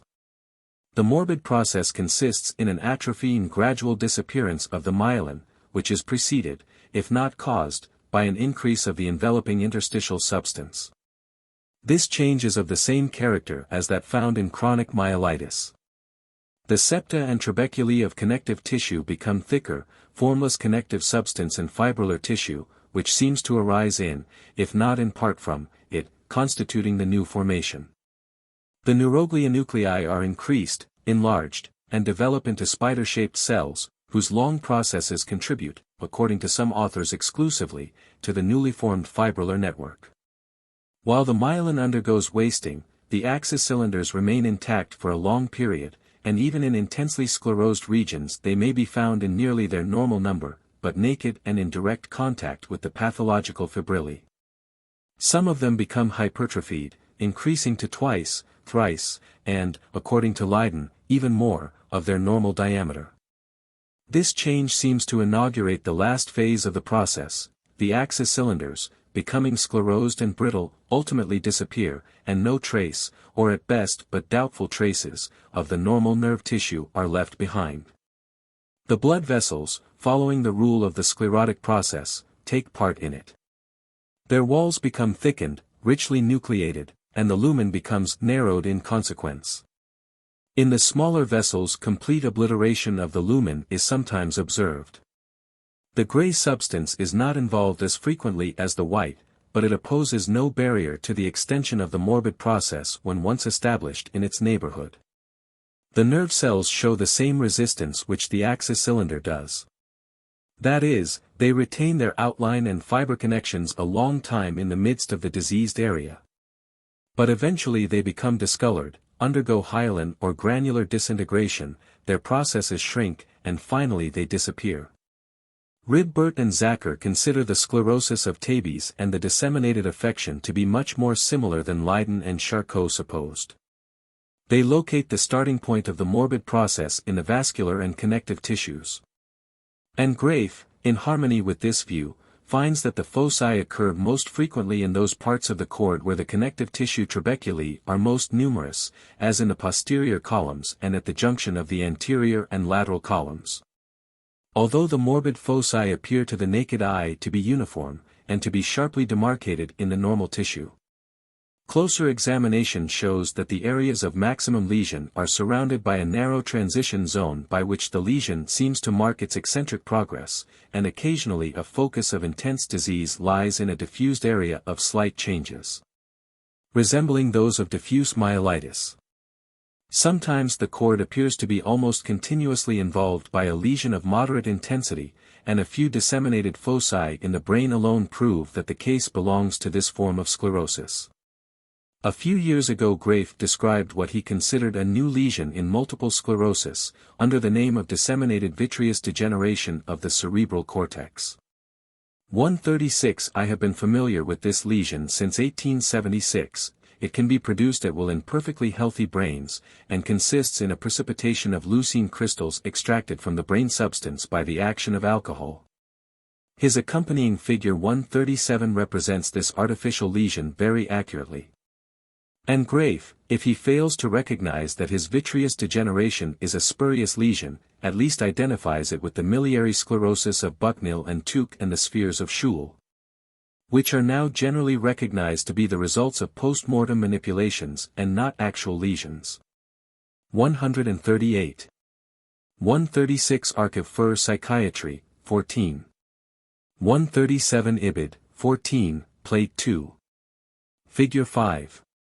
138 Attention was first called to the artificial nature of these bodies by the writer in the Journal of Nervous and Mental Diseases, October, 1877, and a more accurate description was given in the Chicago Medical Review of 1880, and in a demonstration before the New York Neurological Society in 1883.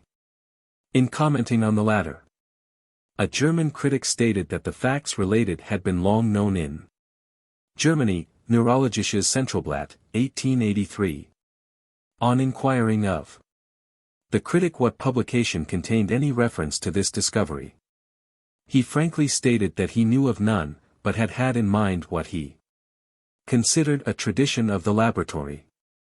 It was in the same year that Graefe worked at the Heidelberg laboratory under the eminent supervision of Fürstner, and it was a few years previous that Schul, one of the collaborators of Ziemson's Cyclopedia, had made the same mistake. So it seems that the tradition is in some danger of expiring, and that it would do no harm to accept the caution, even though it travel across the Atlantic in the reverse of the usual direction.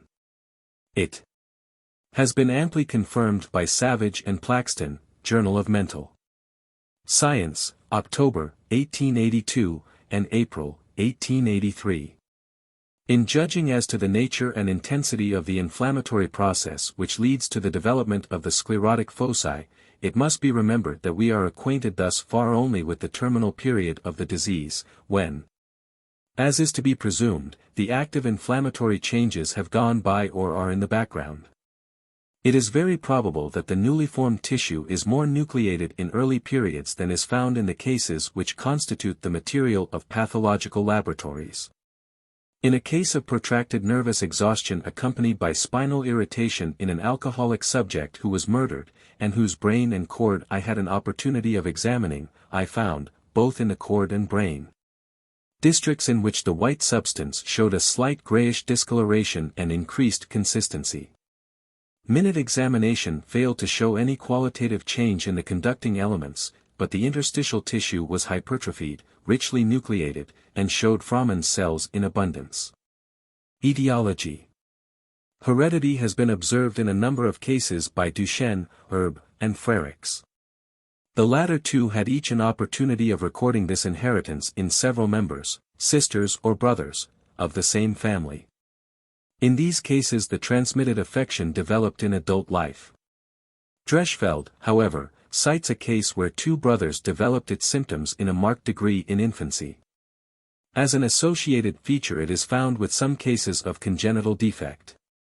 Thus Pollock 139 discovered disseminated sclerosis in an infant which had a defective corpus callosum and exhibited the characteristic signs of the focal affection side by side with the imbecility due to imperfect cerebral development. As a rule, the disease is developed after the 20th year. But cases have been related, de Fleury, where the patient developed the disease and died with an apoplectiform onset in earlier life.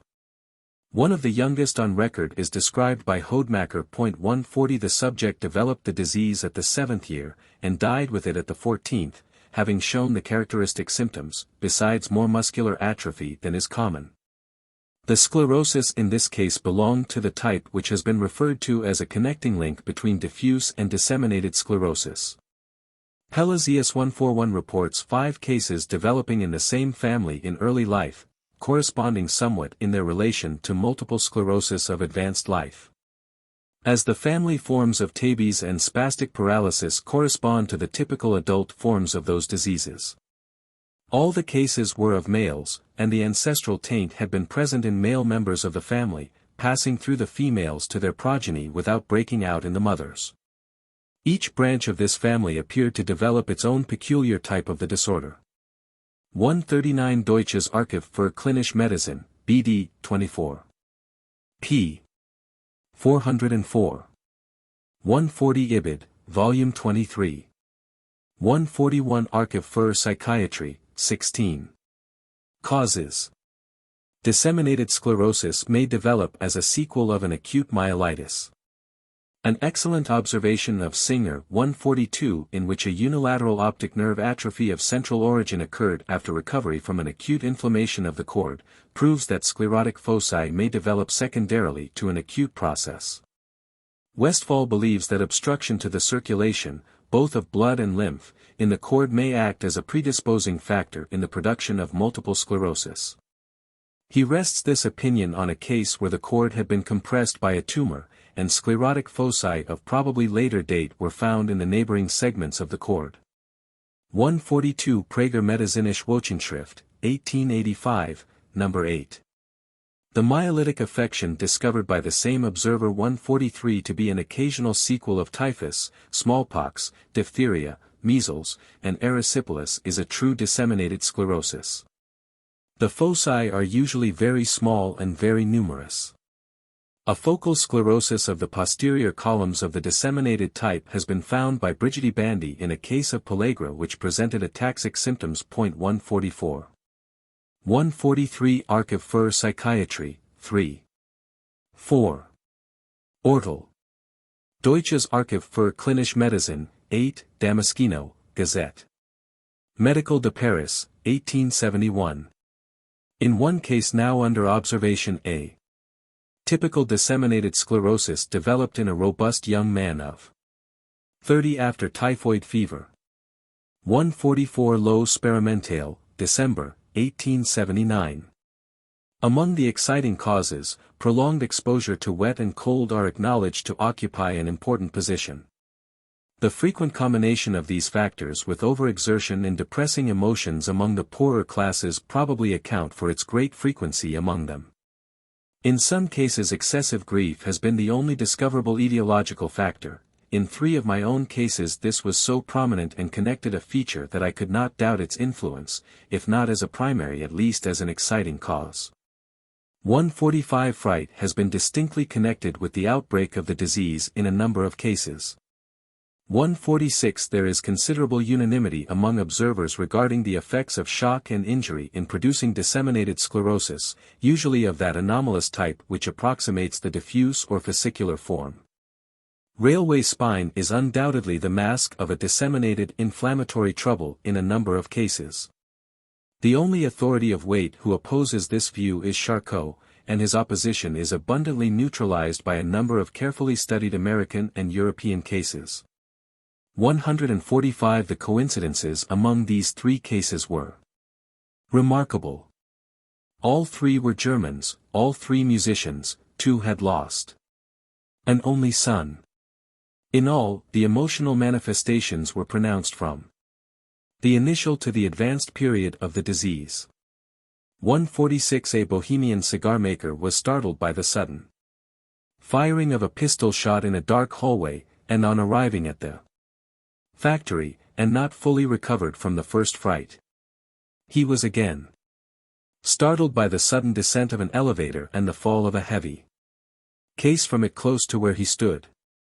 From the latter moment he trembled, and his tremor continued increasing till the last stage of his illness was reached. This was my shortest duration, 4 years. And of nuclear oblongata paralysis type. Hysterical and other obscure neuroses have been claimed to act as predisposing causes. But, inasmuch as it is well established that sclerosis is not a legitimate sequel of even the most aggravated forms of true hysteria 147 and, on the other hand, that disseminated sclerosis, particularly in the early stages, may progress under the mask of spinal irritative or other neuroses, it is reasonable to suppose that cause and effect have been confounded by those who advanced this view. According to Charcot, the female sex shows a greater disposition to the disease than the male. Herb, who bases his remarks on the surprisingly small number of 9 cases, is inclined to account for Charcot's statement on the ground that it was at a hospital for females that Charcot made his observations. On comparing the figures of numerous observers, it will be found that in the experience of one the females, and of the other the males, preponderate.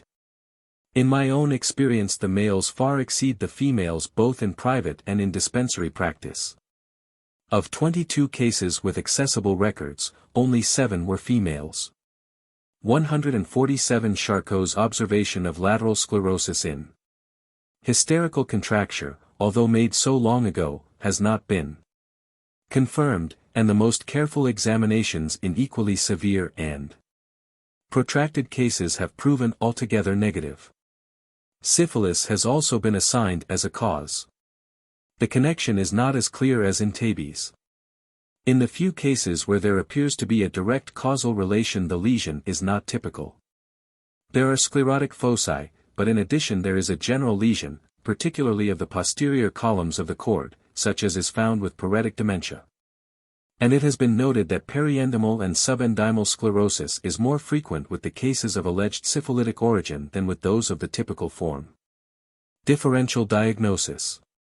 In view of what has been already stated regarding the numerous clinical types found in disseminated sclerosis, it is easily understood why the diagnosis of this disease is becoming more and more uncertain. Every new set of researches removes some one or several of the old and cherished landmarks.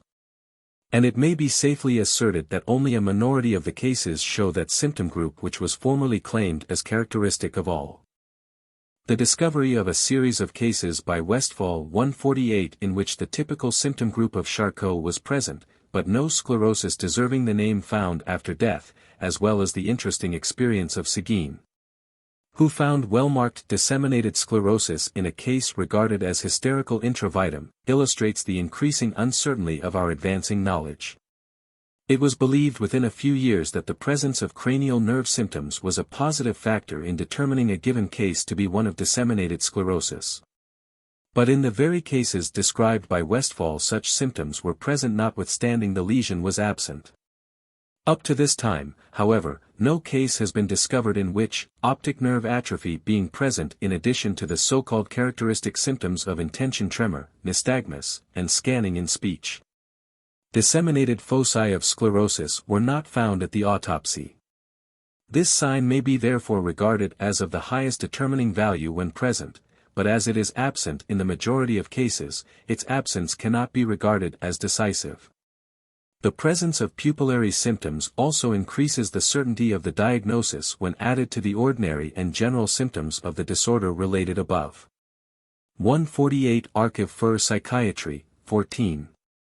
Although the difference between the tremor of typical disseminated sclerosis and that of paralysis agitans is pathognomonic, yet the existence of a group of cases of disseminated sclerosis, as well as of one of cases of paralysis agitans without tremor, renders an exact discrimination in all cases impossible. It is a question, as yet, whether the form of paralysis agitans without tremor described by Charcot, and which is marked by pains in the extremities, rigidity, clumsiness, and slowness of movement, general motor weakness, a frozen countenance, impeded speech, and mental enfeeblement, is not in reality a diffuse or disseminated sclerosis. The diagnosis of this disease, while readily made in a large number of cases on the strength of the characteristic symptoms detailed, may be regarded as impossible in a minority which some good authorities incline to regard as a large one. Diffuse sclerosis. Synonyms. Chronic myelitis, diffuse myelitis, simple or diffuse spinal sclerosis, chronic transverse myelitis, sclerosis strict sic dicta, Leiden, in part, gray degeneration. The various forms of sclerosis thus far considered were at one time considered as varieties of chronic myelitis, and under different names, founded on leading symptoms, were considered to be merely local, and perhaps accidental variations of one and the same morbid process. More accurate clinical and pathological analysis has separated from the general family of the scleroses one clearly demarcated form after another. Tabes dorsalis, disseminated sclerosis, amyotrophic lateral sclerosis, and the combined forms of sclerosis have been successively isolated. Still, a large number of cases are left which cannot be classified either with the regular affections of the cord, limited to special systems of fibers, or with the disseminated form last considered. They agree with the latter in that they are not uniform, they differ from it in that they are not multilocular. Not a few modern authors have neglected making any provisions for these cases, while others treat of them in conjunction with acute myelitis, of which disease it is sometimes regarded as a sequel. The term diffuse sclerosis is here applied to those forms of chronic myelitis which follow no special rule in their location, and to such as are atypical and do not correspond in their symptomatology or anatomy to the more regular forms of sclerosis. In regional distribution, the foci of diffuse sclerosis imitate those of acute myelitis. They may be transverse, fascicular, or irregular. Morbid anatomy. In typical cases, the lesion of diffuse sclerosis constitutes a connecting link between that of the disseminated form and posterior sclerosis.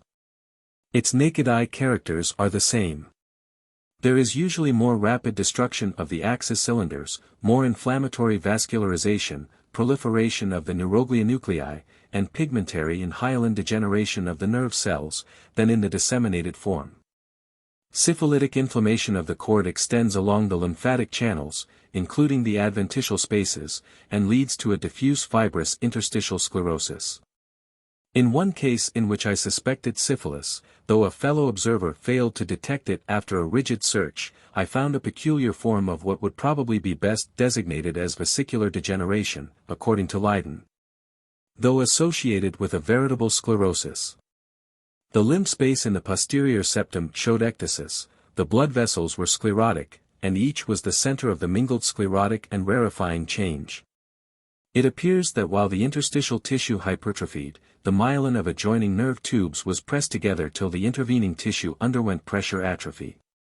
The result was, the myelin tubes consolidated, some axis cylinders perished, others atrophied, a few remained, and, the myelin undergoing liquefaction, long tubular cavities resulted, running parallel with the axis of the cord, and exposed as round cavities on cross-section, Fig. 32. The changes in the cells of the anterior horn in the same cord, Figure 33, illustrate one of the common forms of disease to which they are subjected in the course of sclerotic disease.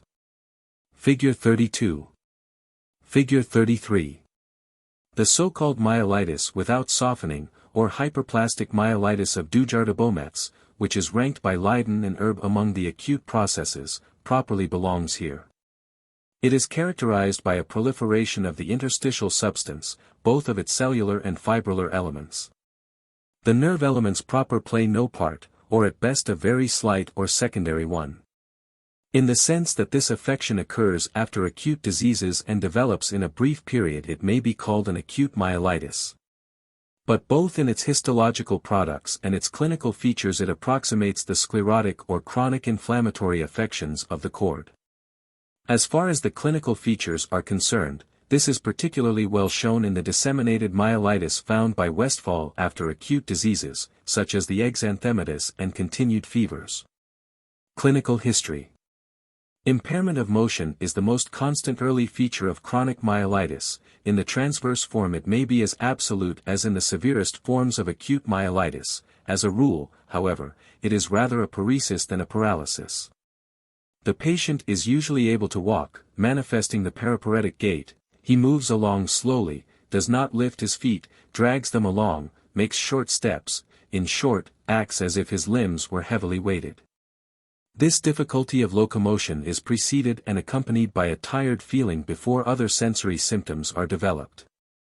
Rigidity of the muscles, like that found in disseminated sclerosis, is a common accompaniment, and may even preponderate over the paresis to such an extent as to modify the patient's walk, rendering it spastic in character. In such cases the muscles feel hard to the touch, and the same exaggerated reflex excitability may be present as was described to be characteristic of spastic paralysis. If, while the leg is slightly flexed on the thigh, the foot be extended 149 so as to render the Achilles tendon and the muscles connected with it tense, and the hand while grasping the foot suddenly presses the latter to still further extension, a quick contraction occurs, which, if the pressure be renewed and kept up, recurs again and again, the succession of the involuntary movements resembling a clonic spasm. This action is termed the ankle clonus or foot phenomenon. Gowers has amplified this test of exaggerated reflex excitability by adding what he calls the front tap contraction. The foot being held in the same way as stated above, the examiner strikes the muscles on the front of the leg, the calf muscles contract and cause a brief extension movement of the foot. It is believed that the foot clonus and the front tap contraction are always pathological, but a few observers, notably Nock, leave it an open question whether it may not occur in neurotic subjects who have no organic disease. Gowers considers the foot clonus found in hysterical women as spurious, and states that it differs from the true form in that it is not constant, being broken by voluntary contractions, and does not begin as soon as the observer applies pressure. But I have seen the form of clonus which Gowers regards as hysterical in cases of diffuse sclerosis.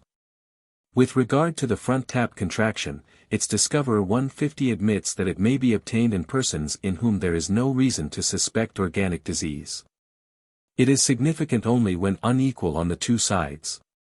149 By extension the approximation of the dorsal surface to the tibial aspect of the leg, what some German writers call dorsal flexion, is meant. 150 Gowers, the diagnosis of the diseases of the spinal cord, 3d ed. In severe cases contractures are developed in the affected muscular groups, being, as a rule, preceded by the rigidity, increased reflex excitability, and the thereon dependent phenomena above detailed. These contractures may be like those of spastic paralysis, but usually the adductors show the chief involvement, and sometimes the leg becomes flexed on the thigh and the thigh on the abdomen in such firm contraction that the patient, albeit his gross motor power is not sufficiently impaired, is unable to move about, and is confined to his bed, his heel firmly drawn up against his buttock.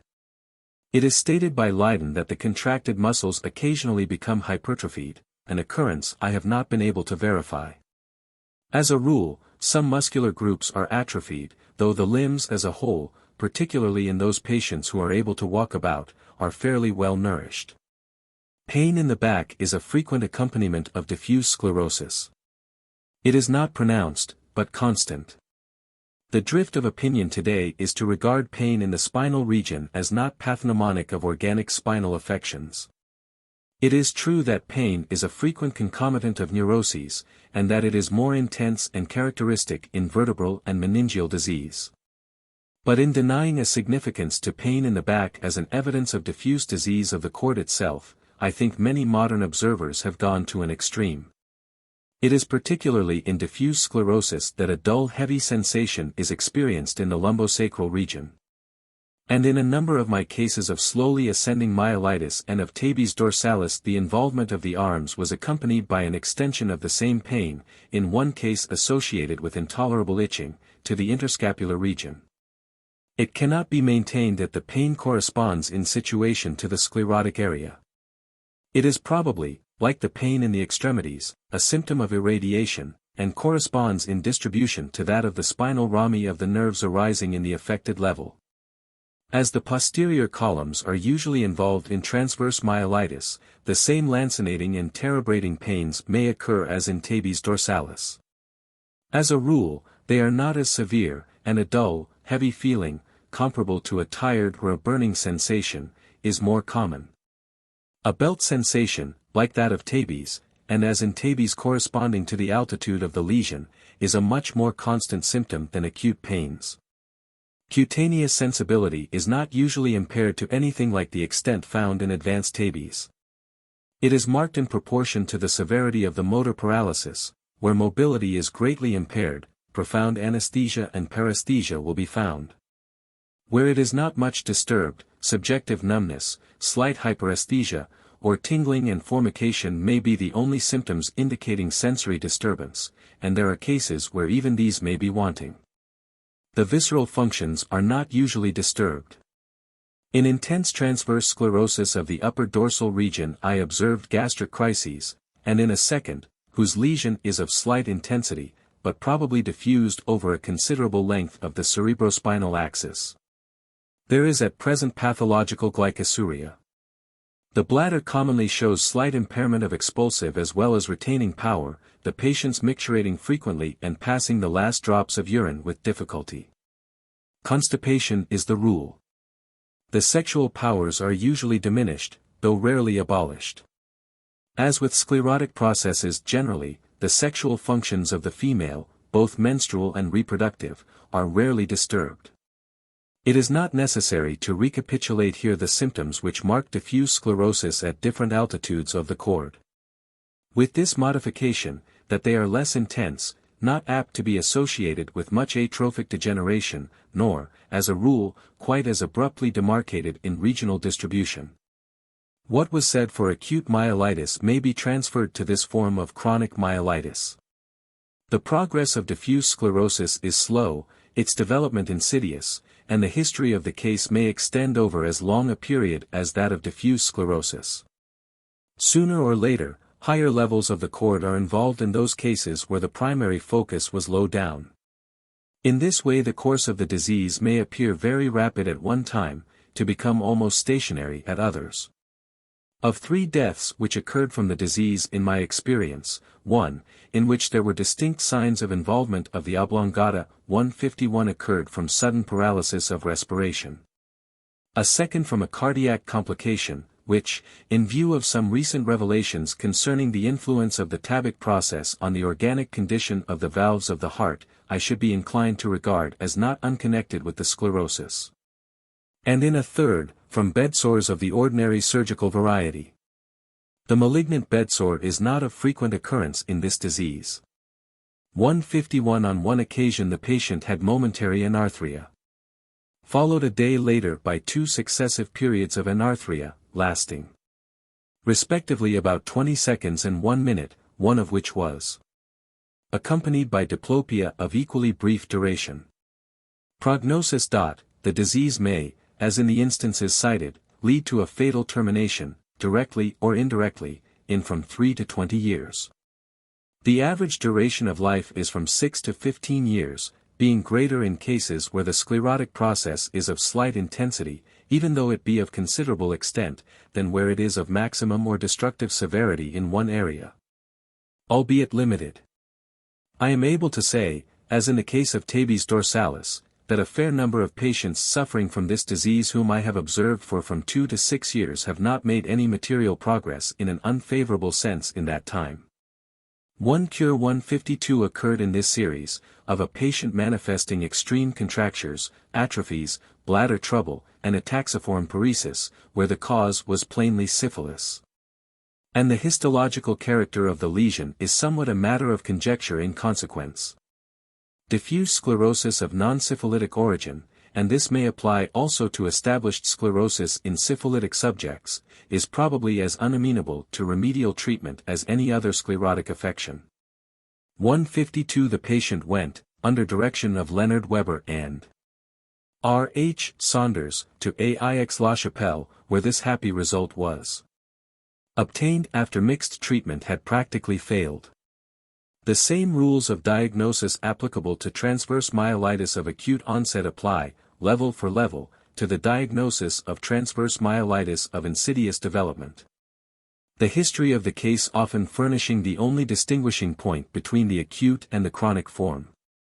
The main difference between the diffuse sclerosis and acute myelitis, clinically considered, consists in the gradual development of symptoms in the former as contrasted with their rapid development in the latter disease.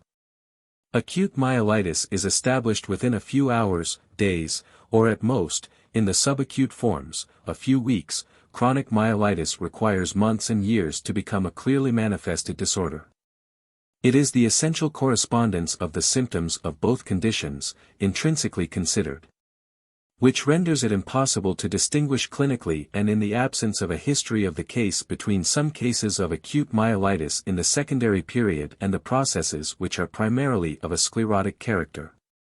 It is unusual to find the degeneration reaction in myelitis of slow and gradual development.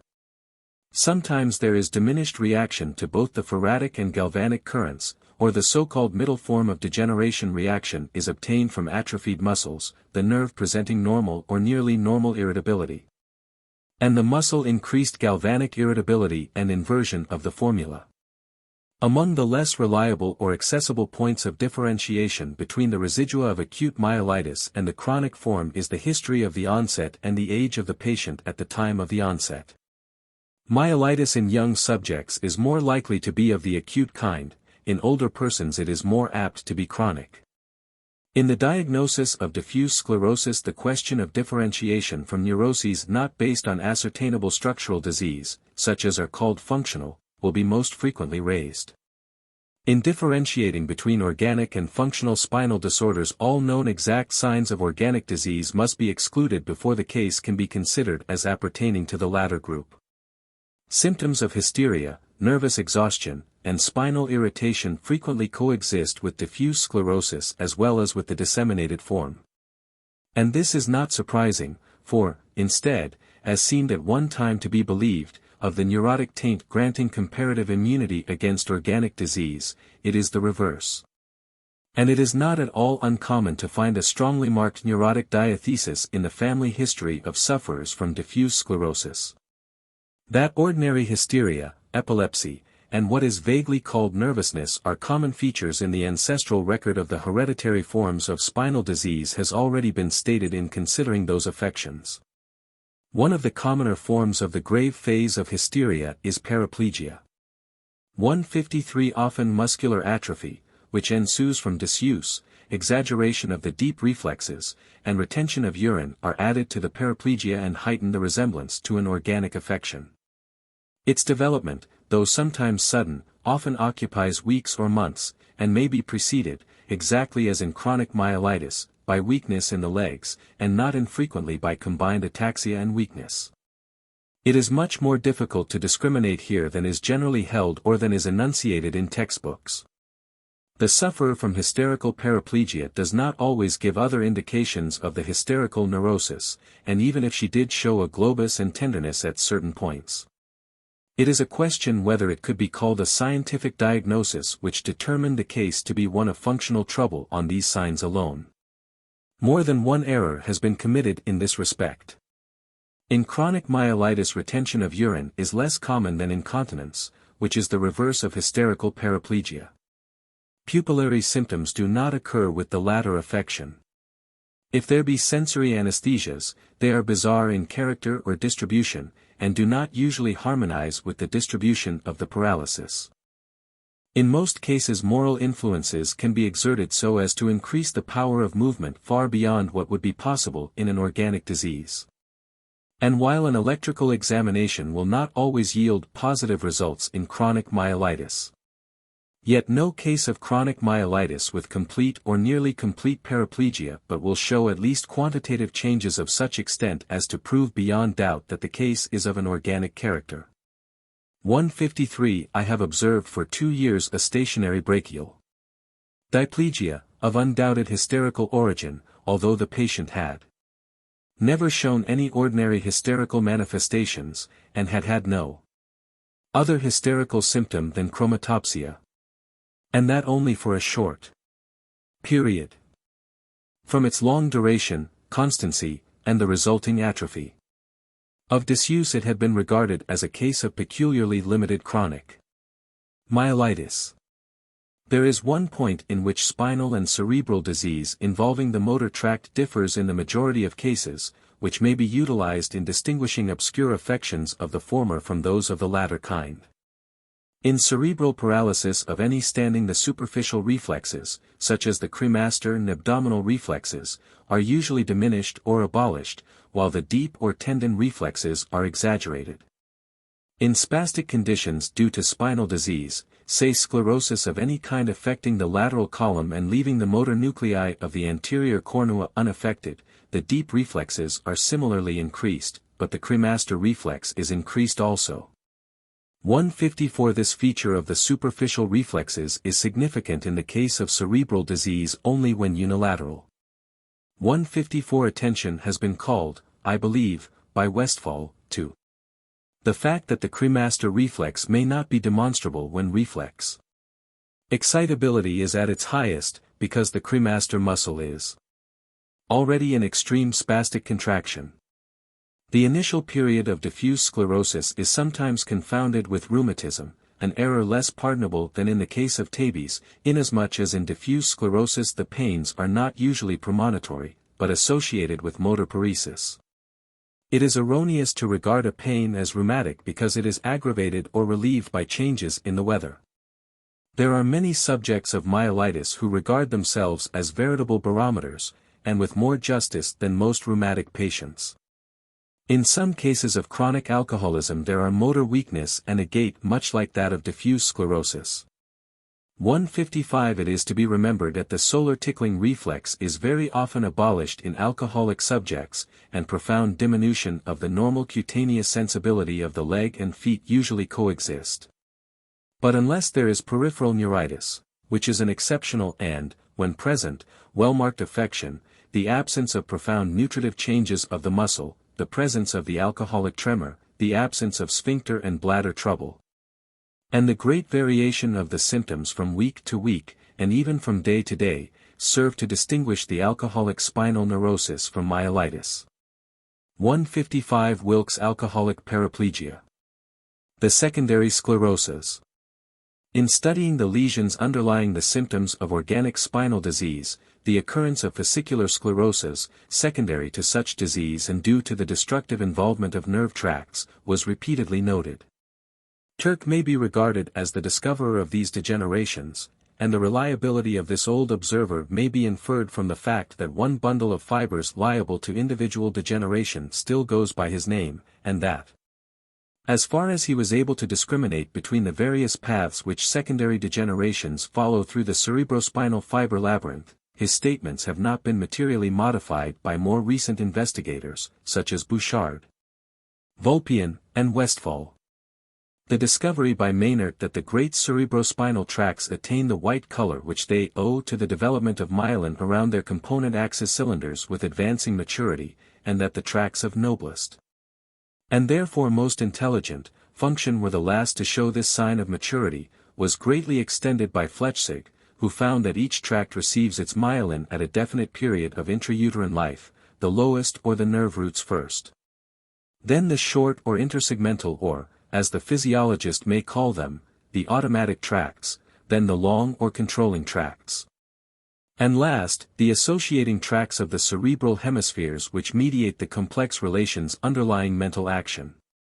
It was this discovery which gave a new impulse to the study of the secondary affections of the cord and brain.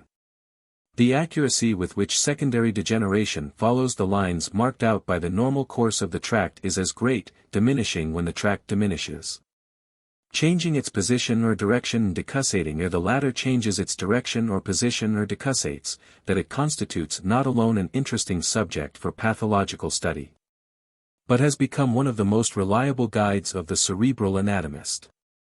It is of great importance to the pathologist to be able to differentiate between the primary disease and its secondary results, and, as the controversy concerning the so-called system diseases shows, even the most studious observers are uncertain in this direction in many cases.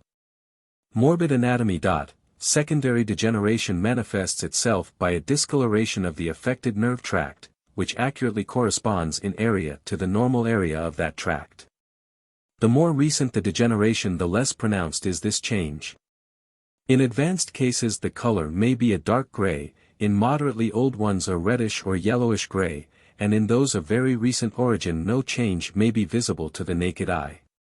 It is claimed, however, that even here a loss of translucency of the white substance, giving it a sort of cheese-like opacity, may be detected. On hardening the specimen containing the degenerated tract in Muller's fluid or a simple bichromate salt solution, the affected area, instead of appearing dark on section in contrast with the gray substance, which in such preparations appears yellowish or a light brown, contrasts with the former by its lighter tinge. This contrast is observable even in cases where the naked eye was unable to detect the change in the fresh specimen.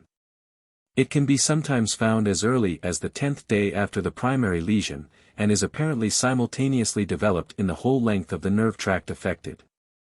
The minute changes characterizing secondary degeneration begin in the essential conducting elements, the axis cylinder, which exhibits a finely granular or molecular disintegration, and disappear. According to Hohmann, it shows an initial swelling and a failure to stain properly before this. The myelin then follows suit, it becomes fragile, forms variously shaped globules, and also disappears, and together with this a nuclear proliferation is noticed in the interstitial substance. Fatty granule cells are observed in large numbers, and manifest a tendency to accumulate in the perivascular districts. These cells are not permanent. Their gradual diminution is accompanied by a proliferation of the interstitial tissue, which ultimately appears as a pure connective substance composed of fine fibrillae arranged in undulating bundles. The entire process may be not inaptly compared to an hypertrophy of the interstitial substance resulting from overfeeding of its cellular elements by the morbid pabulum furnished through the disintegration of the nervous substance proper. The disappearance of the nerve tubes, and the formation of a new tissue in their place, which, like all tissues of the same character, undergoes shrinkage, leads to considerable deformity in the shape of the part which is the site of secondary degeneration. This is seen in the accompanying figure, where in an old standing secondary degeneration of one interolivary layer the corresponding half of the medulla is greatly reduced in diameter as compared with the other side, Fig. 34, and the entire raphe is distorted. When one side of the cord is the site of such a change a similar asymmetry results. Figure 34. Secondary degeneration of interolivary layer. DDSD, degenerated area, R, the distorted raphe. According as the original lesion is incompletely or completely destructive, a larger or fewer number of axis cylinders may be found preserved in the sclerotic tissue. It is not yet determined whether in some instances these fibers may not represent an admixture from another source than are comprised in the mainly affected tract. Secondary degenerations are classified as ascending and descending. An ascending degeneration is one which is found situated brainward of the primary lesion, a descending one is found caudate of the lesion. It was once maintained that the direction of the secondary degeneration was constant for each individual tract. This seems to be true for a few. Some tracts, particularly in the brain, degenerate on both sides of the lesion, as I showed with regard to the interolivary layer. The best studied form of secondary degeneration is that of the voluntary motor conduit known as the pyramid tract. Beginning in the so-called motor area of each cerebral hemisphere, the Rolandic loop passes into the anterior part of the posterior half of the internal capsule, to be thence continued through the crus, pons, and the pyramids of the oblongata to the decussation or crossing point of the pyramids. Here the greater part of the tract crosses into the opposite lateral column, occupying the position described in the section on spastic paralysis. A smaller part remains on the same side of the continuous interpyramidal and ventrospinal fissure, constituting the direct fasciculus of Turk. The crossed pyramid tract diminishes as it passes caudate in the cord, giving off its fibers to the lateral reticular processes of the cord. Whence, whether interrupted by cells, von Monaco, or not, they probably reach the great cells in the gray substance from which the anterior rootlets spring. The direct fasciculus probably terminates in a similar way, and perhaps makes good, as it were, its failure to participate in the gross decussation at the level of the foramen magnum by decussating in detail along its entire length. It is usually exhausted before the lumbar cord is reached, whereas the crossed tract in the lateral column continues down as low as the origin of the sacral nerves. A destructive lesion anywhere in the course of the pyramid tract, whether it be in the motor area of the cortex, in the loop of Rolando, in the internal capsule, the pons, or the cord itself, will provoke descending degeneration. That is, sclerosis of so much of the tract as lies below the lesion. Thus such degeneration is found with porencephalic defect of the motor area. I found it in a paretic dement who had extensive cortical destruction following a submeningeal hemorrhage.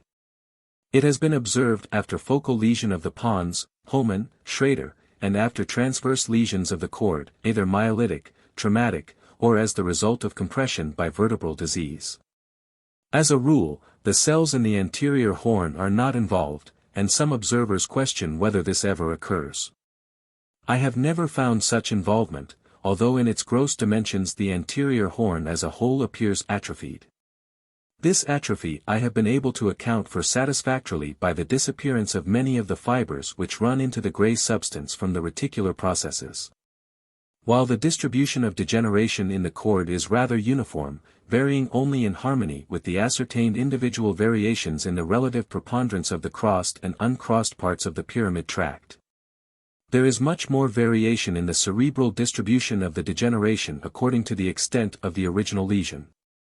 Thus, if the entire capsule be destroyed, the greater part of the crus is involved.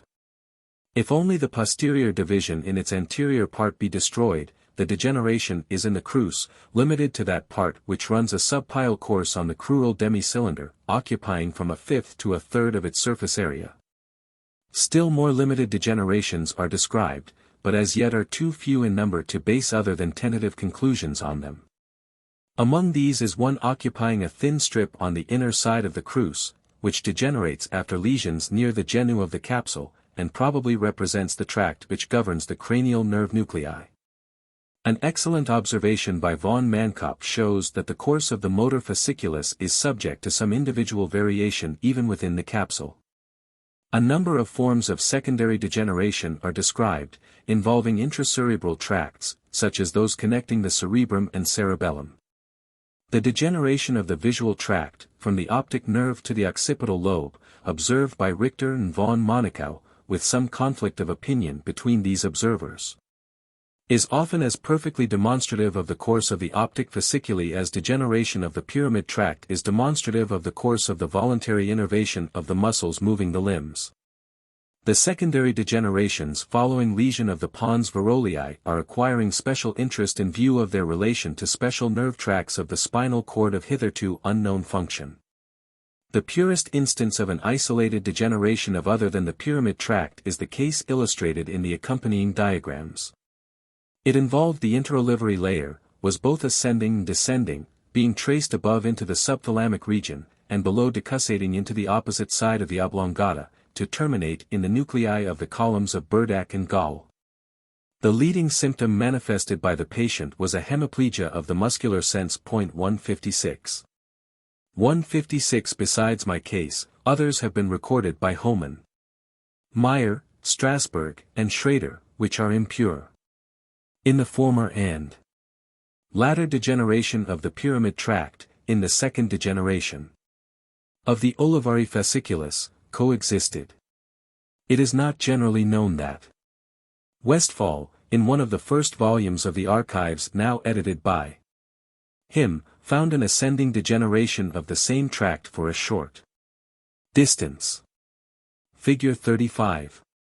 Secondary degeneration of interolivary layer. Caudal or descending portion, A, in caudal half of pons, B, cephalic. End of oblongata, C, middle of oblongata, D, at level of so-called upper pyramidal or interolivary decussation. E, at level of true pyramidal decussation. The atrophy in this level has entirely crossed the middle line. In D it is seen in the act of crossing. Ascending degeneration is found in a very distinct form after compression of the cauda equina. It is limited to the posterior columns, occupying nearly the entire area of the latter in the lumbar cord, particularly the triangular field of Burdach's column mentioned in the article on tabes.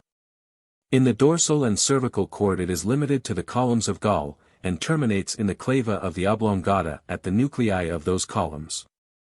Higher lesions produce the same ascending degeneration of the column of Gall, and in addition involve other, probably centripetal, tracts which happen to be injured at their origin or in their course. For example, a transverse lesion of the dorsal cord would produce ascending degeneration for its whole length of the column of Gall and of the direct cerebellar tract. In addition, it would, in obedience to the law previously stated, produce descending degeneration of the pyramid tract. This combination is almost a typical sequence of compression myelitis of the cord, as well as of ordinary transverse sclerosis.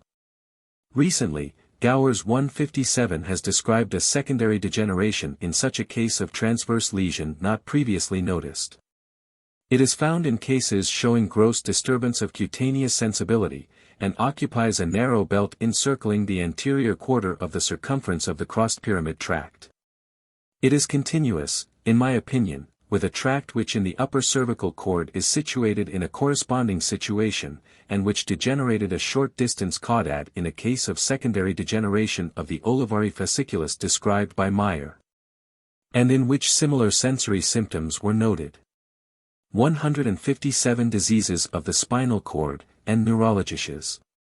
Centralblatt, 1886. Figure 36. Decussating degeneration of interolivary layer, DR, dark, the crossing degenerated fasciculi. Arc, the undegenerated fasciculi, after emerging from the partly sclerosed raphe. Clinical history. Secondary degenerations are passive results of other more active processes, and few clinical signs are attributable to them. The most important of these is the contracture which is found in old hemiplegias, and attributed, like the secondary exaggeration of deep reflexes in such, to the descending degeneration of the pyramid tract. Bouchard believed that it was the retraction of the sclerotic strand which acted as an irritant on the neighboring fibers. The development of spastic symptoms in amyotrophic lateral sclerosis and in focal lesions of the crossed pyramid tract is in favor of this view. On the other hand, the occurrence of flaccid hemiplegia, and its conservation for years after the most extensive lesions, is against it, as it is in these very cases that the secondary degeneration is most intense. That the retraction of a longitudinal strand exercises any serious effect on neighboring and parallel fasciculi is questionable, as the process is slow. There is, however, one situation where such influence is very likely to occur, the desiccations of the oblongata. In the case already referred to, the retracting sclerosing bundles undoubtedly must have exercised a damaging effect on their fellows of the opposite side, which, interdigitating with them, were compelled to pass through the sclerosing tissue. It has occurred to me that the slight sclerosis which is sometimes observed in the crossed pyramid tract of the same side of a cerebral lesion, even where that lesion is strictly unilateral, is due to a similar influence. I think it can be shown that such sclerosis cannot be traced to the primary lesion. It begins at the decussation. And it is more than probable that the firm constriction to which the healthy fibers are subjected in crossing through their shrinking fellows of the opposite side is not alone the cause of the symmetrical yet slighter lesion, but also accounts for the observation by Petries and Charcot of a slight motor weakness observed on the same side as the hemiplegia, producing lesion in ordinary cases of capsular hemorrhage. 158. 158 Some of the French observers claim that this occurs only in the early period, but a careful study of the matter by R. Friedlander shows that the weakness of the side not usually regarded as involved is found in the later periods, and well marked then. Neurologisches Centralblatt, June 1, 1886. The prognosis and treatment of secondary degenerations are practically involved in the primary lesion which gave rise to them. The contractures attributed to secondary sclerosis of the motor tracts is to be treated on the principles mentioned in the following section. The treatment of spinal sclerosis. As the histological character of the different forms of sclerosis is similar, at least in the terminal period, the causes producing them identical even in name, and the indications furnished by leading symptoms analogous if not identical. The treatment of these various disorders is naturally based on the same leading principles. There are two objects to be aimed at in dealing with these chronic disorders. The first is the cure or arrest of the morbid process itself, the second is the amelioration of distressing and disabling symptoms. It is generally recognized that a perfect cure of a sclerosis is a consummation never to be realized by any plan of treatment now at our disposal. The experiments of Kahler and others have shown that spinal tissue, once destroyed, is not regenerated. The post-mortem examination of cases of tabes which were considered as cured during life, Schulze, has shown that the sclerosis had not been removed. The process had merely become quiescent, and the apparent recovery had been due to the vicarization of other nerve elements than those destroyed for the latter. But if attempts at the regeneration of destroyed fibers and cells are to be regarded as futile, the arrest of the destructive process is to be considered as an object which offers better chances of realization, and which is worth attempting for other than merely conservative reasons. In a number of the forms of sclerosis described, notably in tabes and the disseminated form, it is remarked that the axis cylinders lying within the morbid district are in part intact and in part but slightly affected. Here and there groups of nerve tubes may be found which retain even their myelin.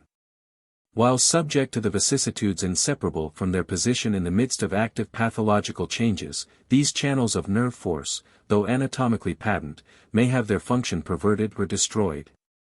Just as a nerve outside of the cord may be paralyzed by pressure or anemia though its structure be intact. Should the active phase of the sclerotic process be arrested, these intact or nearly intact fibers will resume their function, and thus an apparent improvement will be effected. The spontaneous ameliorations in the course of tabes dorsalis and the less marked ones of diffuse sclerosis, coupled with temporarily improved sensation in the former and improved motion in the latter disease, show that retrogressions of this character are possible and do occur. How is the physician to imitate the action of nature? How to intensify it so as to secure the permanent improvement which nature unaided does not grant? The first factor to be considered is the removal of the cause of the disease. A number of cases are due to exposure to wet and cold and to overexertion. Such exposure and overexertion, if not already rendered impossible by the disease, is to be discontinued. A large number of cases of tabes, according to many authors, a majority, a considerable number of cases of diffuse sclerosis, and not a few of other forms, are connected with the syphilitic dyscrasia. Here, at the very outset, we have a definite indication for treatment, and while we may be disappointed in the results of such treatment in a large proportion of cases, yet enough of well-assured and substantial success has been and is obtained to render it almost a matter of duty for the physician to try antisyphilitic measures in every such instance. The mixed treatment in chronic spinal disorders should be followed out for long periods and faithfully. Most tabic and other sclerotic subjects affected with constitutional syphilis are in what is called the tertiary period of that disease, when iodide of potassium is less useful than mercury. I have never gained anything by pushing either drug to the extreme point in advanced cases, and it should be borne in mind that mercurialization carried too far may itself prove directly injurious to the nerve centers. 159 in cases where gastric crises, gross ataxia, muscular atrophy, and bladder disturbance have been of long duration. This treatment is rarely successful. 160 but in the initial and early periods of tabes and in diffuse sclerosis of slight intensity the effect is sometimes gratifying, and of such a nature that it cannot be attributed to a coincidence with spontaneous remissions of the disease. In one case both knee jerks and the pupillary reflexes returned, to disappear on premature discontinuance of the treatment, and on resumption one knee jerk again returned, and has remained demonstrable now over half a year. In a second case the fulminating pains and the bladder disturbance disappeared, a slight indication of the pupillary reflex developed, and the patient has remained stationary with this gain for a period of 3 years. 161 in a third case, one of established ataxia, with which lutic osseous lesions occurred, the pupillary reflex has returned twice, disappearing after the first reappearance. In one case of combined sclerosis in which no syphilitic antecedents could be found the paresis of the arms has disappeared. And the ataxic paresis of the lower extremities has improved to such an extent that the patient can stand with his eyes closed and his feet together, and on one leg with the eyes open, feats which a year ago he was unable to perform. None of the changes in symptoms taking place in these cases occur spontaneously in sclerotic spinal disorders, and they must be attributed to the treatment. Such treatment is best carried out in conjunction with warm bathing. The hot springs of Arkansas, those at Las Vegas, New Mexico, and the baths of Aix-la-Chapelle in Europe enjoy a special reputation in this field. The springs of Arkansas, as regards the intrinsic character of the water, possess advantages which are probably not excelled by any European baths, but the therapeutical management 162 is far from that ideal point of development attained. For example, at Aix-la-Chapelle. 159 Mendel thus found in his experiments made on dogs developing cerebral disease from rotation with the head directed toward the axis of rotation, that dogs who had previously received subcutaneous injections of corrosive sublimate showed an increased vulnerability to the action of the rotary apparatus. 160 A remarkable exception is related in the section on chronic myelitis. 161 There was concentric limitation of all color fields, and only central perception of green. Today, if anything, the color fields of this patient are a little greater than in the physiological average. The case was undoubtedly one of initial tabes. 162 Mercurial ointment is used by the hundredweight to quote the expression of a patient, and in certain establishments the suffers from the common taint plaster each other from head to foot, as with mud. With this panacea for most of those ills which flock to the springs. Still, there seems to be no doubt that enormous quantities of mercury are borne well by those who use the baths, and who under other circumstances are susceptible to its most undesirable effects. Optic nerve atrophy, according to the best authorities, constitutes a contraindication to the use of mercury in any form.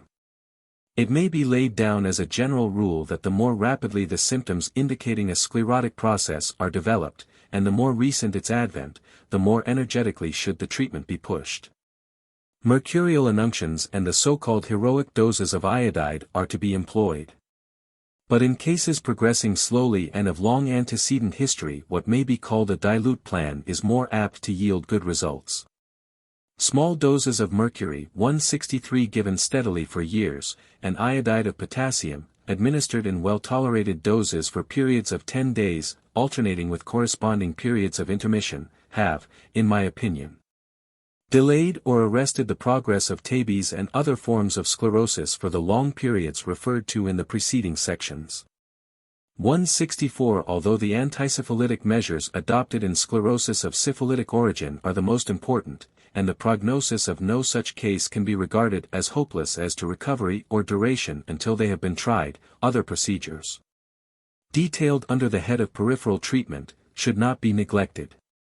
While some very severe cases improve rapidly on antisyphilitic treatment, other much less severe and more recent cases, in which the same cause is assigned with equal reason, are not affected by it in the slightest visible degree. The reason for this difference is unknown, but it necessitates the bearing in mind that by limiting the treatment to the etiological indication valuable time may be wasted in which the symptomatic indications could be profitably followed.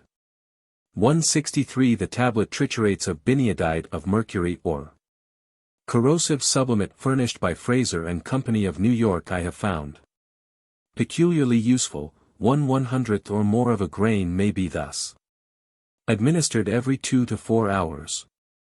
164 I am now employing the same treatment in some cases, showing no syphilitic history. If any medicinal measures can act upon connective tissue proliferation, it is these very ones. In cases of sclerosis due to other causes than syphilis, a number of medicinal agents have been recommended as calculated to affect the central disease directly. Ergot is recommended in sclerotic troubles, particularly tabes, by a large number of writers. It is admitted that this substance can produce tabes itself, so that its administration in the large doses recommended by some is not without its possible dangers. I have seen a patient well advanced in the disease who had received the drug for 3 weeks consecutively in such quantities 165 that on estimates made I came to the conclusion that he had received more than some of the persons in whom Tuxek discovered the development of ergot in tabes. Favorable results are reported ensuing after its use in the early stages, particularly where signs of irritation preponderated, such as lightning-like pains, hyperesthesia, and frequent erections. And it has been suggested that the beneficial action is due to an effect on the blood vessels, which are supposed to be congested in the beginning of the disease. Proof of such congestion has not been furnished. The vessels are usually sclerosed and their lumen narrowed. In view of the undeniable danger which attends the administration of ergot in tabes, it may be properly insisted that its indications be more precisely formulated than has yet been done. It is commonly noticed in the natural progress of tabes that the lightning-like pains disappear, usually about the time the anesthesia becomes greater. The anatomical parallel is supposed to be the destruction of the nerve tubes whose previous irritation caused these pains. If, as is claimed, and it seems to be substantiated, ergotin does produce amelioration of the lightning-like pains, it would prove a damaging revelation which showed that it did so in imitation of the natural process. That is, by increasing the sclerosis. 165 An expert ophthalmoscopist found that the retinal vessels, which were somewhat dilated in this patient, were not influenced by the treatment. The first drug to which an influence was assigned upon the sclerotic processes, and which has maintained its reputation longest, is nitrate of silver. 166 Its claim to being regarded as a remedy may be best characterized by the fact that an author who is far from being prejudiced against it, and who recognizes the claims of Wunderlich, its advocate, speaks of it as a valuable placebo. 167 I have never obtained any effects from this drug in the sclerosas, or from the chloride of gold, which has been also recommended for these affections. Nor have I seen any in cases where either or both had been faithfully tried by others for years. The same is to be said of the chloride of barium, which has been warmly extolled on the basis of a very limited trial in disseminated and diffuse sclerosis. 166 One of the first patients on whom Wunderlich tried this drug died while I studied at Leipzig. He had extensive argyria and sclerosis of the posterior columns. 167 Leiden, Op. Cit., Volume 2. The direct application of the galvanic current to the spine is recommended, more particularly by Erb and Neftel. 168 I am unable to state anything regarding currents derived from as many as 20 of Siemens cells and applied in the ascending direction, as the latter recommends beyond an experience which occurred in the practice of a colleague, who, alarmed by the event to be related, referred the patient subjected to this treatment to me. The patient suffered from tabes dorsalis, the symptoms being limited to the lower extremities, the ulnar distribution, and the pupils. The belt was in the lower thoracic region, the ataxia and lightning-like pains were not great. After a single application of an ascending current from 22 cells, continued for 10 minutes, the patient suddenly felt a severe dull pain in the occiput and terrible lancinating pains in the distribution of the occipital nerves. With this there occurred scintillation before the eyes, and at the subsequent examination I found that the belt sensation had moved into the neck. The coincidence was so close, and sudden changes in the distributional area of tabic symptoms are otherwise so uncommon, that I attributed the observed change to the treatment. 168 In describing a case in which this measure not only ameliorated lancinating pains and vesicle symptoms, but also, applied to the head, relieved the diplopia, usually a spontaneous occurrence. According to both American and European writers, this writer takes occasion to state that in the year 1869 tabes dorsalis was practically unknown to American physicians. Archive für Psychiatry, 12. p. 619, Duchenne described progressive locomotor ataxia in that and the preceding year. The necessity of referring to the unfamiliarity of American physicians with a disease not at the time recognized on either side of the Atlantic is hence not apparent. Leiden, Op. Cit. Volume 2. Candidly admits that the German medical profession was at first averse to recognizing Duchenne's limitation. This reproach cannot be laid at the door of American physicians. As I can distinctly recollect the demonstration of several well-marked cases exhibiting the characteristic symptoms then known, in the year 1870. The disease obtained recognition in American textbooks and journals as early as in those of any other land. Erb does not recommend such powerful applications. But the most sanguine electrotherapeutist must admit that the action of galvanic currents on the spinal cord is an exceedingly uncertain one. It is questionable whether weak ones deflect sufficient current loops to reach the cord and to exert any material effect. As to currents powerful enough to produce an effect, it is not known, except in the loosest and most empirical way, what that effect is. The procedure followed by Erb is to use large electrodes, the cathedral one being a little smaller than the anodal, the former being placed stable, over the upper cervical sympathetic ganglion of one side, the latter labile. On the opposite side of the vertebral spines, moving gradually downward, the session not exceeding 3 minutes. This is repeated daily or every alternate day.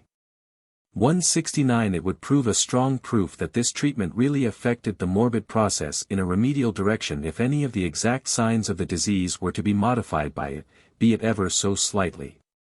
If, after galvanization of the cervical cord and the sympathetic nerve, the initial meiosis of tabes were temporarily lessened or the reflex contraction to light restored for ever so short a time, a brighter future would dawn for electrotherapeutics than seems now to be in store for it. 170. 169 Why, if the procedure be really remedial or efficiently palliative and devoid of evil consequences, it is not recommended to be repeated oftener. I am at a loss to explain or understand. There are some factors involved in practical electrotherapeutic which it is scarcely possible to discuss without encroaching on delicate ground. 170 In healthy persons the extent of the knee jerk is increased by the spinal ascending galvanic current. And possibly this observation may lead to the establishment of a rational basis for its use in cases where the reflex is abolished or diminished. Peripheral treatment. a number of therapeutical applications are made to the periphery where the symptoms of the sclerotic process are localized. The rationale of such applications is based on the assumption that peripheral conditions are capable of modifying the nutrition and functions of the cord. This is proven not alone by a host of observations made on the normal cord, but is also disastrously illustrated in the part played by surface chilling in the etiology of many acute and chronic diseases of the cord. Notwithstanding this latter, a large and influential body of German neurologists recommend cold baths and cold spinal douches in these affections. I have seen such excellent results from the use of warm baths that I am compelled to plead, in defense of my ignorance of the effect of cold ones, that I have never dared to use them. In numerous cases the beneficial effect of a warm bath is almost instantaneous. Warmth in any shape, whether atmospheric or in the shape of baths, is usually agreeable to patients suffering from the various forms of sclerosis.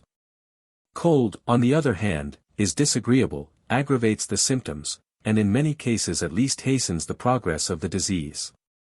A winter spent in the latitude of New York or Boston means so much ground lost by the patient, and a sojourn during the colder months in Southern California, New Mexico, Florida, or the West Indies enables the patient to avoid this loss.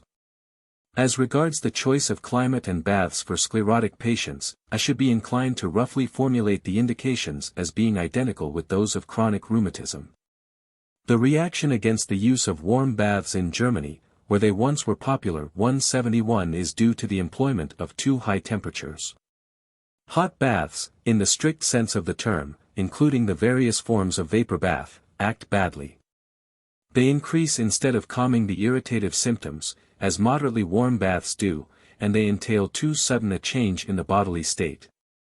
That, for the present, it is advisable not to adopt unreservedly either the extreme plan once in vogue or the equally extreme one which constitutes the reaction against it, is shown by the observations of Richter of Dahldorf, who records some discouraging results obtained by the use of cold baths in cases of tabes dorsalis.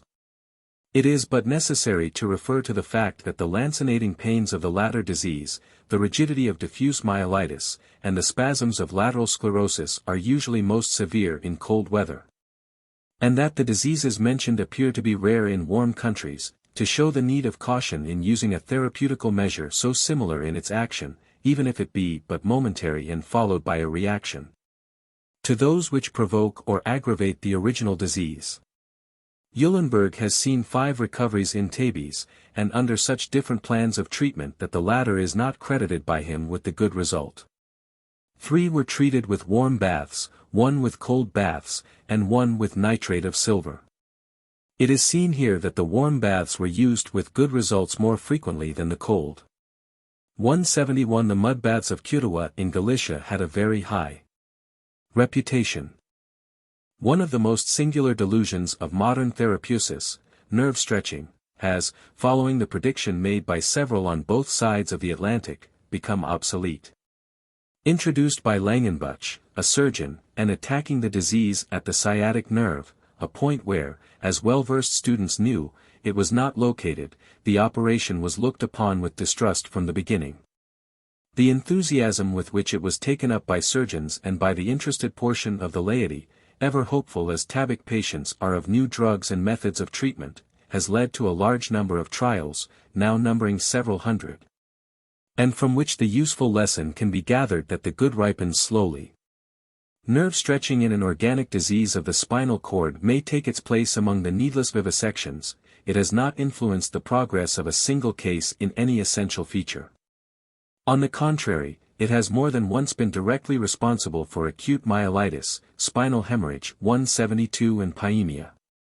In a number of cases reported by Langenbuch 173 Benedict, Erlenmeyer, Schwieminger, Debove, and W. J. Morton, the ataxia of the patient has been reported as relieved. In one case, exhibited by the latter operator before the American Neurological Association, this appeared quite evident, but not because the disease proper had been influenced, but for the same reason that prevents the development of marked ataxia in combined sclerosis. Just as the lateral column lesion inhibits the ataxia which is due to the posterior column lesion, so the motor paresis produced by stretching the sciatic nerves neutralizes the manifest features of the ataxic gait. As soon as the paresis is recovered from, the ataxia returns in its original form, unless, happily, one of the common spontaneous changes for the better occur. As a therapeutic procedure, nerve stretching is today properly limited to affections of the peripheral nerves. 172 Zacher, Archiv für Psychiatrie, 15. 173 Westphal showed after the autopsy of Langenbuch's first successful case that there had been no spinal lesion whatever. One of the most useful peripheral remedies in the sclerotic processes is the ferratic wire brush. It is both an anodyne and remedial for anesthesia. A number of the TABIC patients to whom I referred as not having deteriorated within long periods are provided with a portable ferratic battery, and apply the brush to the spots affected by terebrating pains the moment these commence, obtaining instantaneous relief. As has been shown by Rumpf 174, the cutaneous space sense becomes more delicate in healthy and improved in TABIC patients under its continued use. And while the incoordination of tabes is in part independent of the disturbance of cutaneous sensibility, yet if the latter can be refined, the ataxic disturbance may be mitigated, a result occasionally obtained through the methodical use of the wire brush. 174 Report of a discussion, Neurologisches Centralblatt. 1885. It is frequently found that sufferers from tabes dorsalis and other forms of sclerosis accompanied by ataxia walk much better in their stocking feet and in slippers than they do in the conventional street shoe or boot. The reason for this is obvious. The patient's gait is impaired by the disease, and, whether the ataxia be a pure coordinatory trouble or no, subjective uncertainty regarding contact with the ground which is experienced by most ataxic patients is an aggravating factor. Our modern foot clothing, with its inflexible soles and raised heels, handicaps the patient as it were, depriving him of the use of what little tactile sensibility may be left him. 175 The use of low-heeled shoes with thin and flexible soles is therefore advantageous. 175 The question whether tabes dorsalis is a disease of civilization has not been raised in any treatise I am acquainted with. Myelitis, both acute and chronic, occurs, however, rarely in the lower animals, as do also central dilatation of the cord and congenital defects of the latter. Posterior sclerosis I can find no record of in veterinary pathology. The influence of the repression of normal aids to locomotion by the footgear of civilized life as a possible predisposing factor in the etiology of ataxic troubles is a legitimate subject of inquiry. The lateness of the infant of civilized parents in acquiring the art of skilled locomotion may be in part, as philosophers claim, a penalty of exuberant development of the higher and inhibitive centers. But what part has the artificial obliteration of solar sensibility and pedal flexibility played in this inherited feature? What is its influence in establishing a pathological vulnerability? The tremors of sclerotic affections, particularly those accompanying the disseminated forms, are from their distressing character prominent objects of special treatment. The bromides have been given with alleged good effect which I am unable to confirm. Curare has caused the tremor to disappear for 2 days in one of Erlenmeyer's patients. I have seen good results from the descending galvanic current applied in long sittings to the head and neck, sliding in to the point of tolerance, and sliding out before discontinuing. The mydriatics, atropine, and particularly hyoscyamin, often remove tremor radically for the time being. Unfortunately, it is necessary to give them in almost toxic doses to obtain this effect. Recently, Ferris recommended Veratrum in doses of 0.5 milligram repeated every 4 to 5 hours. It acted very well in every case in which I tried it, but, as it became necessary to increase the dose, the same objection was encountered as in the case of hyoscyamin. All these measures should be used as emergency remedies only. They cannot, in the nature of the case, prove curative, while their continued use produces a physiological indifference to their effect, and to that extent decreases their value as the case progresses. Management of special symptoms and complications. Among the most distressing features of many sclerotic affections is pain, which is usually associated with sleeplessness. The fulminating variety may be often relieved by the use of the actual cautery applied over the affected level of the cord and along the course of the nerve involved. But in the majority of cases morphine will have to be resorted to.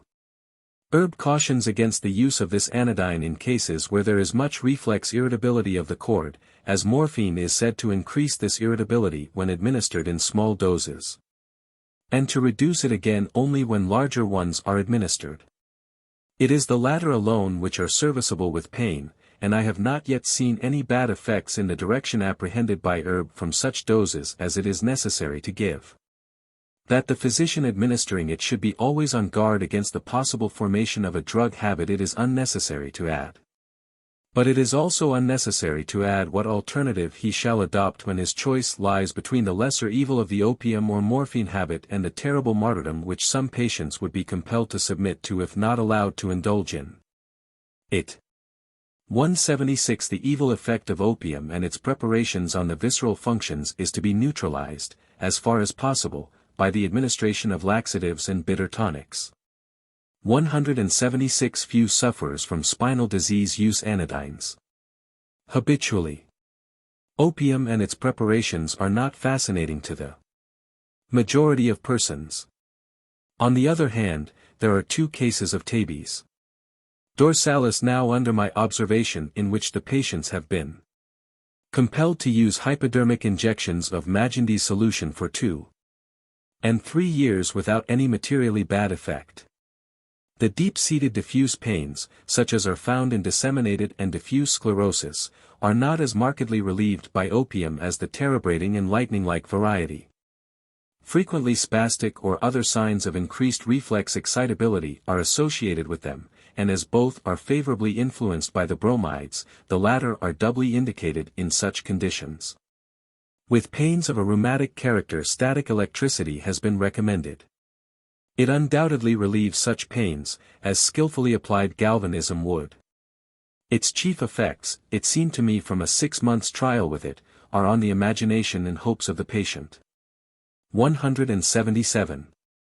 177. A large apparatus of the new and improved make was at my disposal at the nervous department of the Metropolitan Throat Hospital. It was very popular with sufferers from rheumatism, who had been allowed to accumulate in the class before I took charge, and with a paretic dement who suffered with the rheumatoid pains often found with diseases such as his. The bromides and camphor 178 are recommended for the obstinate priapism found in some cases of early tabes and transverse myelitis. I have seen better results from warm hip baths and general baths in this condition than from any drug. As a general rule, the exercise of the sexual function, where not already forbidden by the results of the disease, should be limited as much as possible. The frequency of normal seminal emissions in a given case is a guide to the amount of indulgence in this direction which may be permitted. Where there is the slightest indication of irritative or destructive lesions in the upper lumbar cord, sexual acts should be entirely prohibited, for under these circumstances no greater injury could be done the weakened centers than to permit them. This is particularly noticed in those cases of tabes dorsalis which are marked by satyriasis in the early period. 178. Particularly the monobromate of camphor. The treatment of the bladder trouble and of bed sores is carried out in the manner described in the section on acute myelitis. For bed sores, Hammond recommends the application of a stabile galvanic element consisting of a plate of silver and one of zinc, the two being united by a wire isolated in the usual way. The silver plate is laid on the bedsore. The zinc plate, covered by a piece of moistened cloth, is laid on the unbroken skin somewhere in the neighborhood. The result is a weak current under whose stimulant effect the healing process takes place very rapidly. I have seen excellent results that have been obtained by this means in indolent ulcers of the leg. It does not, however, seem to have been tested with the malignant variety of bedsore. With regard to the management of muscular atrophies by electricity, massage, and strychnia, the same rules are to be followed which are laid down in the section on the myopathic atrophies. It is only to be specially remarked that few authorities encourage the administration of strychnia in sclerotic affections, and fewer still in such large doses as could be of any benefit in a wasting process. Faradization of the affected eye muscles is often useful in diplopia. The current may be applied by means of a cup-shaped eye electrode, or, better, by using a finger as an electrode. The moral management of sufferers from sclerotic spinal affections is very important. The popular notion about spinal disease generally is such that the announcement made to a patient that he is suffering from any form of it is as alarming as would be the discovery of a tumor in his brain or a cancer in his stomach, and exerts a depressing effect. This it should be sought to avoid. A large number of sufferers from sclerosis live longer and suffer less than a portion of those afflicted with rheumatic and gouty affections. And the physician is justified in obtaining the desirable effect which a hopeful or resigned state of the mind undoubtedly has on the body, by laying great stress on this undeniable fact. Concussion of the Brain and Spinal Cord. By William Hunt, M.D.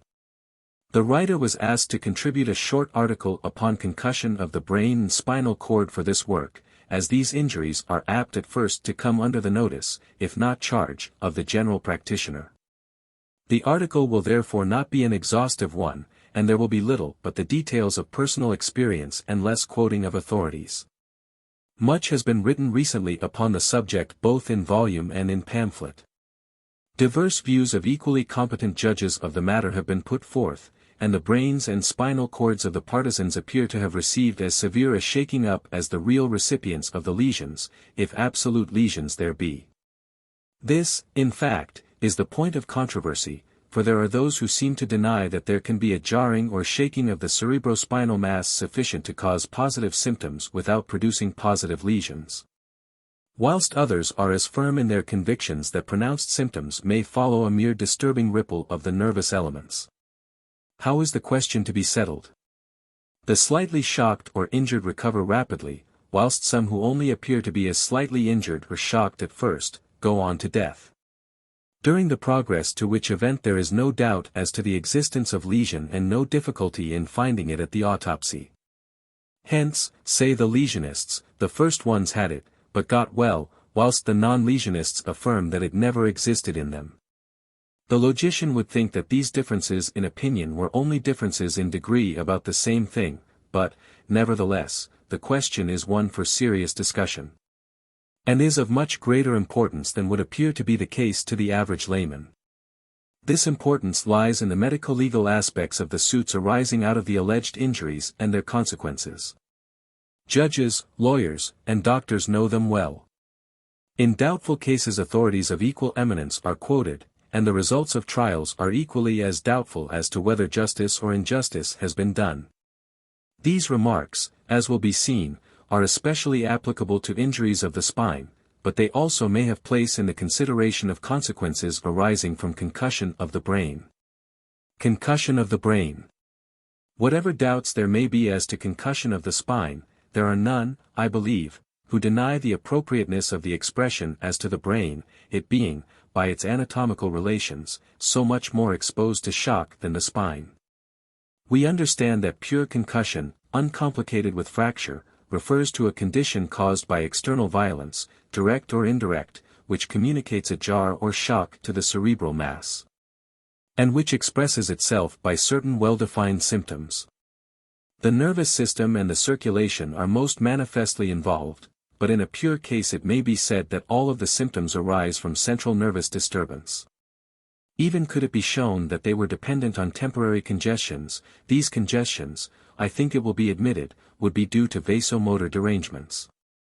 The anatomical appearances after early death from concussion of the brain are often insufficient for us to comprehend the fatal result, for we know that the organ will bear, both from disease and other kinds of injury, vastly greater inroads upon its structure and surroundings without causing death.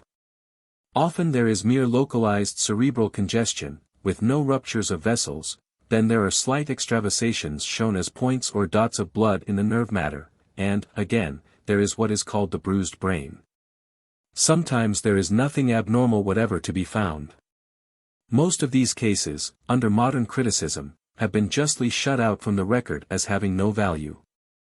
For it has been shown that the post-mortem examinations of them have been very imperfect, the brain only having been inspected, whereas the chest, the abdomen, or the spine might readily have revealed the cause of death. It is fair, however, to assume that there must be a capacity for serious results in the vibratory jar, as the discoverable lesions in many well-examined cases have been in themselves insufficient to kill.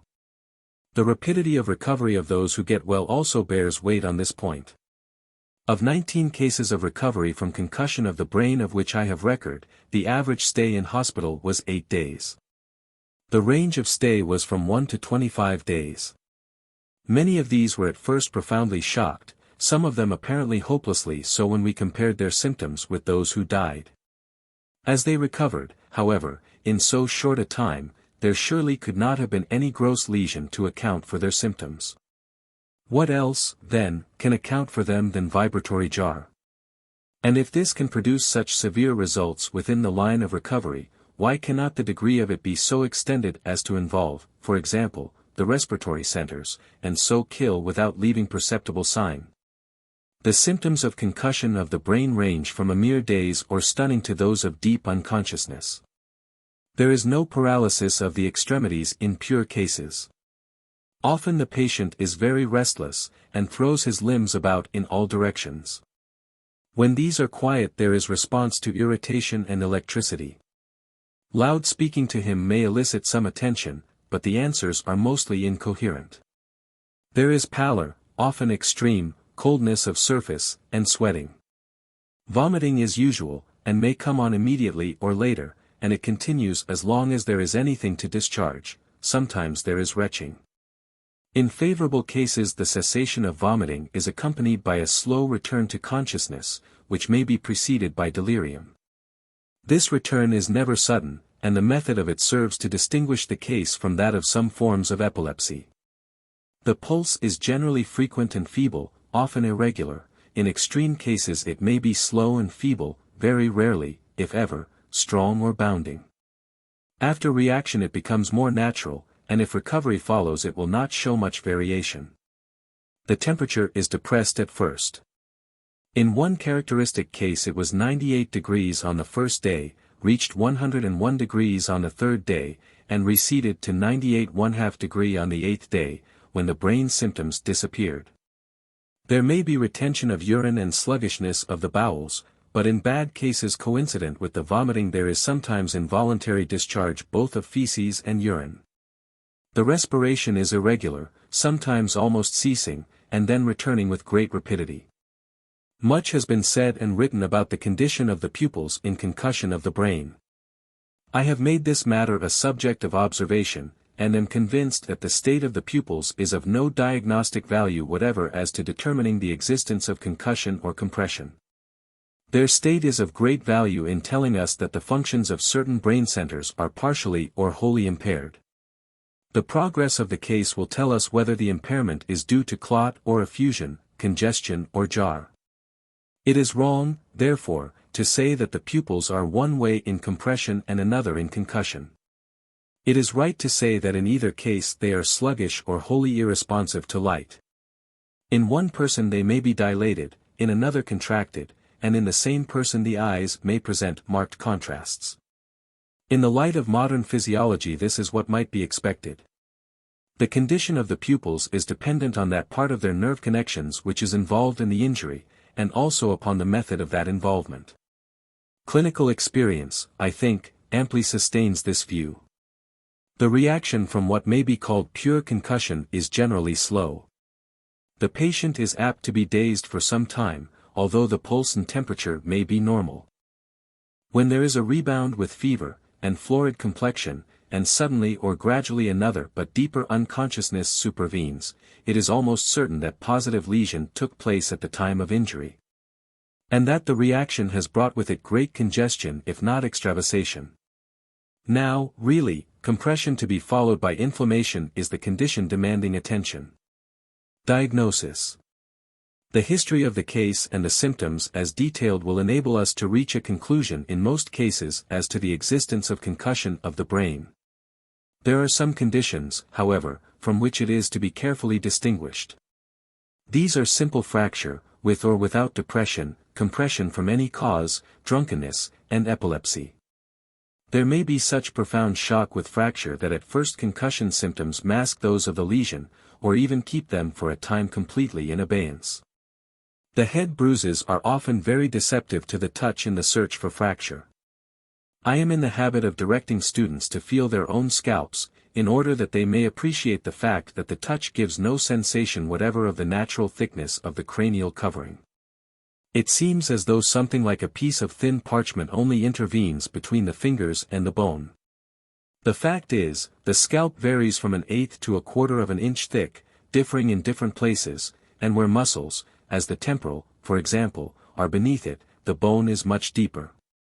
The importance of this observation lies in the fact that a pulpified bruised mass of scalp will cause the edges of its healthy surrounding part to feel almost precisely like bone around the borders of a depressed fracture.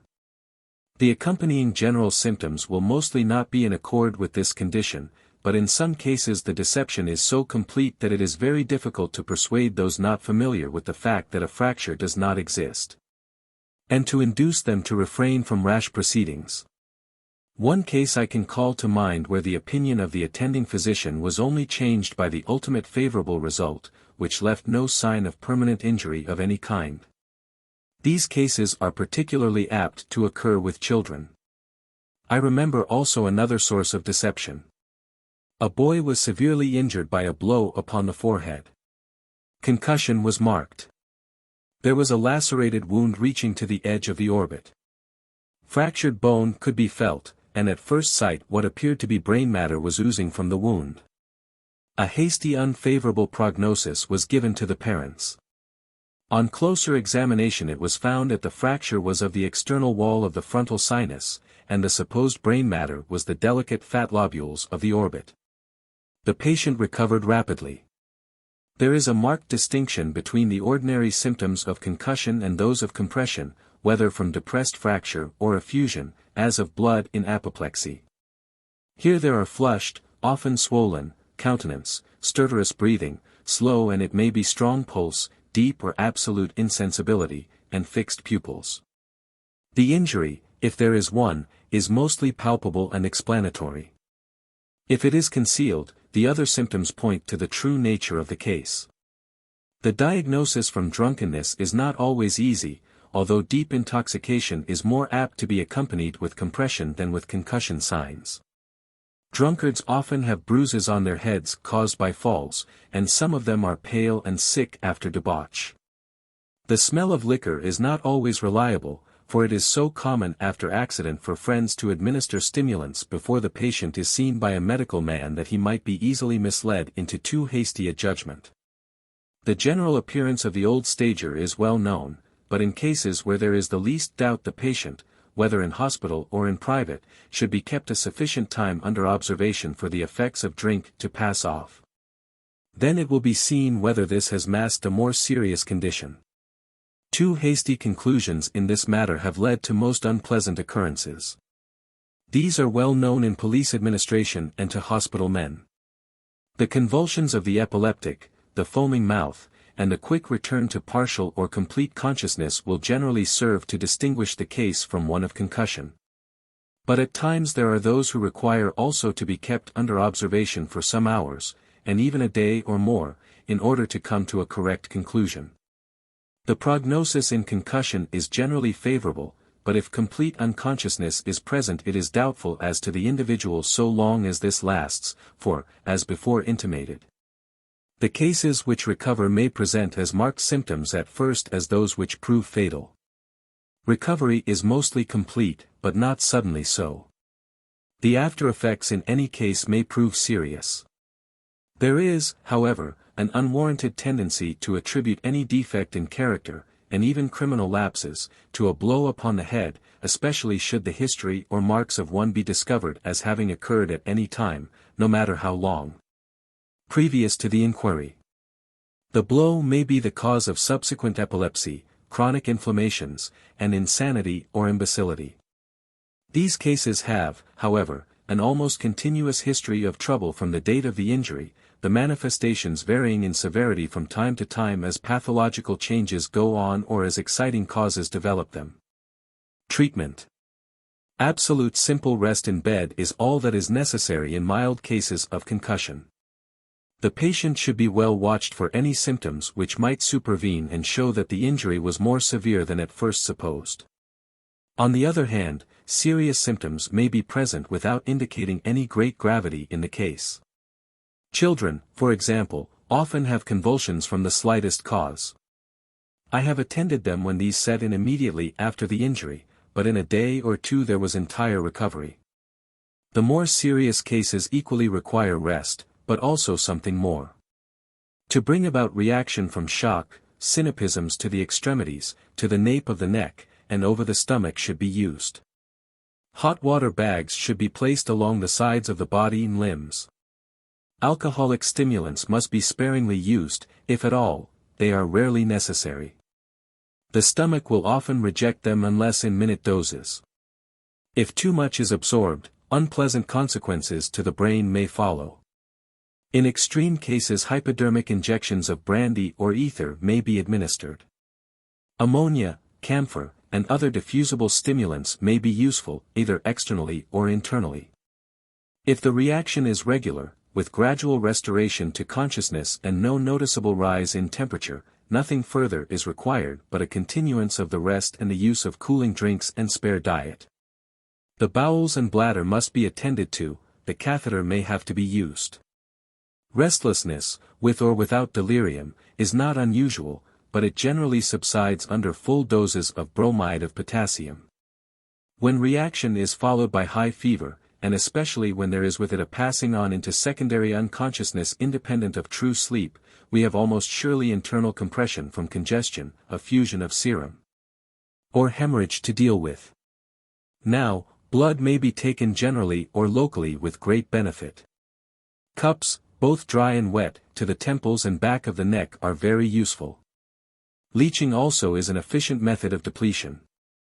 Ice in bags or towels, or cold water, should be applied to the head. Hot water, say about 120 degrees to 130 degrees, to the head is often of great service and very soothing. The choice between cold and hot water is to be determined by the effects produced. Sometimes surprisingly good results come from alternating their use. Hot mustard foot baths may be given in bed while the patient is kept lying on his back with the limbs flexed. The result only in these severe cases will determine whether the symptoms were due to great congestion or to extravasation, possibly with brain lesion. Complete recovery takes place in the first condition. In the latter a fatal termination is much more probable, and if there is recovery it is apt to be only partial, and the patient may be the victim of nervous troubles more or less pronounced throughout a long life. Concussion of the spine. John G. Johnson of New York is authority for the statement that English Railways paid in 5 years £2,200,000, or $11 million, as damages awarded by juries in cases of concussion of the spine. The statement appears almost incredible, but the facts are ample to sustain it. It also illustrates the powerful influence of one great authority, Erickson, better than anything I know of in the history of the medical profession. After this celebrated surgeon's lectures and work on concussion of the spine, etc. were published, dating back to 1866, the great body of medical men received them as the standard and guide in all such cases. They were a godsend to plaintiffs and prosecuting attorneys, and the defendant had a poor chance with juries when the possible miseries of anyone who claimed compensation for injury to the spine was pathetically pictured to them. That the defendants have suffered injustice in a great number of cases I think there can be no doubt. Is it any wonder, therefore, that a reaction has occurred of late, and that the views formerly held by professional men have been subjected to sharp criticism founded upon a much more scientific and practical knowledge of the subject at issue? As in all reactions, extreme views have been reached by certain observers, and there are those who seem to hold that concussion of the spine cannot occur. By spine here is meant the spinal cord or marrow. It has been well remarked, I think by Page, that we do not speak of concussion of the skull. We always say concussion of the brain. The use of the term spine has given rise to much confusion, but the professional man will understand what is meant when so-called concussion of the spine is under discussion. The advocates of the rarity or even impossibility of the injury call attention with much force to the anatomical facts. First, to the immense strength, pliability, and cushioning of the bony and ligamentous encasement or column. Then to the ample caliber of the canal in which the nervous cord is suspended, and to the pliant structures intervening between its inner walls and the cord itself. From without inward, in the canal, we have fat, watery connective tissue, and the plexus of spinal vessels. Then comes the dura mater, loosely investing the cord and unattached to the bone, not forming here, as in the skull, the internal periosteum. Within the dura mater is the arachnoid, its visceral layer separated by a wide interval from the viscus or cord, which interval contains the cerebrospinal fluid, then the pia mater or vascular membrane, which closely invests the cord. Besides these structures there is the ligamentum denticulatum passing from the dense pia mater to the parietes of the canal and supporting the cord and roots of the nerves in the most efficient way, pliable enough to yield and break the force of vibrations, and strong enough to sustain. Thus we see that the cord is much more securely protected from the effects of external violence than the brain. And we can understand that there is reason for the doubt of the skeptics as to the frequency of the injury described as concussion of the spine. Clinical observation is, I think, of far greater value in determining questions of the kind than any theory, however strongly supported by anatomical facts. Does transient concussion of the spine occur as transient concussion of the brain occurs? Page, if I understand him, says not. In his work on injuries of the spine and spinal cord, London, 1883, in criticizing a well-known case as to the claim of persistent paraplegia without discoverable lesion, he says, we italicize the word persistent. For simple concussion of the brain may give rise to a transient unconsciousness, and, if the analogy holds good, concussion of the spine should per se produce a transient paraplegia. We know of no case, nor can we discover the history of any case, where this has happened. I italicize the last sentence. In 1881 a boy came under my care who was shot in the back 3 inches to the right of the 3rd or 4th dorsal vertebra. He at once had characteristic symptoms in the legs of being wounded in the spine in such a way as to affect the cord somehow. There was partial paraplegia, with pains in both limbs. Under rest these symptoms soon disappeared.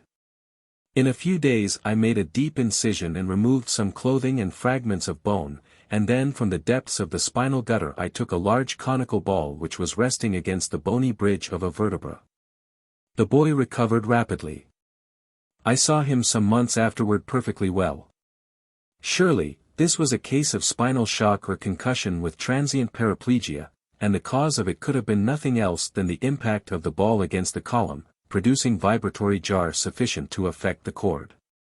The immediate symptoms and the rapid and complete recovery are, in my opinion, inconsistent with any theory of congestion or pronounced lesion of the medulla. Here is another case of transient paraplegia also occurring in 1881, and, to my mind, still more significant. A man fell from a height of about 20 feet and landed directly on his feet. He was immediately paraplegic. On examination no injury to the spinal column could be detected, but there was fracture of both calcanea. The spinal symptoms were thoroughly marked. Besides the paralysis of the limbs there was loss of control of the bladder and bowels, and the other accessories in such cases. But all went on to recovery. Pari passu with the fractures the spinal symptoms improved. It is not necessary here to give further details, but simply to state that in 4 months, the time required being chiefly due to the fractures, the patient was discharged able to walk and well in every other respect. If this is not a case of transient paraplegia owing to spinal shock or concussion, I am willing to admit that I do not know the requirements of the critics when they ask for such cases. I think that it is no matter how the blow or shock to the column is received, whether direct or indirect, so that it is shown that the medulla is influenced within the line of recovery, without having suffered fairly presumable lesion. President Garfield surely suffered from transient spinal shock produced immediately by impact of the bullet upon the column. The symptoms soon passed off, and at the post-mortem the cord was healthy in every respect. The differences between his case and the others I have mentioned were those of degree only, his concussion not being severe enough to cause paraplegia. Spinal concussion or shock from railway collisions does not differ from forms of the same injury received in other ways. It is absurd, therefore, to give a peculiar pathological history to so-called railway spine. That the injury occurs, I have no doubt. That the medulla is seriously affected in the vast majority of cases, I have very great doubt. I cannot now, after 30 years of hospital and private practice, call to mind a single case of concussion of the spine arising from other accidents than on railways which has had the terrible afterhistory that is so often attributed to them. And I have seen in that time many cases of spinal injuries of all kinds. There is another fact of personal experience. I have examined many cases of claimed irreparable or serious injury to the spine in private, both for plaintiff and defendant, in impending suits.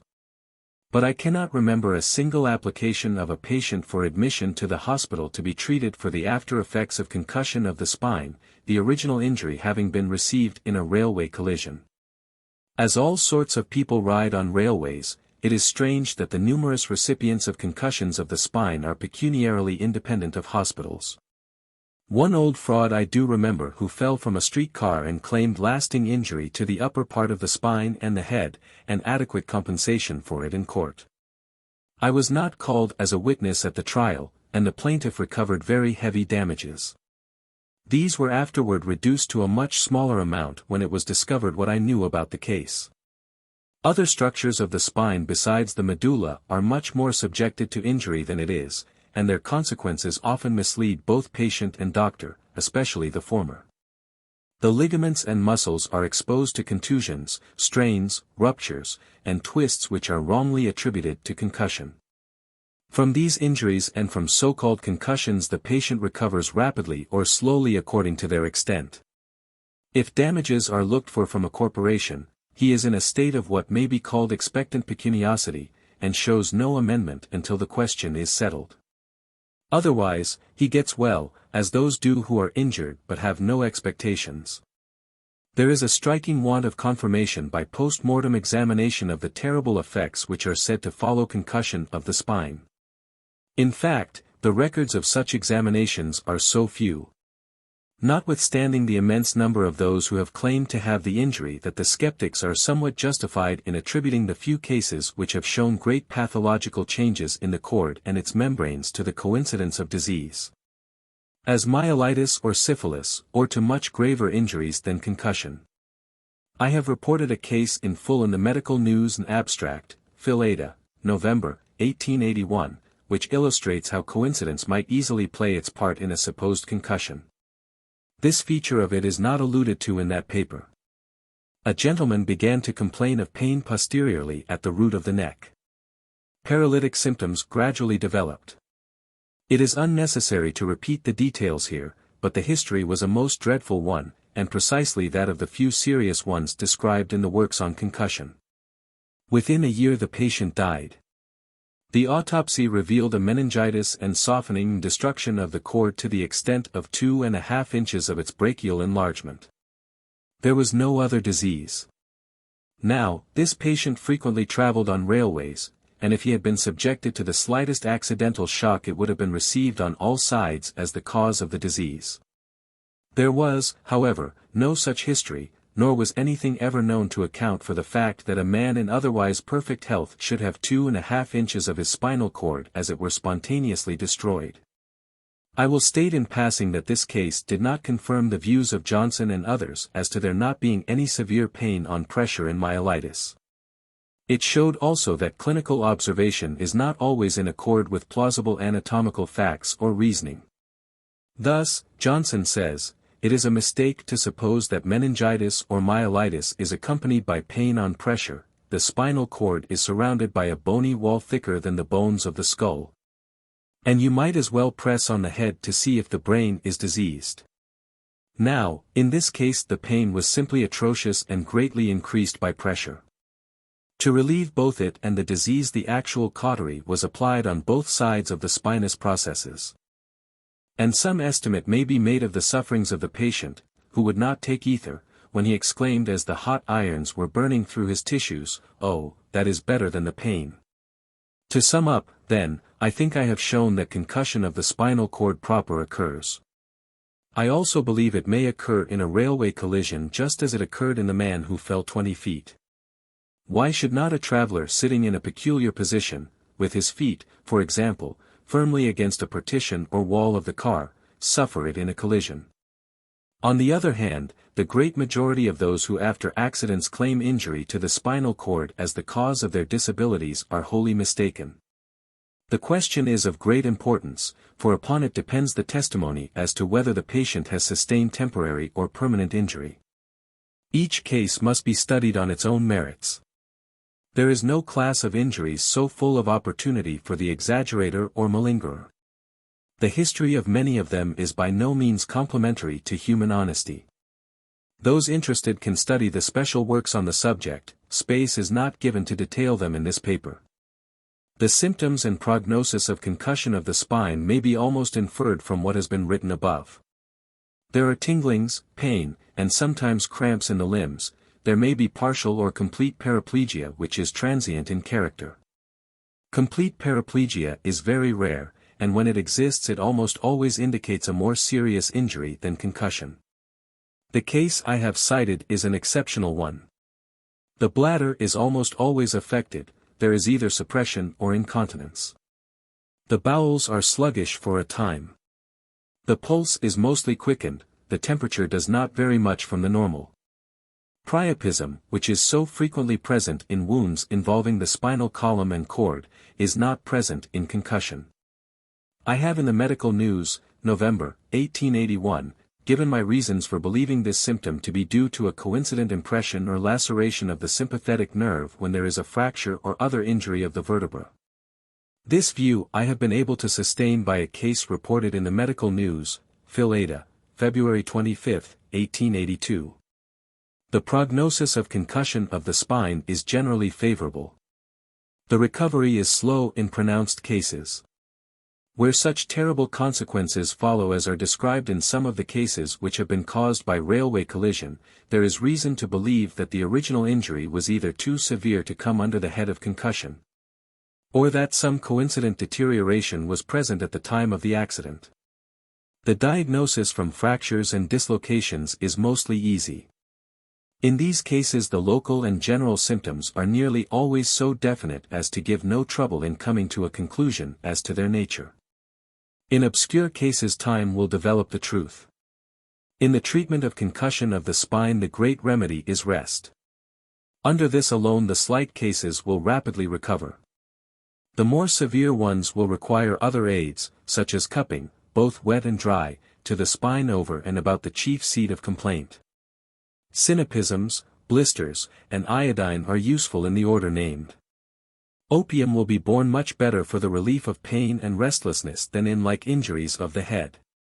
The natural functions must be looked after. Both the catheter and enemata may be required. Great care must be taken to provide against chafing of the skin and bed sores. For this I know of nothing better than repeated sponging with alcohol, and drying the surface at once by a good rubbing. The points of pressure should be frequently changed by shifting the patient. As soon as the acute symptoms pass away the patient should be encouraged to rise and use moderate exertion. This, if well borne, should be increased day by day, for it will be soon found whether the efforts are injurious or not. All the requirements are present in these cases to produce chronic hysterical invalids, both male and female. It is therefore incumbent upon the medical attendant to protect his patient from discouraging surroundings of any kind. It is also his duty to so act that while he will be careful to work no injustice, he will at the same time be on the watch for malingering, for this will often be practiced, especially by those who are among the expectants already mentioned in this article. Intracranial hemorrhage and occlusion of the cerebral vessels. Apoplexy, softening of the brain, cerebral paralysis. By Robert T. Eads, M.D. The various subjects embraced in this article are so closely united to each other, both in a clinical and in a pathological point of view, that they must be considered to a certain extent in common.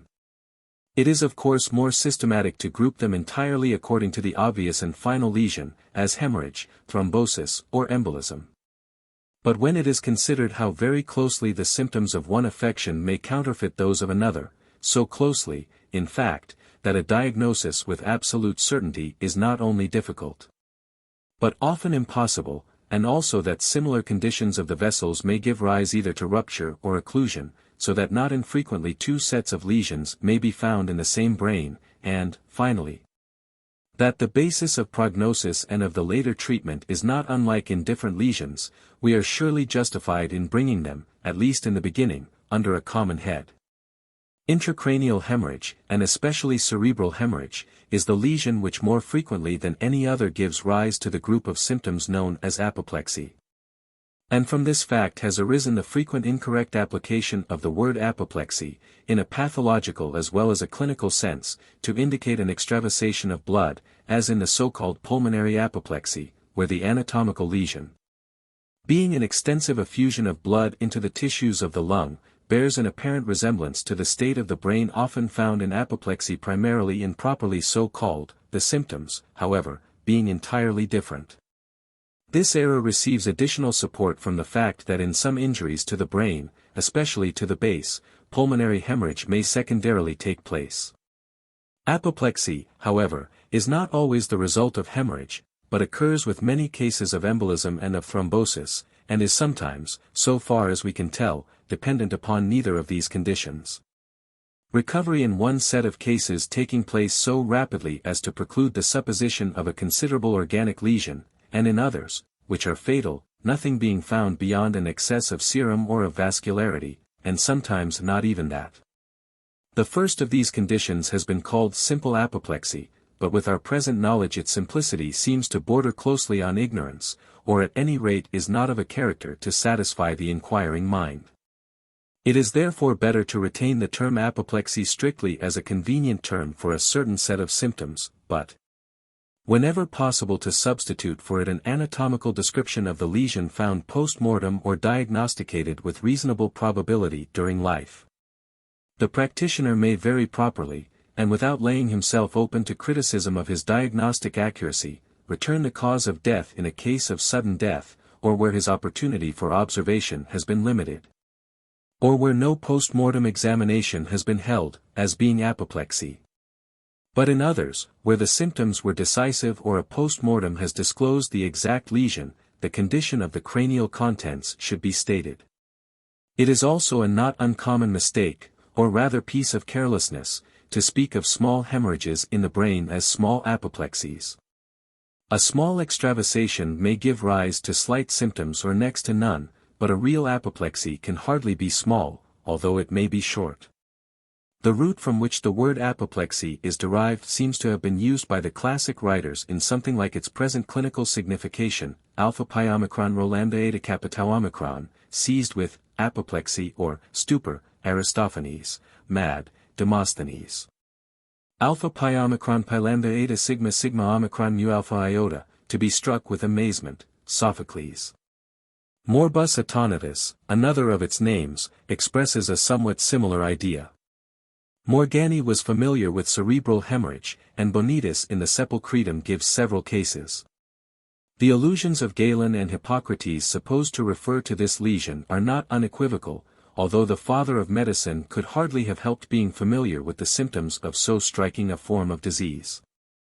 Cerebral softening has been recognized since the early part of the present century, and in some of the cases 30 years ago an efficient cause, in the form of arterial disease, assigned to it.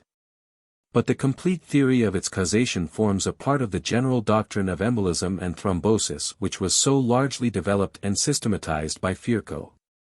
Andral and Durand-Fartel had apparently no idea of the exact mechanism of its origin, the latter supposing it to depend upon inflammation.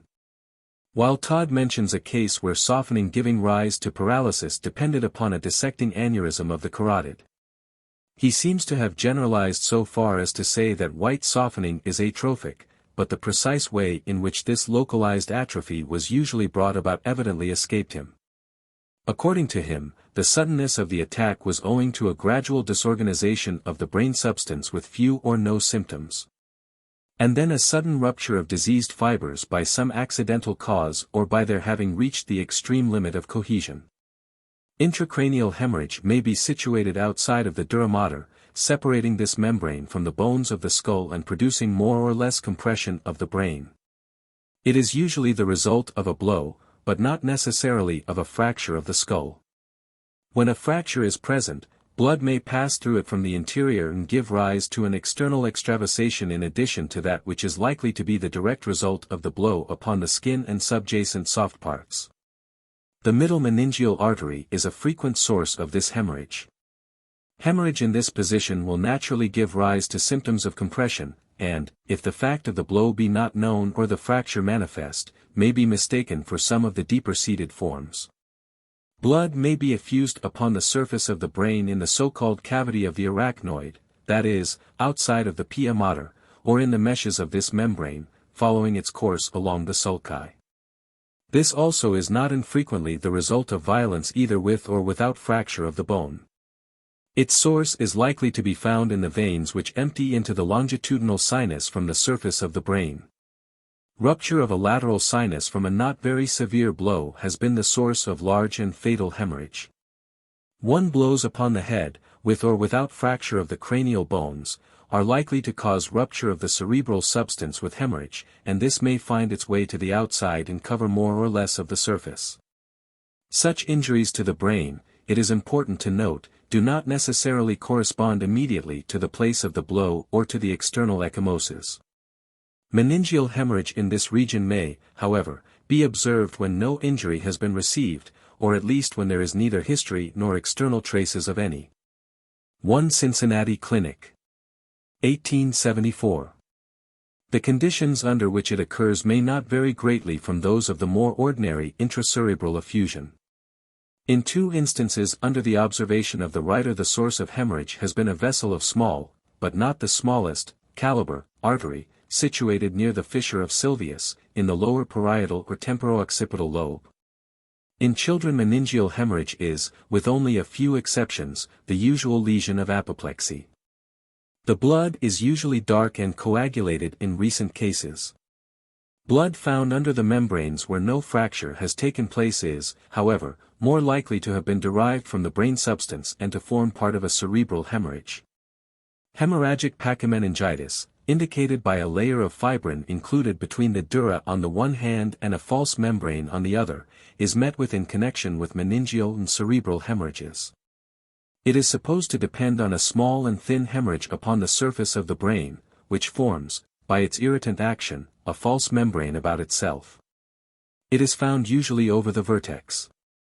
Hemorrhage into the ventricles is nearly always the consequence of a hemorrhage in the brain substance breaking through, although it may in rare cases originate in the vessels of the choroid plexus, velum interpositum, or meninges.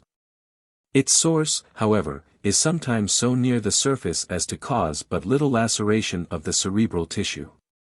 The blood breaking into any one of the ventricles may be found in one or all of them, except the fifth, and form quite an accurate cast of their shape. The most common form of intracranial hemorrhage, however, which most nearly concerns us here, and which is generally meant when sanguineous apoplexy is spoken of, has its principal seat in the brain itself, which is, of course, more or less lacerated.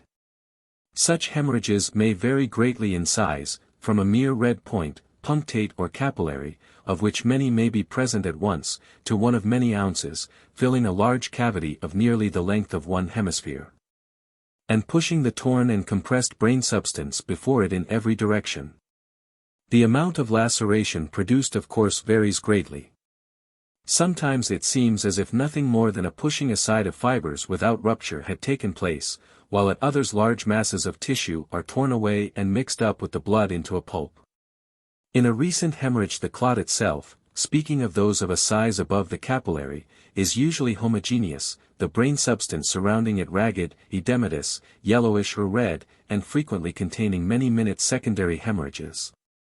The rest of the brain is frequently found anemic from pressure, the convolutions flattened, the surface dry, and the section exhibiting a diminished quantity of blood.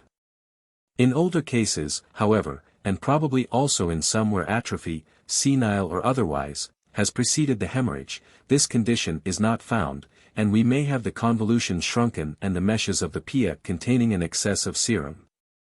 If death does not take place speedily, the clot undergoes degenerative changes.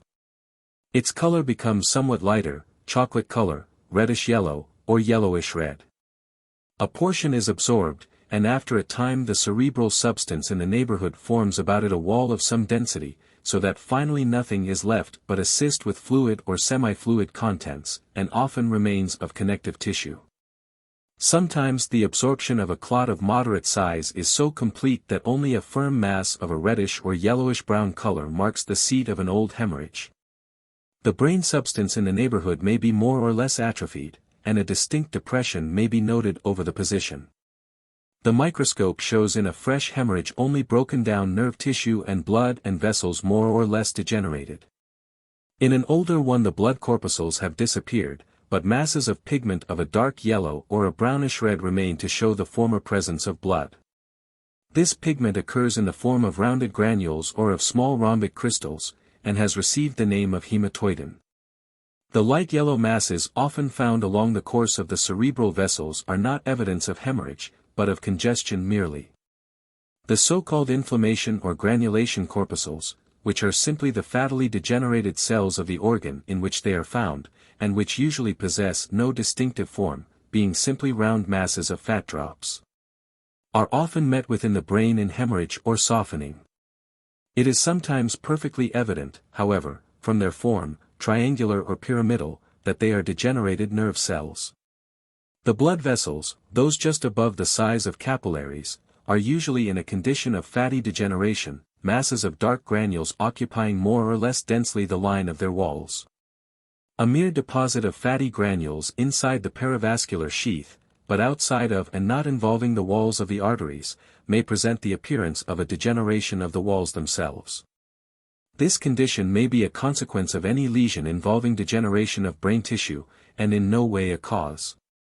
The intermediate stages of transformation in a hemorrhage are less frequently found than the recent or old ones, since the patient, if he does not die within a few days, is likely to live for some weeks or months. The changes taking place in the clot itself within the first few days are not very marked, but the walls of the cavity may become softer and more deeply colored, at first red and afterward yellow.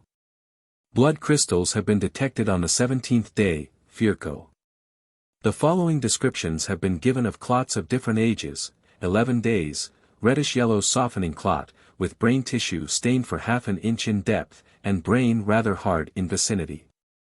18 days, cavity with its edges anteriorly and superiorly sharply defined, with the edges posteriorly ragged and yellowish, filled with a tolerably firm brick-red mass adherent to surrounding brain, and showing in the center a softened clot about the size of a pea. 28 to 35 days, soft, brownish, and semi-fluid. 41 days, spot of softening filled with brownish material. 100 days, somewhat darker, and a little more distinctly marked from surrounding tissues. By microscope granular corpuscles, groups of fatty granules along the swollen vessels, granules of pigment. 83 years, old hemorrhagic focus in right optic thalamus, color yellowish, and areolar structure. The 30th day is given as about the time at which the walls of the cyst become more firm and distinct. The following statement is prepared from a considerable number of cases given by Durand-Fardel. From 4 to 6 weeks, the clot is dark-colored, from black to ochre or reddish-yellow. It varies in firmness. The capsule is tolerably firm. From 2 to 4 months, it seems to be generally softer, pultaceous, grumous, or the clot still remaining swimming in serum, in some cases lighter in color. In 6 months it has lost more in color, and the cavity may be smaller. In a year there is still considerable color left. In a few cases after some years the blood has been found in the form of a dried mass, not changed or darker in color. Hemorrhages of several months standing may be indicated either by a brownish-red patch somewhat firmer in texture than the surrounding brain substance, or by a cavity with firm walls, which often has strings and septa of connective tissue running across it, so as to convert it into a kind of spongy mass filled with brownish fluid. The most important changes which are found in most if not all cases of ordinary hemorrhages, i.e. such as do not depend upon violence or cachexia, are those of the blood vessels. They are not, however, visible in the ordinary inspection of the brain at an autopsy, but require to be carefully sought for either with the microscope or a somewhat tedious process of washing. For this reason there are no trustworthy statistics of large numbers to determine in how large a proportion of all the cases alterations in the blood vessels are to be found, and in what form. There can be but little doubt, however, that those cases in which no form of arterial disease is present, if, with the reservation just noted as to violence or cachexia, such exist, are to be looked upon as rare exceptions. The presence of miliary aneurysms in the brain had been noted in some cases, and even in cerebral hemorrhage, without the great importance of the observation having been perceived. But the extended and careful observations of Charcot and Bouchard first showed how extremely common their presence is, while in many instances they were found actually ruptured. These aneurysms are present in the largest numbers in the regions of the brain where hemorrhage is most frequent, and at the age when death from apoplexy is most likely to occur. They have been found at the age of 20, but very rarely at early ages, while after 40 they are not uncommon. It is of course not always that they have gone on to rupture, but may occasionally be found where no hemorrhages have taken place. It is not going far, however, to infer that in such cases the hemorrhage was not very distant. These aneurysms are dependent upon a periarteritis which is diffused more or less widely over the cerebral arteries, but not over those of the rest of the body. The larger arteries get a thin and shining appearance, compared by Charcot and Bouchard to the skin of an onion, while the smaller ones present besides distinct aneurysms, bulgings and irregularities of outline.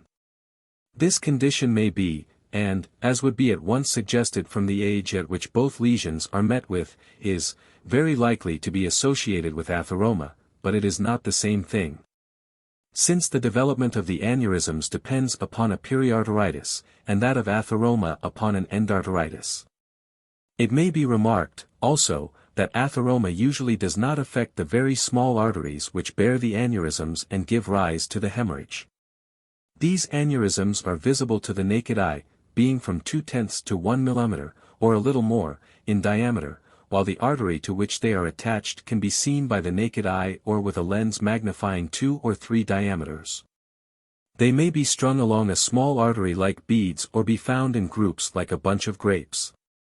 Charcot and Bouchard found them in every case of cerebral hemorrhage which they examined, and, although the possibility of other sources was admitted, concluded that in by far the greater number of cases.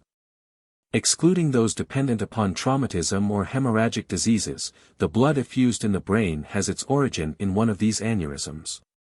The presence of these aneurysms has been abundantly established by other observers, and the fact that they are not usually demonstrated proves nothing except the amount of care and time necessary to find them. One does, however, find occasionally noted that they were sought for and not found.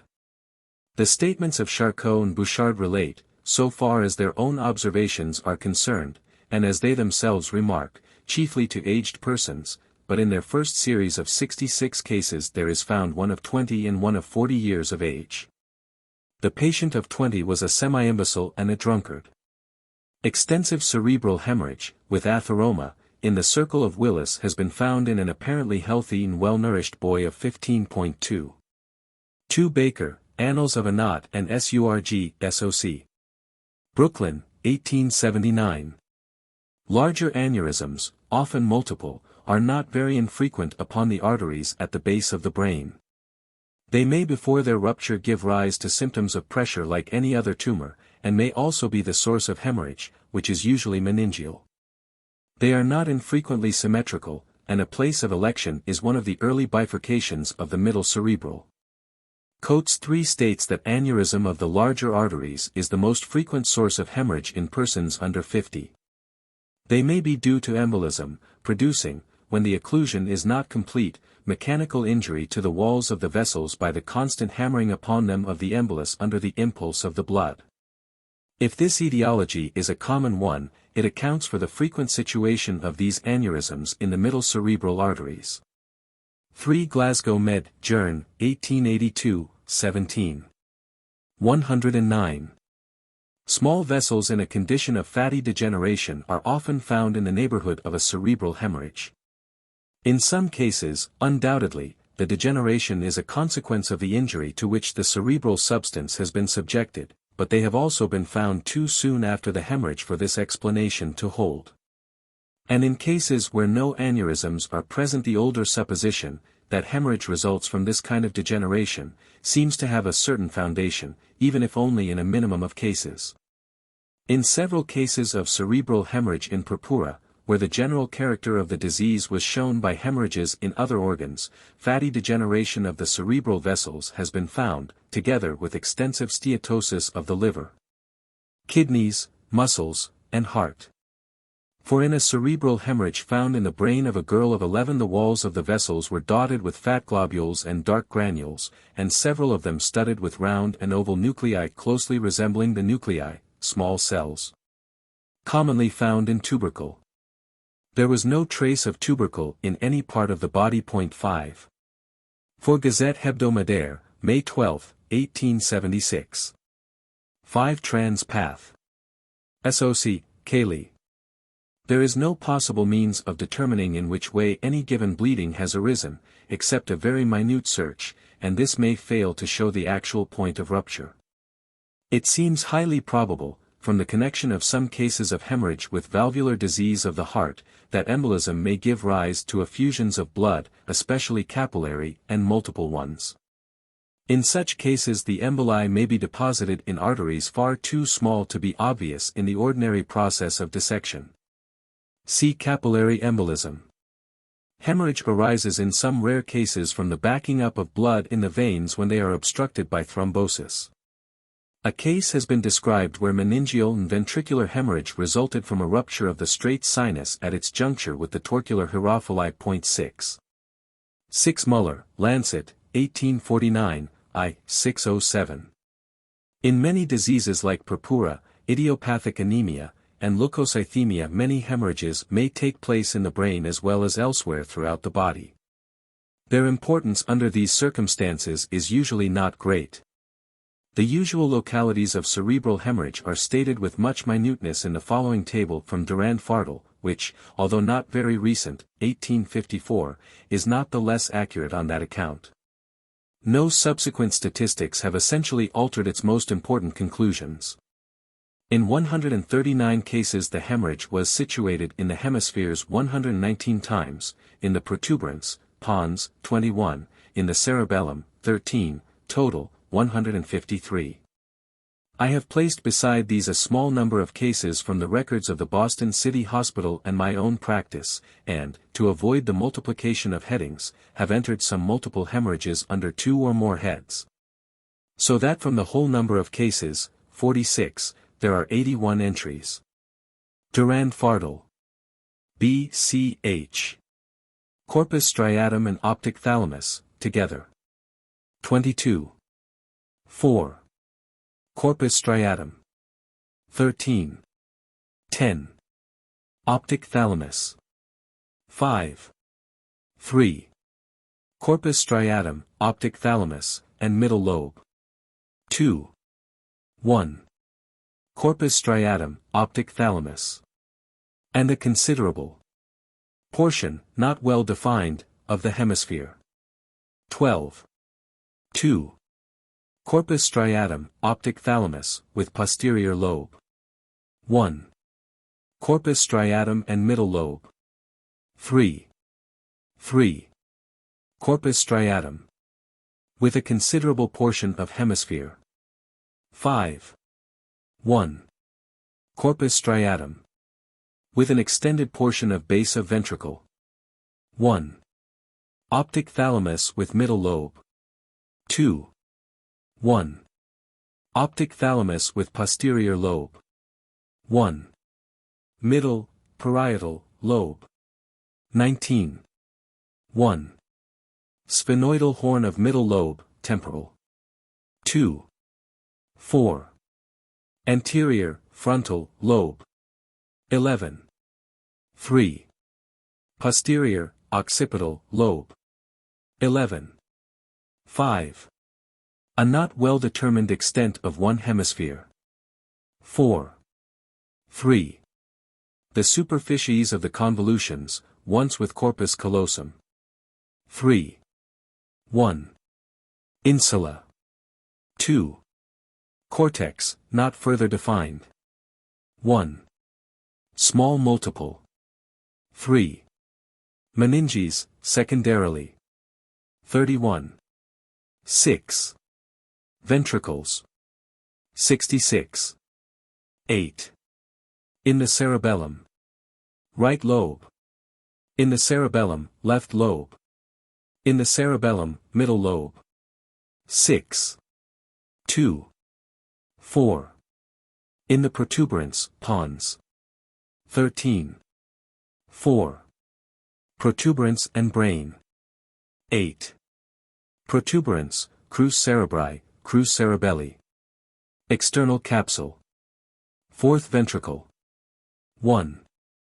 It would not have been very difficult to increase these figures from the large number of recorded cases, but there is nothing in later statistics to invalidate the statement that the corpus striatum, including both its nuclei, but especially the nucleus lentiformis, the optic thalamus, and the white substance in their neighborhood, are the portions of the brain by far the most frequently affected by hemorrhage. And especially by hemorrhages of considerable size.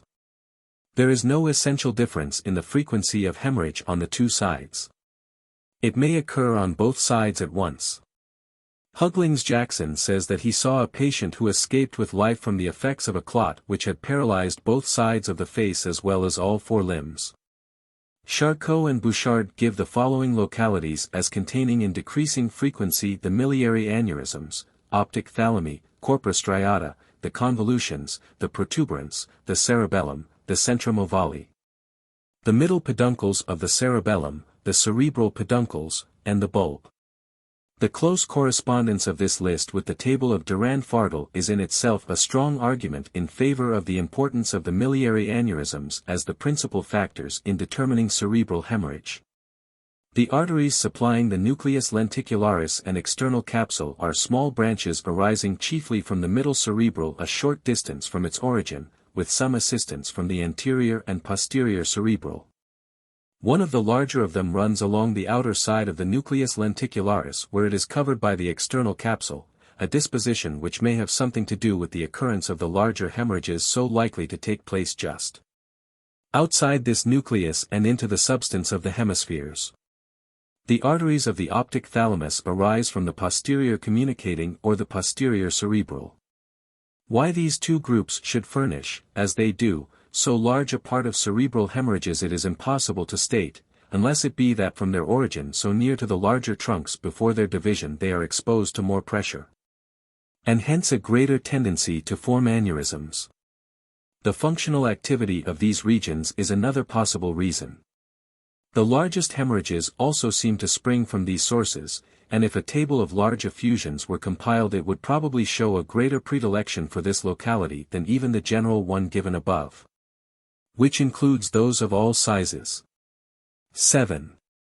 7. A very careful study of the form and size of foci of bleeding arising from the various nutrient arteries of the brain will be found in the well-known elaborate papers of Duret, Archives de Physiology, 1874. Before proceeding to a minute account of the symptoms accompanying cerebral hemorrhage, a consideration of the relation between extensive lesions and the most fully developed clinical phenomena will be of value, in other words, the pathology of hemorrhagic or sanguineous apoplexy. This will naturally demand a reference to the cases where the same symptoms are present with a different lesion.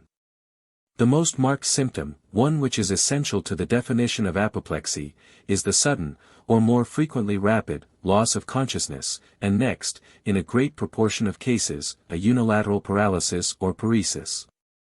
The latter, in many cases, finds a sufficient explanation in the rupture of fibers connecting the motor centers in the brain with the spinal cord. But this does not cover all cases, for it is well known that we may have paralysis without any laceration.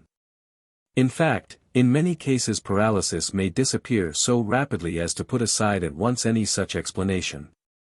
Sufficient pressure upon contracting fibers is entirely competent to arrest their conductivity, and this pressure may be diffused over a considerably wider area than that where total destruction of tissue has taken place. Meningeal hemorrhage, where, of course, no laceration takes place, may be attended by a well-marked hemiplegia when the effusion is wholly or chiefly on one side. The writer recalls a case of a man, of whose history little or nothing was known, found unconscious with a very distinct difference in the amount of motion to be provoked by irritation of the two sides. The diagnosis naturally inclined to the more common causes of hemiplegia, but the autopsy showed a purulent meningitis of the vertex, with a layer of pus considerably thicker on the side opposed to the paralysis. A very similar statement may be made in regard to the symptom of unconsciousness, which seldom occurs more rapidly and completely than in cases of meningeal hemorrhage, not from injury, where, of course, there is no question of laceration. F. Pagenstecher 8 succeeded in producing phenomena closely allied to apoplexy by injecting at a known pressure, between the skull and dura mater in dogs, masses of melted wax and tallow. In the first group of cases the result was somnolence, great depression of the psychical capacity, and general muscular weakness. The second group showed, besides the condition of sopor, unilateral paralysis. And the third contained cases in a part of which death followed in a few hours after the setting in of coma, and in another part partial recovery took place after scooping out the waxy mass.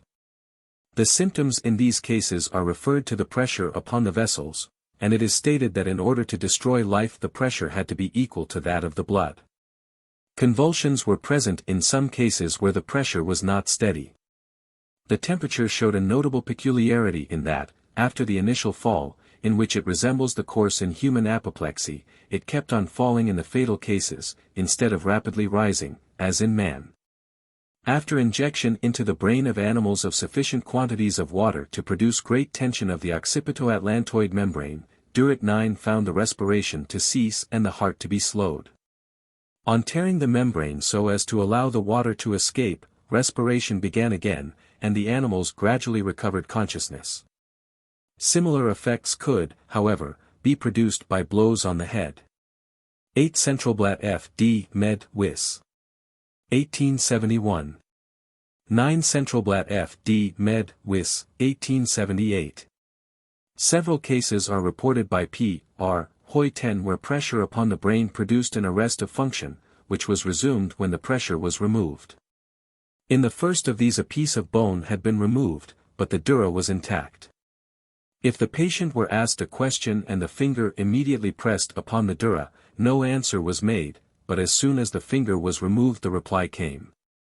In 2 other cases, which are not without their parallels, the patients resumed after trephining the mental attitude in which they had been surprised by the injury, in one case hours, and in the other years, before. 10 Journ. Nerve. And Ment. Dis. Volume 4. The natural generalization to be made from these cases and experiments is, that pressure upon the brain tissue suspends, for the time, its function. But when we find exactly the same symptoms arising from either sudden or gradual occlusion of the vessels where we can hardly imagine increased pressure to exist, except perhaps over a very small area of collateral hyperemia, we must go a step farther for a common factor. And it seems possible to find one which will not only explain the several conditions spoken of, but also others which closely resemble them. Simple anemia will cover the cases of hemorrhage and embolism, but certainly not narcotic poisoning and certain other conditions where characteristic apoplectic symptoms exist without discoverable lesion. If, however, we say that a deprivation of a considerable portion of gray matter of its due supply of arterialized and healthy blood suspends for a time its functional activity, we can explain the similarity of results arising from very different causes. In a case of cerebral hemorrhage of considerable size the pressure is distributed over a space much exceeding the area of the clot itself, and renders a large part of at least one hemisphere anemic. If the blood finds its way into the ventricles, the conditions are most favorable for compressing nearly the whole brain. The anemic appearance of the cerebral surface is often remarked at autopsies. When an embolus lodges in an artery and produces complete occlusion, the portion of brain supplied thereby becomes at once entirely anemic. Since the arteries on the surface have so slight anastomosis that they are entirely unable to supply the deficiency, except to a slight extent around the edges of the vascular territory involved. The anemia, however, does not extend beyond the territory originally affected, and consequently we may have extensive paralysis from embolism without a marked apoplectic attack. In extreme congestion of the brain the reverse may seem to be the case. In reality, the hindrance to the proper functions is nearly the same, since blood which is not duly renovated and contains the products of metamorphosis of tissue in excess is worth as little for healthy nutrition as no blood at all. There is no reason to suppose that blood in circulation, no matter in how great quantity, gives rise to unconsciousness. It may cause overaction or disordered action, as in mania, but not arrest of action. The narcotic poisons also deprive the nerve tissue of its healthy food, whether by interference with oxygenation and depuration, or by a direct action of the substance itself on the nerve cells, it is not easy to say. The fact that the completeness and duration of the unconsciousness are not in proportion to the paralysis or anesthesia shows that they are to some extent independent of each other.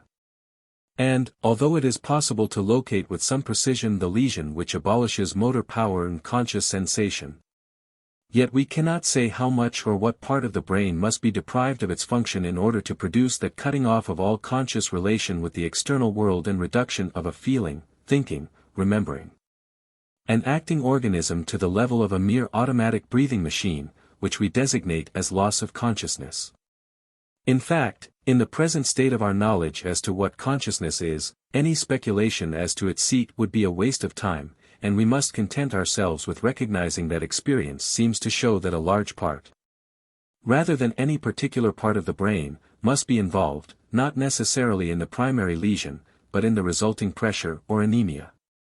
Another theory of unconsciousness is simply that it is due to shock, that the sudden eruption of blood acts like a blow, as it were, and abolishes for a time the function of the nervous structure. This is substituting something indefinite for something comparatively definite, and it is certainly not true that the more sudden the shock the more complete the unconsciousness. It may come on after the paralysis is apparent, and in fact is more commonly gradual than sudden in its onset. The classical instantaneous shock is the rare exception. In the celebrated case where a tamping iron was driven completely through a man's skull and brain, he himself was able to give a clear description of the accident to the surgeon who first attended him. Several other instances of severe and sudden injury to the brain without loss of consciousness have been recorded. Etiology.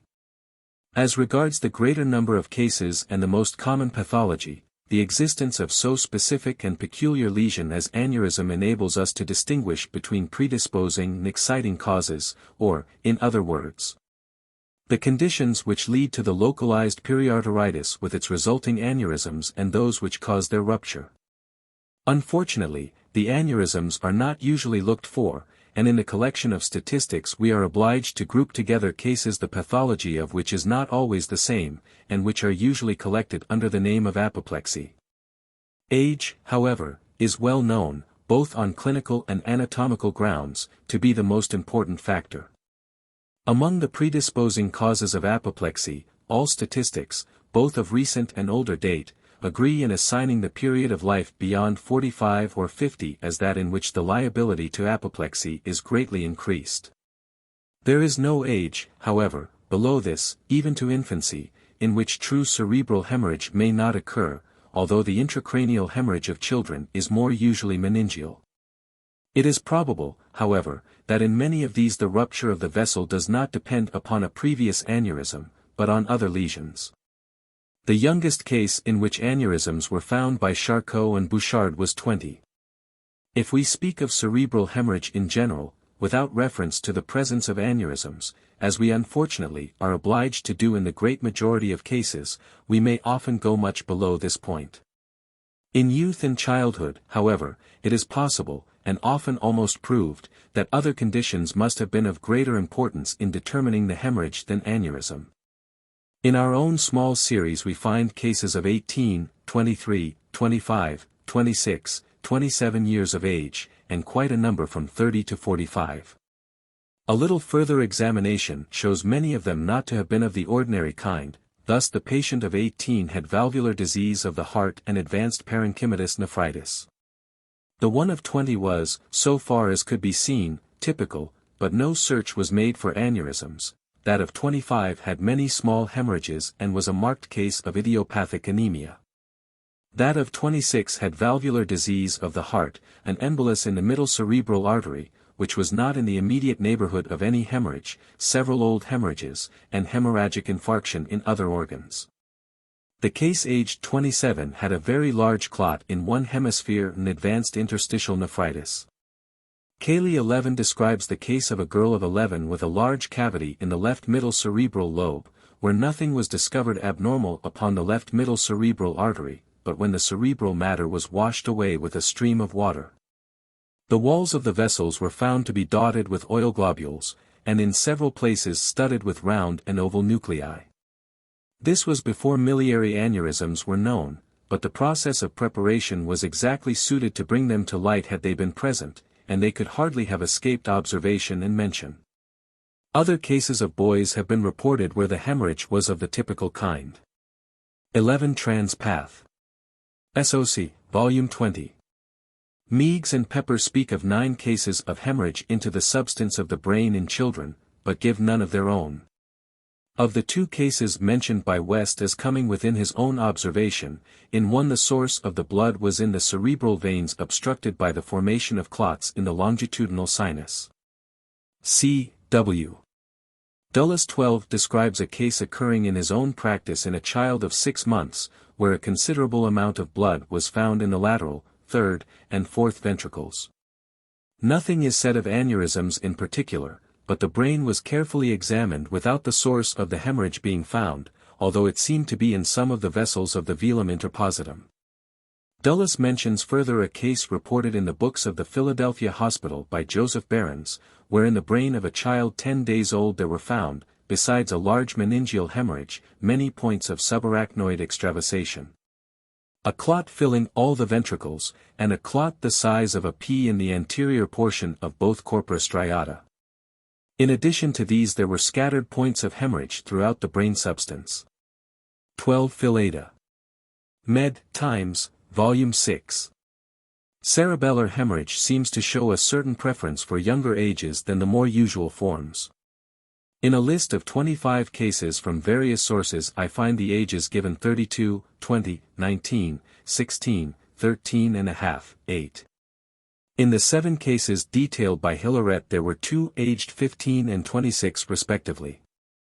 These exceptions, however, do not invalidate the rule that cerebral hemorrhage of the ordinary type is preeminently a disease of later middle or advanced life. The male sex is more liable than the female. Durand-Fartle gives 54 cases of men, 37 of women, old persons, our own list, 31 men, 15 women. Fahlradt, cited by Rochu and Durand-Fartle, gives 1670 cases of apoplexy among men and 627 among women. This, however, is only a rough approximation as regards cerebral hemorrhage, as it undoubtedly includes many cases not dependent upon this lesion. The same remark applies to Liddell's statement that there died in New York during 3 years, of apoplexy, 598 males and 440 females. This moderate predominance is ascribable to greater muscular effort, and probably also to the greater prevalence of alcoholic intoxication. Greenough, in a parliamentary report 13 states that in England and Wales the number of deaths from apoplexy in 100,000 of population is 46 males to 44 females.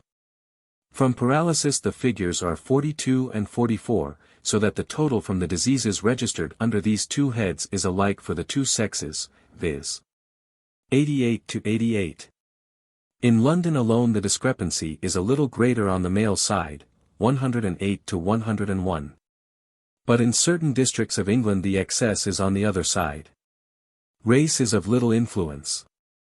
High altitudes, 7,000 feet, favor the prevalence of apoplexy in the population, 14 as in Peru and Mexico. Warm climates are somewhat, but less markedly, opposed to it.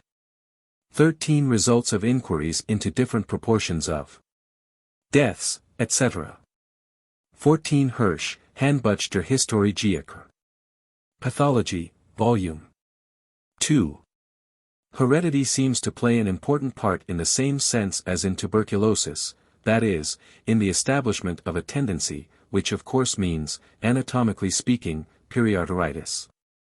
Many deaths from cerebral hemorrhage may sometimes be found among the members of a single family. Dieulafoy has been able to trace this disposition through several generations. Among several instances, Madame G. died in 3 hours of paraplegia with loss of consciousness. Her mother had hemiplegia at the age of 52, and 2 uncles and an aunt were also paralyzed at ages not stated. A commercial traveler, aged 39, was in the hospital with left hemiplegia, second attack. His mother, aged 66, had an attack a few weeks before, and his grandmother died at 75 of fulminating apoplexy. A woman aged 46 was hemiplegic for 2 months. Her mother, her maternal aunt, and uncle are all hemiplegic, and her son had a left hemiplegia at the age of 17. According to the cases of Dieulafoy, it is especially through the female side that the hemorrhagic disease is transmitted. Of course, the tendency may remain, and usually does so, latent until the age at which in the average of cases it becomes manifest by an apoplectic or paralytic attack. But the last 2 series given above show that it may develop at an earlier period of life in the younger than in the older generation. Alcohol is universally stated by authorities to be one of the most potent factors in different races in establishing the hemorrhagic tendency, but it is not easy to get exact facts on this point. As so large a share of hospital patients are more or less alcoholic, and in private practice observations of this kind accumulate so slowly as not to be readily available. The greater frequency of this affection among the male sex may point in this direction. 2 of the usual effects produced by the long-continued use of alcoholic drinks in excess probably combine to produce this result. First, the degeneration of tissues and tendency to low forms of inflammation of the tissues in general and arteries in particular. And secondly, the repeated dilatations of vessels under its paralyzing influence on the vasomotor nerves, resulting in chronic congestion. This preparatory influence is distinct from the effect an occasional debauch may have in precipitating the attack. Another highly important cause of cerebral hemorrhage is Bright's disease of the kidneys, in the form known as chronic interstitial nephritis, contracted, granular, cirrhotic, or atrophied kidney. Or, as it would be perhaps more correct to say, cerebral hemorrhage is one of the results of the arterial lesion which almost invariably accompanies interstitial nephritis. As to the supposed or possible identity or relation of the arteriocapillary fibrosis of Gull and Sutton with the periarteritis of Charcot and Bouchard, the writer does not feel competent to express an opinion. The connection between cerebral hemorrhage and hypertrophy of the heart was noticed and commented on long before it was known that the great majority of cases of hypertrophy, where no lesion of valves or of the aorta was present, were really cases of Bright's disease. The influence which might be exerted by the high arterial tension in the rupture of an aneurysm is obvious enough theoretically, but it is far from certain that the effect of the renal disease, or rather the common cause of renal and cerebral disease, is not a more subtle one than this, and prepares the way for, as well as hastens along, the impending catastrophe. This result, however, is not an extremely common one. Among 43 fatal cases of interstitial nephritis, well-marked cerebral hemorrhage was found in 4. In another, cysts and brownish indurations of small size were found which might have been partly the results of embolism. This patient had had a distinct paralytic attack. In a 5th the symptoms pointed unequivocally to a large rapid hemorrhage, although it was not demonstrated by an autopsy. Looking at it from the other side, it was found that, in another series, of 48 cases of cerebral hemorrhage with autopsy, contracted kidneys were present in 17. And the writer is of the opinion, although he has not at his command a sufficient number of facts to make such an opinion conclusive, that if a series of cases were taken of persons under 40 or 50, excluding those where a hemorrhagic disease or a valvular disease of the heart might be present, the proportion of interstitial nephritis to cerebral hemorrhage would be greatly increased. And especially so if large hemorrhages into the great ganglia or the interior of the cerebral lobes were alone considered. The so-called apoplectic constitution should be mentioned here. That is, the stout, thick-set build with short neck and florid complexion. The popular notions as to the peculiar dangers of this condition seem to have arisen rather from suppositions as to what might be supposed to take place, from inferring a similar state of things to exist in the brain to what exists in the countenance, than from any observation as to what has actually occurred. Cerebral hemorrhage may take place with any sort of complexion or any figure, and there is no sufficient evidence that persons of the physique above described are specially liable to it. Many recent writers distinctly deny any such connection. Intellectual pursuits have been considered a disposing cause, a theory which it would be difficult to substantiate. It is not, of course, the quality of the work, but its relation to the capacity of the individual brain, which makes any amount of thought a special strain. The cases of Dieulafoy, in which the hereditary tendency was so strongly marked, were mostly hospital cases, among which class the so-called intellectual occupations do not specially preponderate. A life of constant cerebral excitement, like that of a speculator or stockbroker, certainly seems more likely to give rise to overstrain of the vessels than the more quiet and regular, but certainly more intellectual, labor of the professional or literary man. Thackeray 15 speaks of affections of the head as frequent among professional men, but does not advert to cerebral hemorrhage in particular. He evidently considers a want of sufficient exercise in the open air a far more potent factor than mental excitement. 15. Health and longevity. It is very difficult to get statistics which bear upon the influence of mental labor on the brain, since the recorded occupation of an individual furnishes but a very rough estimate of the amount of thought evolved from his brain, and a very much less accurate one of what is probably of far greater importance, the amount of friction and anxiety with which it is done. Hemorrhagic diseases may, for the sake of completeness, be once more mentioned as among the predisposing causes. The exciting causes of cerebral hemorrhage are those which give rise to rupture of the fragile walls either of the aneurysms or fattily degenerated arterioles. They are to be found chiefly among such conditions as increase the pressure in the cerebral vessels, chiefly, though not wholly, from the arterial side. The connection of an attack of apoplexy with hypertrophy of the heart means, as has already been shown, in a great many cases, their mutual dependence upon arterial disease, as in chronic interstitial nephritis. But it seems probable also that an unusually powerful action of such a heart might be the immediate cause of the rupture.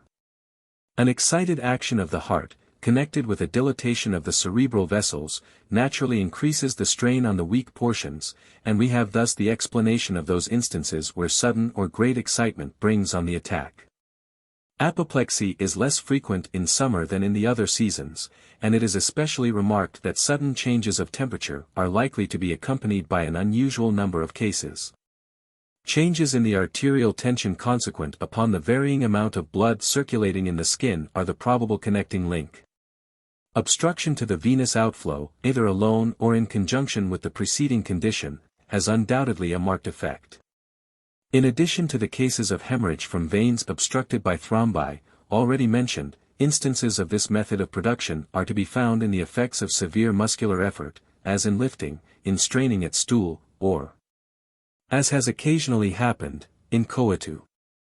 It has been objected to the congestion theory of apoplexy that even in severe paroxysms of whooping cough, where the face becomes cyanosed and congested, nothing like unconsciousness or paralysis occurs. But cases have been reported where aphasia and cerebral hemorrhage into the optic thalamus and cortex have accompanied whooping cough. Violent convulsions may be the cause of cerebral hemorrhage, as in puerperal eclampsia. Obstruction to the circulation in the neck by tight clothing may be a means of increasing the back pressure from the veins. It is said that deaths from apoplexy have been unusually frequent among soldiers who have been obliged to wear tight stocks for the sake of imparting what was supposed to be a more military bearing.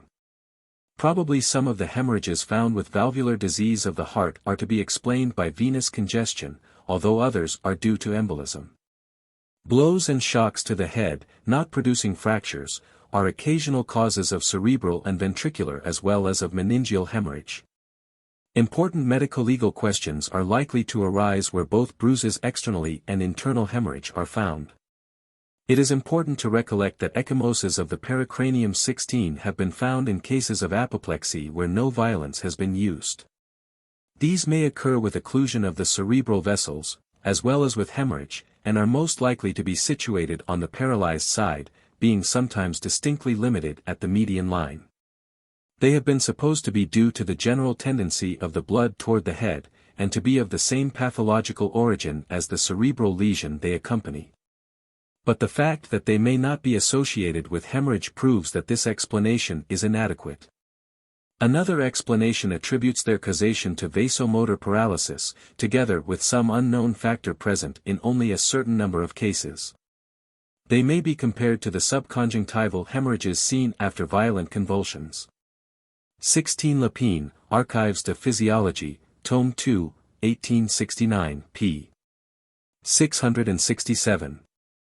Cerebral hemorrhage depending upon a blow is likely to be accompanied by meningeal bleeding, to be situated at some point of the cortex, and not in the regions more frequently affected. And to consist of the effusion of no great amount of blood, mixed with cerebral substance. There are also very often more than one. All the circumstances should be carefully weighed when, as not infrequently happens, there is doubt as to whether a blow was the cause of a hemorrhage, or whether a person found insensible, with a bruise upon his head, may have fallen down suddenly from an apoplectic attack. In the following case it would be difficult to be sure of the sequence. A Negro man aged 50 fell backward from the first step of a ladder. He got up and went to work again, but soon became unconscious. He became partially conscious again in the accident room of the hospital, but died in a few hours. There was no sign of injury to the head, but there was a rupture of an aneurysm, not miliary, of the left middle cerebral artery, and hemorrhage into the meninges and all the ventricles. If the first fall had occurred in a scuffle, and the autopsy had been made in such way as not to disclose the aneurysm, it might have been considered a case of homicide. Alcohol, besides not infrequently counterfeiting apoplexy, and besides acting as one of the predisposing causes, is occasionally an exciting cause. The dilatation of cerebral vessels, perhaps present as an habitual condition, is added to by the effect of the temporary narcotism and produces the rupture. In many cases these factors have their activity much increased by heavy sleep, very likely in a constrained posture, causing pressure on the veins of the neck and consequent venous congestion, which is in its turn intensified by the confined air of a station house or the cold of the weather. The man who has possibly a vessel ready to burst in his brain should have, even if demonstrably drunk, the advantage at least of good air and an unconstrained position. Other poisons, less frequently taken, may perhaps have a similar influence. In one case under the observation of the writer a number of small hemorrhages were found in various parts of the brain of a man who was found in his room some 48 hours after taking a quantity of opium, and having had, of course, no treatment during that time. He was aroused in the hospital without great difficulty, but died after a day or two with his brain in the condition above described, and bronchitis with inhalation pneumonia. There had been no paralysis, and the hemorrhages were probably not the immediate cause of death. Durand-Fardel gives a table of supposed causes in 21 cases of persons over 50, 8 of these were connected with either habitual use of liquor or a debauch, 9 had an attack immediately after a meal. After naming all these causes, it must be said that in many cases it is impossible to find any reason for the occurrence of the hemorrhage at the particular moment it comes. A person may go to bed in apparent health, and be found some hours afterward unconscious and comatose, or unable to stir hand or foot on one side, or to speak. Gendron, as quoted by Aitken, states that of 176 cases, 97 were attacked during sleep. The attack may come on when the patient is making no special muscular effort and under no special excitement. It is simply the gradual progress of the lesion, which has reached its limit. Symptomatology. If we take as a point of departure the fully developed attack, such as most frequently is found with a large and rapid hemorrhage into the cerebral hemispheres, pons, or cerebellum, the symptoms are those usually spoken of as an apoplectic attack. Shock, or stroke, or, as the Germans say, hemorrhagisch Insult. Trousseau quotes as a satisfactory definition the words of Boerhaave, apoplexia disiderit des, quando repent actio quinque sensuum externorum, tam internorum, omnesque motus voluntarii abolenter, superstit pulsu plurumque forti. Iti respiration difficili, magna, stertent, una cum imagine profundi perpetuique somni. Loss of consciousness, abolition of voluntary motion and sensation, and usually stertor, the appearance of the patient being that of one in deep sleep, are found in the extreme cases. In others the loss of consciousness and sensation are not complete. The patient can be aroused enough to utter a grunt or raise a hand to his face in order to brush away a fly or the hand of the physician who is trying to raise his eyelids, or can make a grimace to show that he is hurt. The face returning to its indifferent expression as soon as the cause of irritation is removed. Although the grade of action, both sensitive and motor, seems to be a little above the purely reflex, it is but very slightly so, and probably is not sufficient to remain an instant in the memory. The rapidity with which this condition comes on varies widely, from a very few minutes, or even seconds, to some hours. It may even diminish for a time and return. The cases in which unconsciousness is most rapidly produced are apt to be meningeal and ventricular, and presumably depend upon the rupture of vessels of considerable size, although the location among the deeper ganglia, where the conductors of a large number of nervous impulses are gathered into a small space, will, of course, make the presence of a smaller clot more widely felt. Even in these, however, the onset is not absolutely instantaneous, and the very sudden attack is rather among the exceptions. Trousseau denies having seen, during 15 years of hospital and consulting practice, a single case in which a patient was suddenly attacked as if knocked down with a hammer. And that since he had been giving lectures at the Hôtel Dieu he had seen but 2 men and 1 woman in whom cerebral hemorrhage presented itself from the beginning with apoplectiform phenomena. In each of these the hemorrhage had taken place largely into the ventricles. Liddell gives the following case: a colored woman, aged 49, was engaged in rinsing clothes, and while in a stooping posture suddenly fell down upon her left side as if she had been struck down by a powerful blow. She was picked up insensible, and died in 10 or 15 minutes. The hemorrhage was chiefly meningeal, and especially abundant about her pons and medulla oblongata. The 4th ventricle was full of blood, and there were clots in the lateral ventricles. A woman, aged about 40, had been hanging out clothes in an August sun. She was observed to run out of the house screaming, and fell to the ground unconscious. This was at 1 p.m., and she died at 3:30 p.m. Her temperature just after death was 107.2 degrees. The neighborhood of the posterior surface of the pons virolei was occupied by a broken-down-looking mass, appearing like an aggregation of small apoplexies, hemorrhages, involving and breaking down the middle crura of the cerebellum. There was no fatty degeneration nor any miliary aneurysm. I do not know upon how thorough an examination this last statement rests.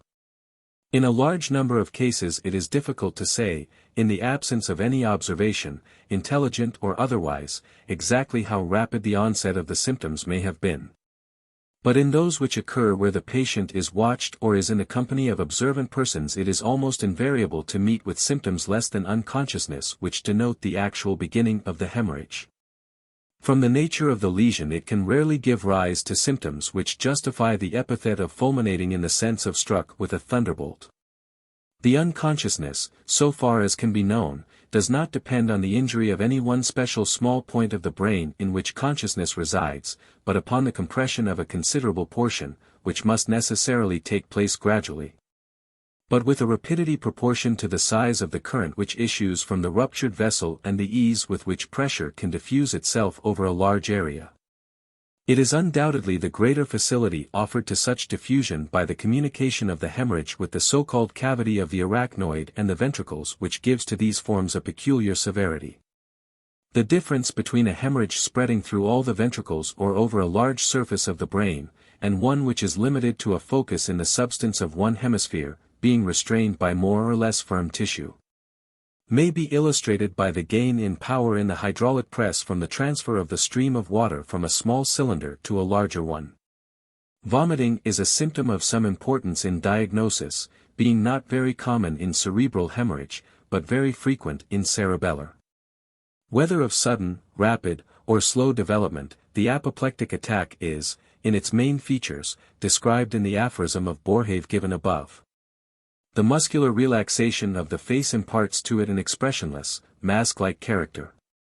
The limbs lie motionless by the side, unless they can be excited to some slight movement by some painful irritation or are agitated by convulsions, or in a condition of rigid spasm. The face may be pale or flushed. The cheeks flap nervelessly, le malade fume la pipe. Swallowing, in the deepest coma, is not attempted. The fluid poured into the mouth remains, and distributes itself according to the laws of gravity without exciting reflex movements of the pharynx. When the depression is less profound, it may excite coughing or be swallowed. An attempt to swallow when the spoon touches the lips indicates a considerably higher degree of nervous activity. Respiration may be slow, but when the case is to terminate fatally rises with the pulse and temperature. It is often stertorous and difficult, the obstruction consisting partly in the gravitation backward of the soft palate and tongue, and partly in the accumulation of fluids in the pharynx. Hence stertor is in some cases only an accidental phenomenon, depending upon the position of the patient on the back, and can be relieved by turning him on his side and wiping out the mouth as far back as can be reached. Cheyne-Stokes respiration occurs in severe cases, though not confined to necessarily fatal ones. The general temperature in cerebral hemorrhage has been studied enough to make it of considerable value, especially in prognosis. In a case which extends over a sufficiently long time, several stages can be distinguished which in shorter ones may be wanting. An initial period of depression is described by Bourneville 17 as occurring immediately after an attack, in which the temperature falls a degree or two below the normal, and, according to his view, continues depressed if death takes place rapidly. He gives the case of a man who died very shortly after an attack, his second one, where the temperature, taken in the rectum at the moment of death, was 35.8 degrees. In cases which survive longer, this initial fall passes either into a stage where it oscillates within the neighborhood of the normal or immediately begins to rise. The latter occurrence indicates an impending fatal termination, unless, of course, something else can be found to account for it. In the former condition we find patients whose life may be indefinitely prolonged for days or weeks, when, if a fatal termination is to result, the thermometer again indicates a rise. 17 Études cliniques et thermométriques sur les maladies du système nerveux, 1872. The initial fall of temperature is not so likely to be observed except in institutions like the Salpêtrière, where large numbers of old persons are collected and under close medical surveillance. And, indeed, it may be doubted, even from Bourneville's own table, whether the rule is one without exceptions. At any rate, the rise is a more important phenomenon than the fall. When the rise of temperature is interrupted by a fall, and then continues again, it is due, according to the author already quoted, to a renewal of the hemorrhage. These changes of temperature may be noted with various locations of the lesion, but it seems probable that further study might make them useful in diagnosis as well as prognosis. Hale White reports the case of a boy aged 6.5 years, who was found unconscious with right hemiplegia, and who afterward had many and various paralyses with hyperpyrexia, the highest temperature being 107 degrees. He lived long enough for secondary degeneration to extend down the crura and into the anterior cornua. A small soft patch 1/4 of an inch in diameter existed at the anterior part of each corpus striatum. 18. 18 Guy's Hosp, Republic, 1882. Fig. 37. The chart W.H., figure 37, is from a man aged 50 who fell in the street while returning from work at noon, and whose axillary temperature was taken at 5 p.m. and every 2 hours thereafter until death. The hemiplegia was not very marked, but the hemorrhage was extensive, involving the pons and left crus cerebri, the external capsule, left crus cerebelli, and medulla, bursting through into the fourth ventricle. Figure 38. The chart M. Figure 38, as taken from Bournville, represents the course of the temperature in a rapid case. Each perpendicular line denotes an hour. The difference in the temperature of the two sides has been variously stated, and probably depends on a number of factors besides the length of time that has elapsed since the first attack. There is probably, however, a tendency to excess of heat on the paralyzed side soon after the attack, owing to vasomotor paralysis, and this difference will be more marked in the hands than in the axilla. After a length of time which may be from days to months, the temperature becomes equalized, or more frequently the relation is reversed, the paralyzed side being colder as atrophy takes place. Le P19 gives a case where the axillary temperatures of the two sides continued the same within a small fraction of a degree for 3 days, and then separated very slowly, until at death the paralyzed side was 0.6 of a degree, cent.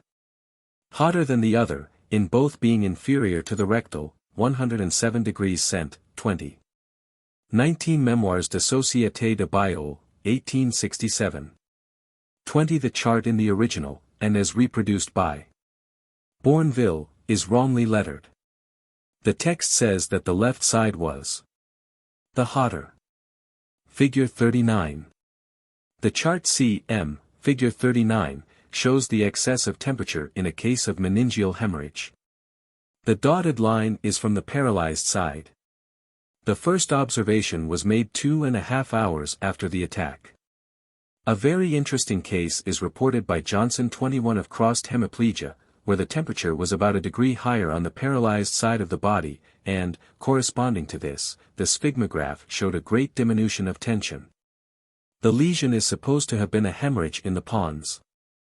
Johnson, in commenting on the statement of Lorraine that in all cases of hemiplegia the pulse is more full on the paralyzed side, says that it is incorrect for ordinary cases of hemorrhage into the corpus striatum, though true in his own case.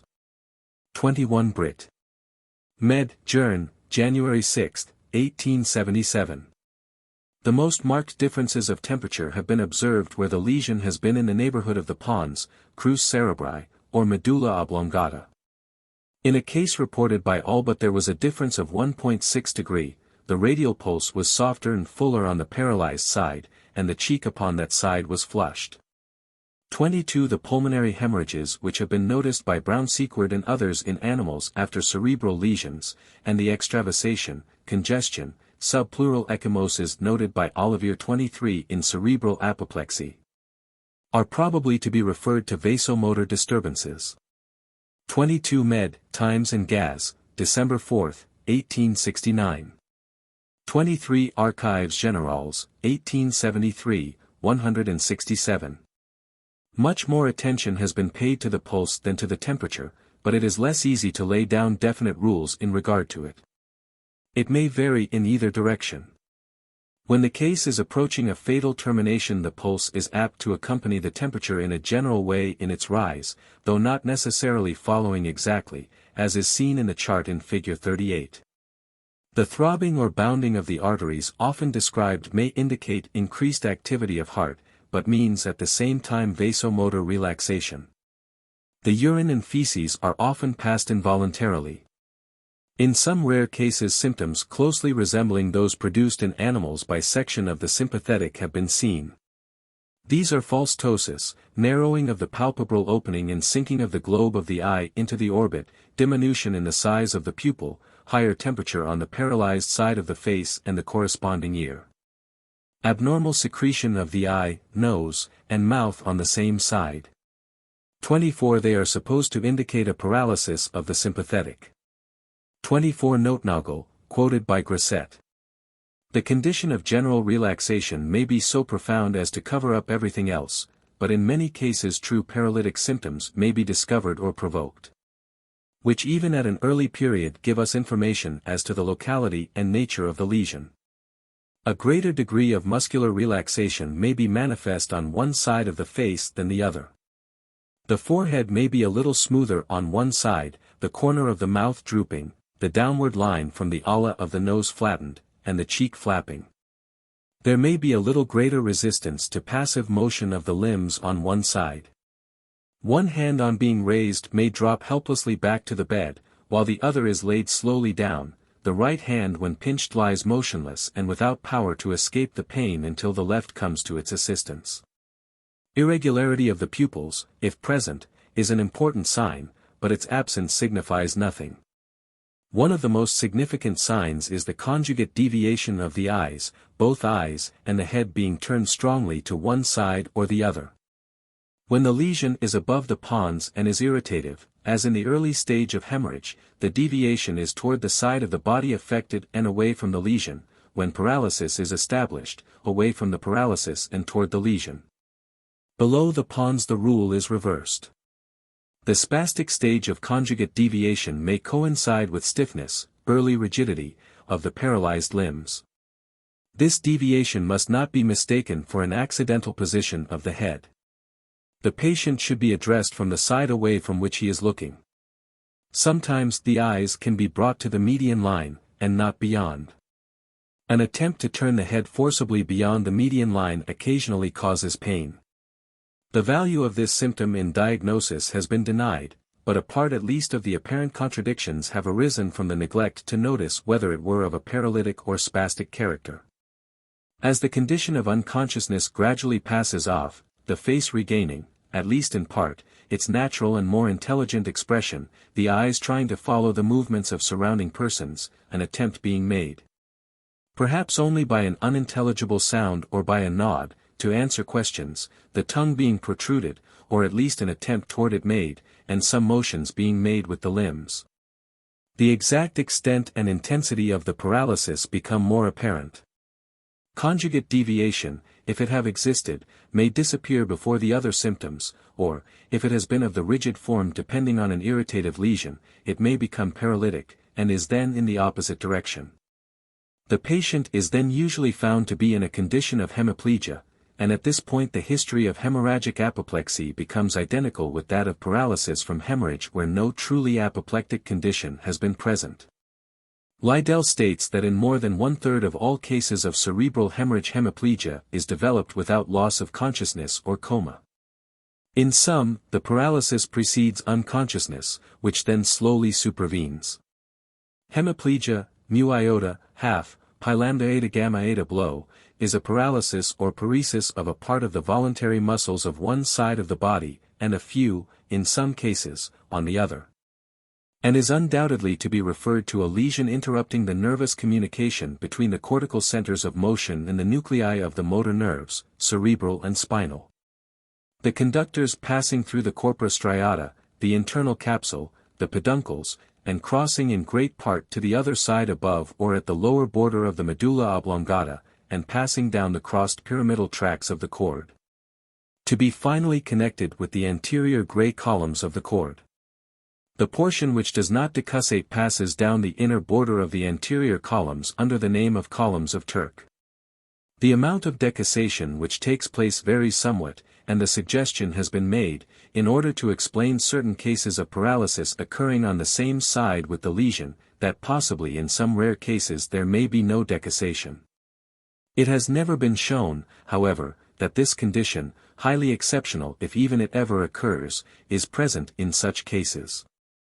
It may be said in a general way, although exceptions to the rule can be found, that it is those muscles trained to separate, specialized or non-associated movements which are chiefly affected, while those which are habitually associated in function with those of the other side are less or not at all so. It would not, however, be in the least correct to say that specialized or educated movements of any set of muscles are alone paralyzed, since the fingers, which are trained to the most independent movements, are often just as incapable of making the slightest movement of simple flexion as of writing or sewing. We have in ordinary hemiplegia more or less paralysis of the upper facial, the patient not being able to close his eye or to wink quite so well as on the paralyzed side. The forehead may be smoother on the paralyzed side. This condition is usually slight and of short duration, but varies in different cases. Paralysis of the lower facial angle of the mouth and cheek is usually better marked, but not absolute. The corner of the mouth droops, perhaps permits the saliva to escape, the nasolabial fold is less deep, and the glabella deviated away from the paralyzed side. The cheek flaps with respiration. The difference between this facial paralysis connected with hemiplegia and that dependent upon a lesion of the trunk or distribution of the nerve, bells, as in caries of the temporal bone or the so-called rheumatic paralysis, is very striking. The latter being so much more complete, and, by affecting the orbicularis palpebrarum so as to prevent closure of the eye, giving a very peculiar expression to the countenance. This distinction between the two portions of the facial seems to make an exception to the rule stated above. Since in most persons the movements of the corner of the mouth and of the cheek are quite as closely bilaterally associated as those of the eyelids. Paralyses of the third, fourth, and sixth pairs upon one side of the body are comparatively rare in hemiplegia, and when present are usually referable to localized lesions in the pons. They are to be looked upon as something superadded to the ordinary hemiplegia. These nerves, however, are affected in the peculiar way already spoken of as conjugate deviation, which phenomenon would seem to denote that muscles accomplishing combined movements in either lateral direction of both eyes, rather than all the muscles of each, are innervated from opposite sides, i.e. that the right rectus externus and the left rectus internus are innervated from the left motor centers, and vice versa. Exactly the same remark will apply to the muscles of the neck which cause the rotation of the head seen together with the deviation of the eyes.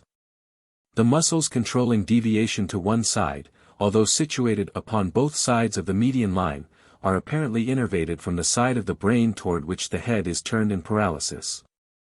The tongue is usually protruded with its point toward the paralyzed side, and this is simply for the reason that it is pushed out instead of pulled, and the stronger muscle thrusts the tongue away from it. The motor portion of the fifth is, according to Broadbent, affected to a certain extent, the bite upon the paralyzed side being less strong. The hand and the foot are the parts most frequently and most completely affected, but one or the other may be partially or wholly spared, though the latter is rare. The muscles of the limbs nearer the trunk may be less affected, so that the patient may make shoulder or pelvis movements when asked to move hand or foot. In severe cases even the scapular movements may be paralyzed. The muscles of the trunk are but slightly affected, though Broadbent states that a difference in the abdominal muscles on the two sides may be perceived as the patient rises from a chair.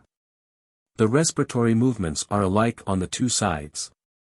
A woman in the hospital service of the writer had a quite complete left hemiplegia at about the 7th month of pregnancy. There was some return of motion at the time of her confinement. None of the attendants could perceive any difference in the action of the abdominal muscles of the two sides, although, of course, the usual bracing of the hand and foot upon the left side was wanting. The pains were, however, generally inefficient, and she was delivered by turning. Muscular weakness often exists, and in some cases the non-paralyzed side shows a diminution of power. The sphincters of the bladder and rectum frequently, and in severe cases almost invariably, lose their activity for a time. It is possible, however, that in some cases of alleged inability to retain urine and feces the defect is really mental, and akin to the dirty habits of the demented. The involuntary muscles probably take no part in hemiplegia, with the very important exception of the muscular coats of the arteries, which apparently share to a certain extent, and sometimes the iris. Speech may be attempted, and the words be correct, so far as they can be understood, though the patient is apt to confine his remarks to the shortest possible answering of questions. It is, however, thick and indistinct, since the muscles of the tongue and lips are but imperfectly under the control of the will. This condition may be connected with paralysis of either side, and is to be sharply distinguished from aphasia or mental inability to select the proper word or to determine the necessary movements for its pronunciation. Aphasia is almost invariably connected with paralysis of the right side, and will be minutely spoken of hereafter. There is, of course, nothing to prevent the coexistence of the two conditions, but aphasia cannot well be shown to exist until we have reason to suppose, first, that the patient has ideas to express, and secondly, that the paralysis of the muscles of the lips and tongue has more or less completely disappeared. The patient may indistinctly mumble a word which, however, can be understood to be appropriate to the occasion, defective articulation, glossolabial paralysis, or, on the other hand, pronounce with distinctness an entire wrong word or a number of sounds without meaning, aphasia. Sensibility, that is, ordinary cutaneous sensation, and, so far as we can judge, the special senses, are not greatly affected after the deep coma has passed off, but exceptions to this rule will be noted later. Having described this most typical but not most common form of cerebral hemorrhage, that is, the form in which both lesion and symptoms are most distinct and can be most clearly connected, we have a point of departure for conditions less clearly marked and less easily explained. It is probable that cerebral hemorrhage is much less likely than cerebral embolism to take place without any disturbance of consciousness or abnormal sensations. But there can also be little doubt that a certain amount of paralysis is often accompanied by no other symptoms, and post-mortem appearances often show the remains of small hemorrhages which have passed unnoticed or are lightly estimated. It is highly probable that small hemorrhages may give rise to symptoms which pass for only a little accidental vertigo or a slight feeling of faintness, until a later and more serious attack gives a more definite explanation. On the other hand, we have a set of cases in which all the symptoms of cerebral hemorrhage may be present without the lesion. Many of these are of course due to embolism, which will be considered later. But besides this condition, recognized as softening for many years, we find described under the head of simple, congestive, serous, and nervous apoplexy cases where sudden or rapid loss of consciousness occurs with general muscular relaxation, which, when fatal, show nothing beyond changes in the circulation, i.e., in the amount of blood in the cerebral vessels or of serum in the meshes of the pia or at the base of the brain. Besides these, there are cases of temporary unconsciousness with complete recovery, the coup de sang of the French, or rush of blood to the head, which are attributed to congestion of the brain, a theory difficult to prove or disprove, but not in itself unreasonable. Trousseau, without denying the possibility, or even probability, of such a condition, says that which has been called apoplectiform cerebral congestion is in the greater number of cases an epileptic or eclamptic accident, sometimes a syncope. Simple epileptic vertigos, vertigos connected with a bad condition of the stomach or diseases of the ear, are wrongly considered as congestions of the brain. He speaks of various conditions, such as violent attacks of whooping cough, the expulsive efforts of women in labor, the congested faces of laborers under heavy burdens, to show that cerebral congestion does not give rise to an apoplectiform attack. And it is undoubtedly true that, as a rule, no long-continued attack is the result. But it must be within the personal experience of almost everyone that decided cerebral disturbance is produced for a few moments by such efforts, as, for instance, blowing a fire with the head down. Besides this, a laborer under a heavy load is presumably healthy and accustomed to his work, so that his arteries may be supposed capable of maintaining a due balance between arterial and venous blood in the brain. And, again, although the ordinary efforts of women in labor do not cause unconsciousness, puerperal convulsions, involving a longer period of violent muscular action, may do so, and even give rise to hemiplegia. Whatever name we may adopt for the temporary cases which recover, there are others, and fatal ones, which are not explained by any change in nomenclature. Epilepsy may, it is true, occur under such circumstances that no convulsion is observed, but, on the other hand, convulsions may accompany not only an attack of unconsciousness, but actual cerebral hemorrhage. Cases of sudden death with no discoverable lesion furnish abundant opportunity and temptation for conjecture. And it is well known that too much dependence must not be placed upon the post-mortem appearances as to the amount of blood in the brain before death, and probably just as little upon the amount of serum, except as indicating a condition of atrophy. Syncope, either from overstimulation of the pneumogastric or from simple failure of the heart, may be put forward to explain some cases of sudden death, but seems to have no advantage as a universal theory over the older one, which meets with so little favor. Liddell gives no less than 17 cases which he classifies as congestive or serous apoplexy. They are not all equally conclusive, and were almost all of alcoholics. In some of these there were absolutely no appearances which could account for death. The two most characteristic of congestive apoplexy were, first, a young negress who experienced a violent fit of passion, became unconscious, with stertorous breathing, and died, having had some tonic spasms. The brain contained a large amount of blood in the vessels, but no effusion. Second, a semi-intoxicated woman, aged 30, became very angry, fell insensible, and expired almost immediately. The brain contained an excess of blood, with no effusion. In both these cases the patients were subject to fits under the influence of strong excitement, but in both the author took pains to inquire into and negative the probability of epilepsy of the ordinary kind. And a change of name does not go far toward clearing up the pathology. Liddell's case, XXA, was that of a man accustomed to alcohol, thin and pale, who had an apoplectic fit with coma and hemiplegia. He regained consciousness on the second day, and the hemiplegia disappeared in a fortnight.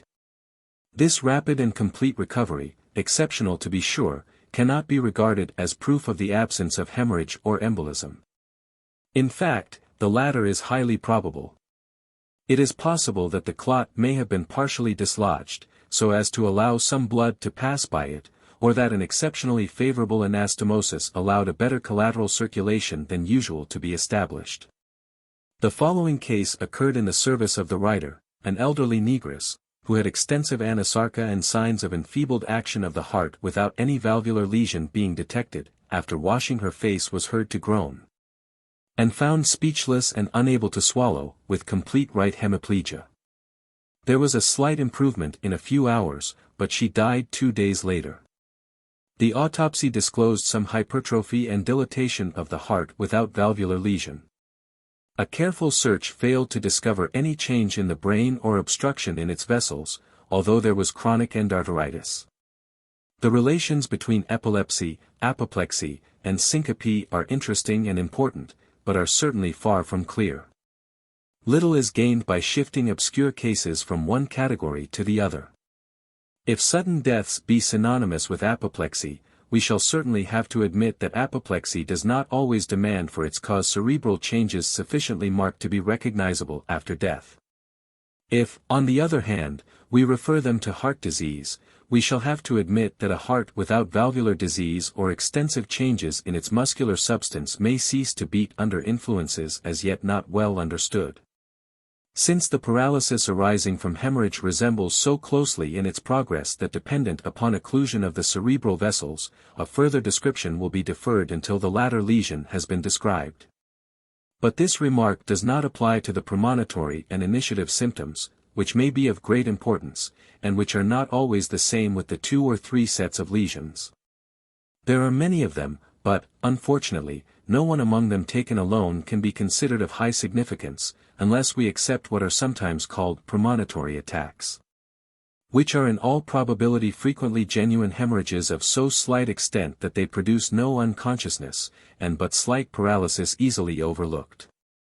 A little indistinctness of speech or a forgetfulness of words, a droop of one angle of the mouth, or heaviness in the movement of a foot or hand, lasting but a few moments, may be real but slight attacks, which may be followed either by a much more severe one, by others of the same kind, or by nothing at all for a long time.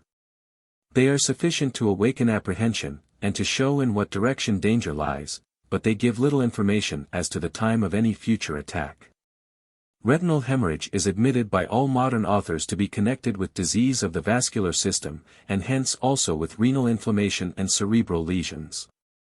The writer is greatly indebted to Haskett Derby for the following facts: out of 21 patients who had retinal hemorrhage and of whose subsequent career he had information, 9 had some sort of apoplectic or paralytic attack.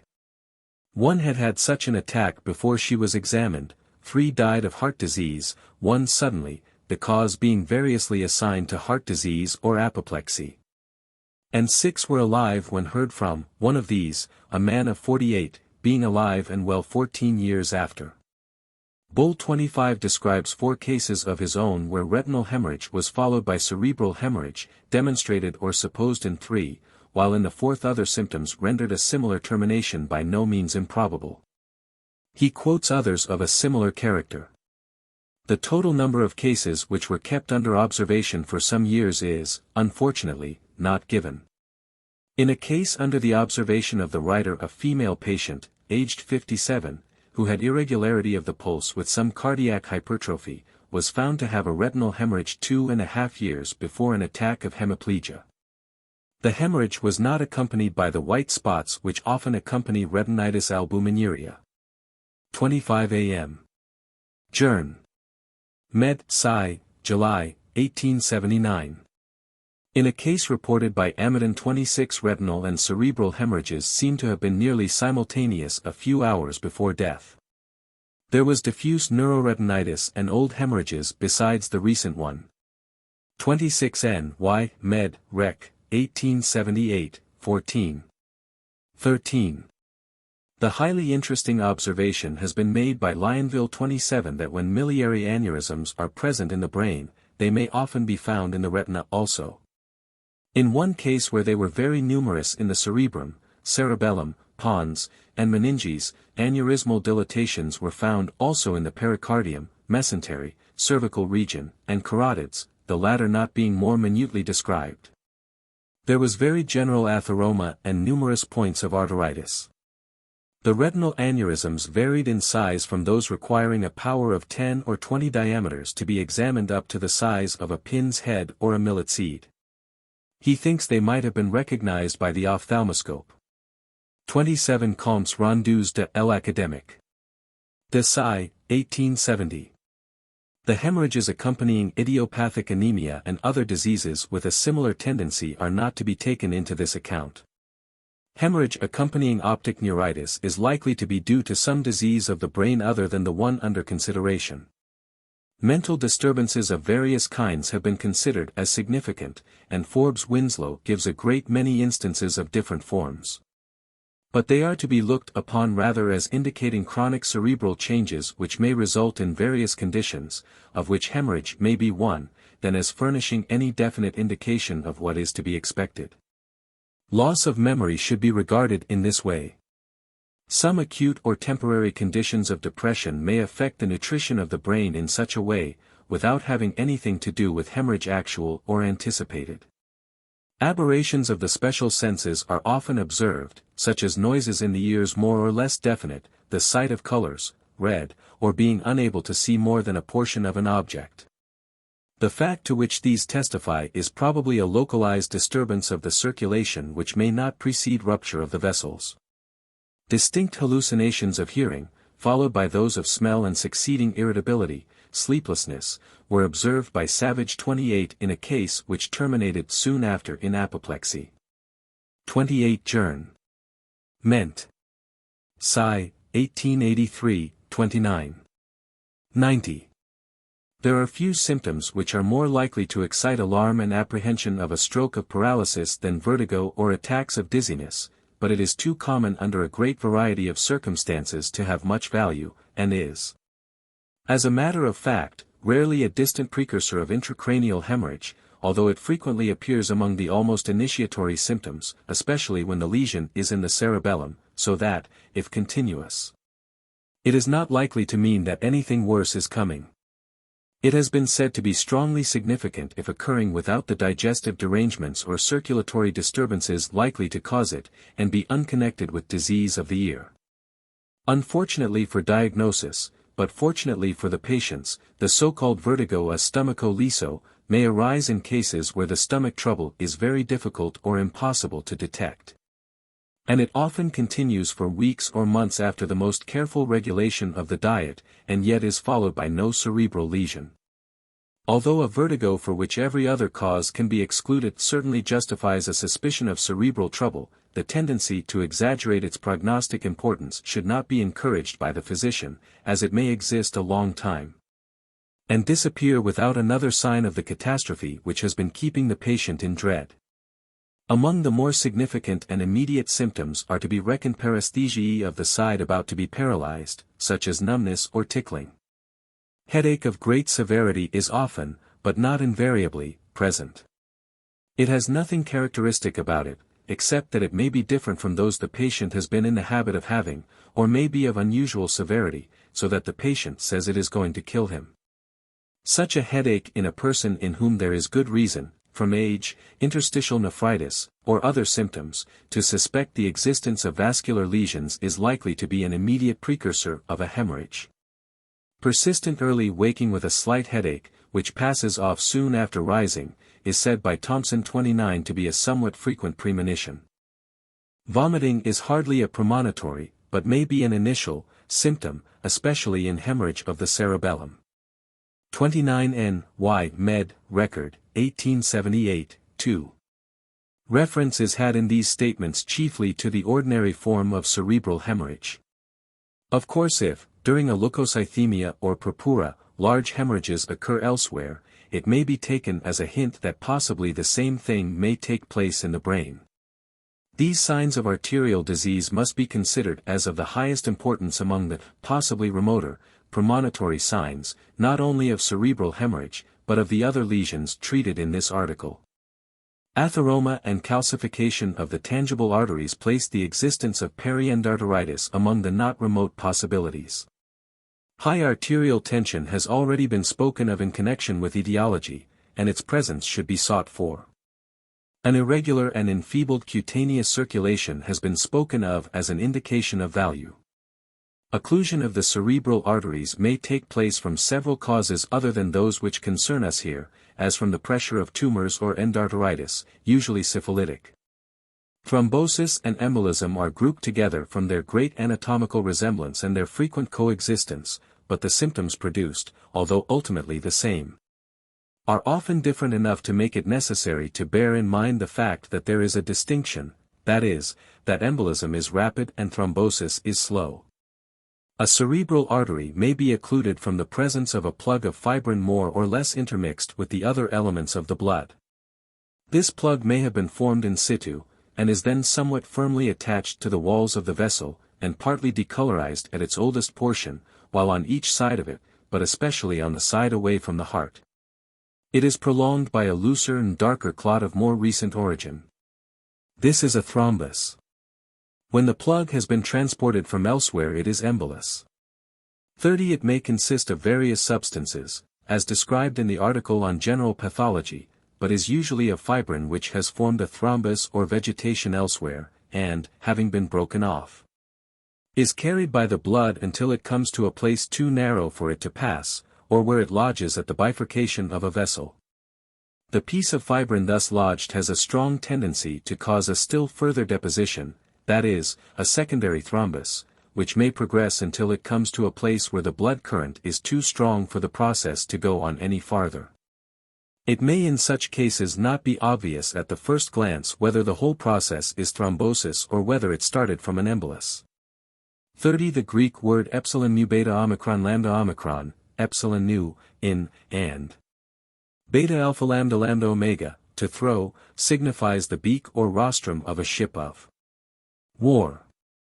Epsilon mu beta omicron lambda omicron nu signifies wedge or stopper, and would certainly seem the appropriate form to be adopted for anatomical purposes. As uniformity of nomenclature, however, seems more to be desired than etymological accuracy, the writer has conformed in this article to the general usage. It is probable that a thrombus forming at one point in a cerebral vessel may break to pieces and its fragments be carried farther along, forming a number of small emboli. See capillary embolism. Embolism or thrombosis may take place anywhere in the brain or body generally, but has certain points of preference. Of these, the most usual in the brain is in the neighborhood where the internal carotid divides into the anterior and middle cerebral, or in either of these arteries, especially the middle, beyond this point. The plug may be situated in the carotid just before this point, or even as low down as its origin from the common trunk. Emboli lodge in this region, somewhat more often upon the left side. The brain is said to be third in the order of frequency with which the different organs are affected by embolism, the kidneys and spleen preceding it. It has been found that small emboli experimentally introduced into the carotids are found in much larger numbers in the middle cerebral than elsewhere. It is the largest branch, and most nearly in the direct line of the carotid.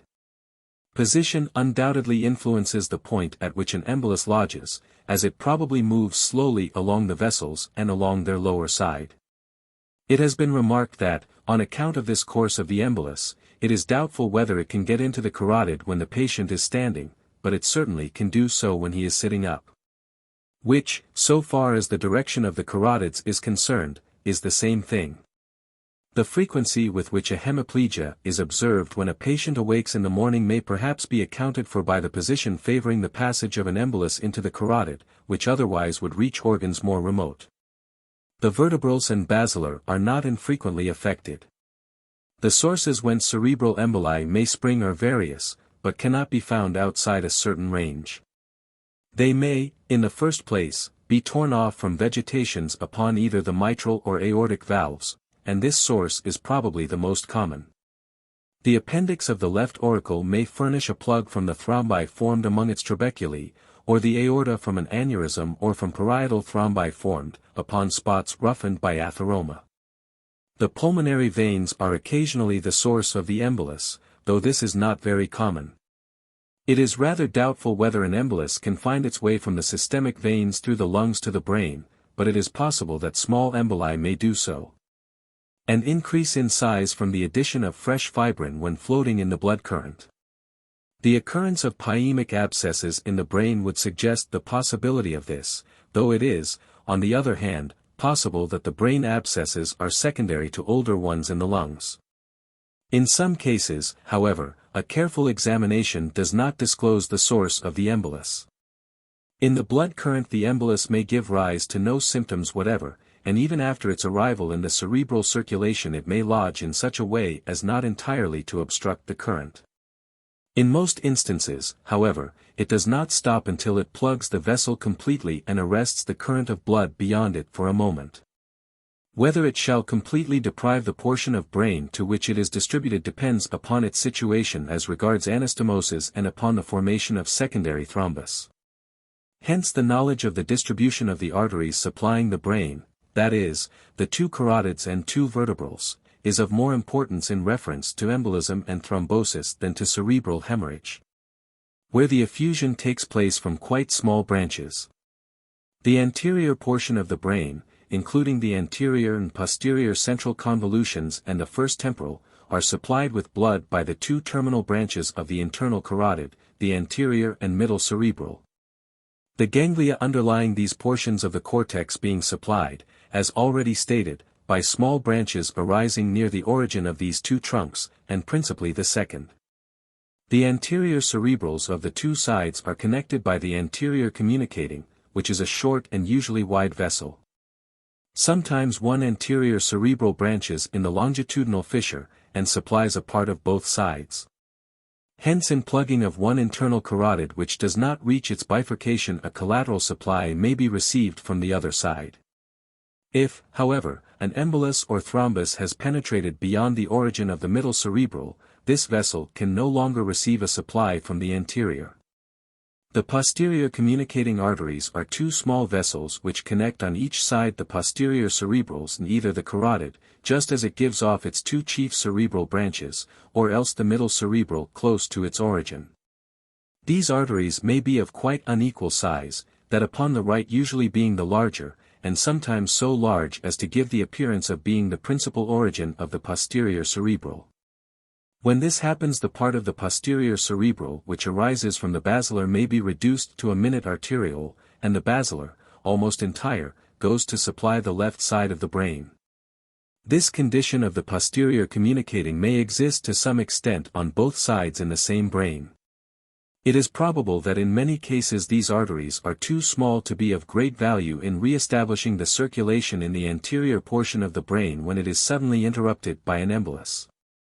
When the large trunks leave the circle of Willis to be distributed upon the surface of the brain, after giving off from the first centimeter or two of their course the nutrient arteries for the deep-seated ganglia, they break up into several branches which ramify upon the surface, but, as Duret has shown, undergo very few anastomoses.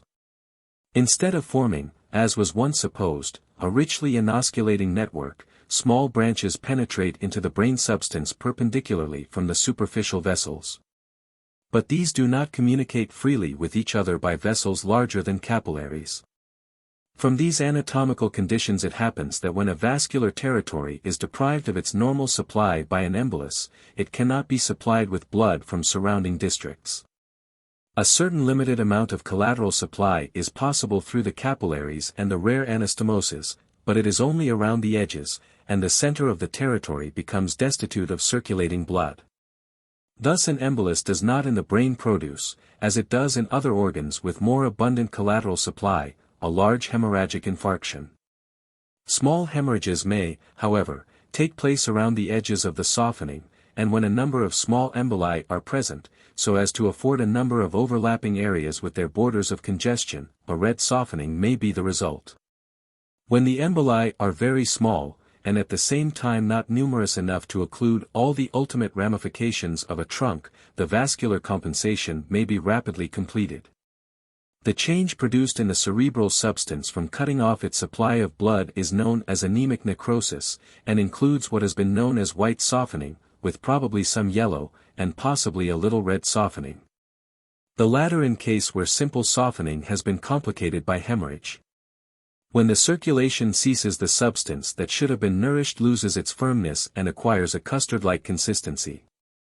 The gray and white substances are no longer so distinct in appearance, the latter losing its milky white color, the whole surface of a section becoming of a dirty yellowish white, somewhat shining, and looking as if it contained more moisture than normal. When a considerable portion of the interior of the hemisphere is thus affected, the brain outside, with its membranes, bags down, looks swollen, and feels to the fingers as if there were present a sackful of fluid. The boundaries of such an area of softening are marked off from the healthy substance with some distinctness, though less than that of a hemorrhage. There may be some hemorrhage around the edges or into the cavity, so that the presence of a little blood pigment is no proof that the original lesion was not softening from occlusion. In the further progress the contents of the cavity become more fluid, and finally a somewhat distinct cyst is formed, not unlike that from a hemorrhage, with an internal areolar structure from the remains of connective tissue, and contents of a slightly yellowish or brownish color, or often of a chalky white.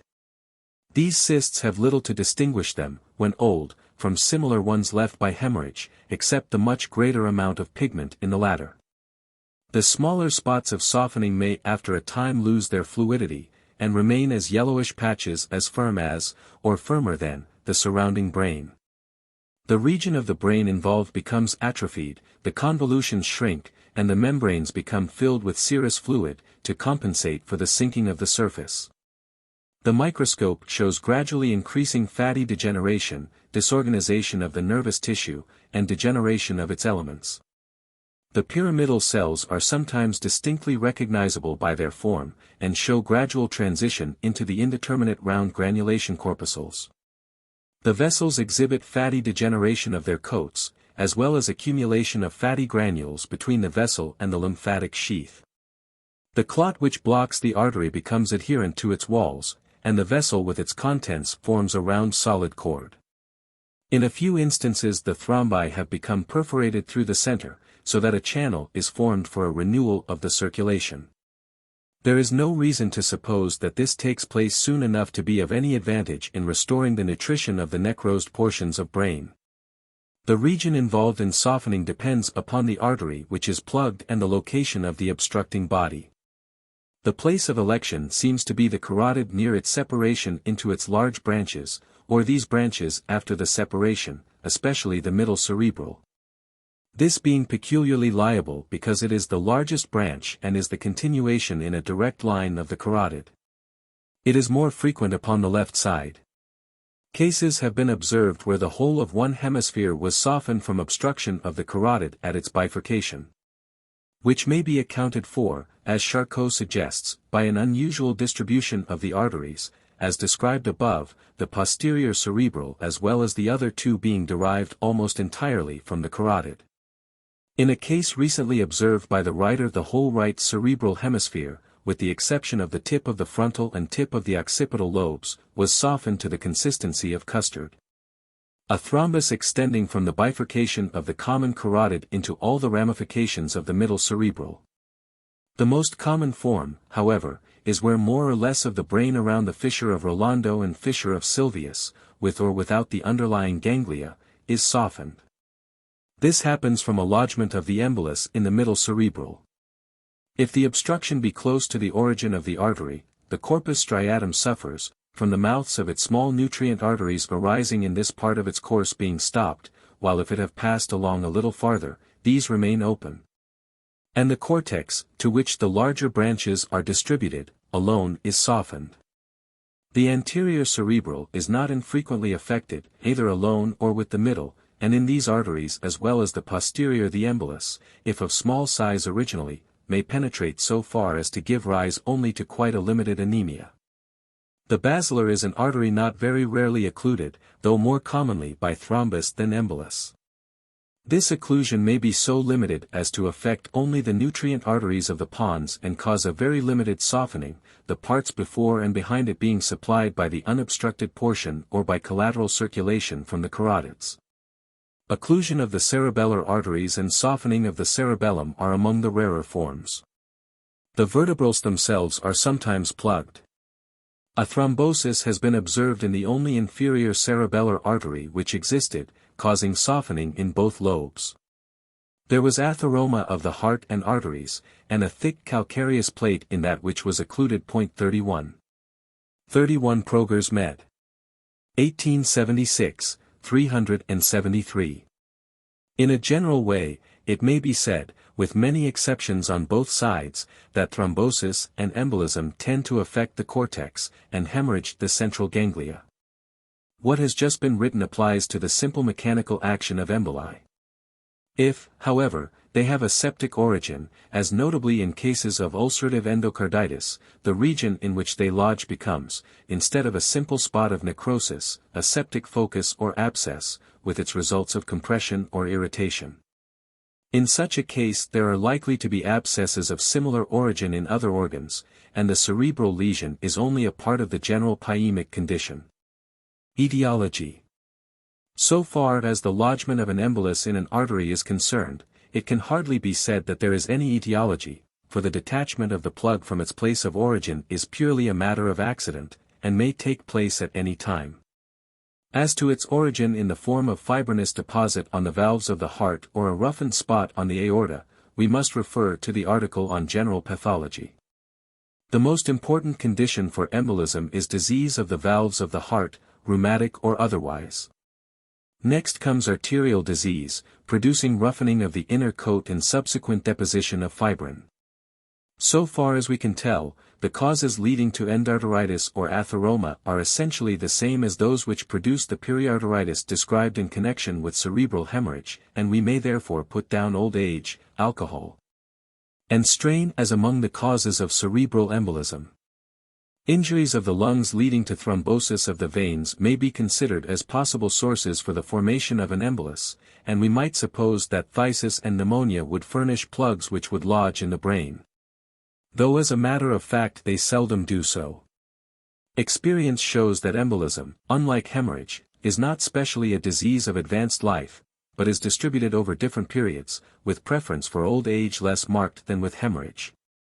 Andrel gives the ages of patients with softening, which, however, includes thrombosis as well as embolism, as follows. The average would undoubtedly be displaced in the direction of youth if thrombosis could be taken out of the list.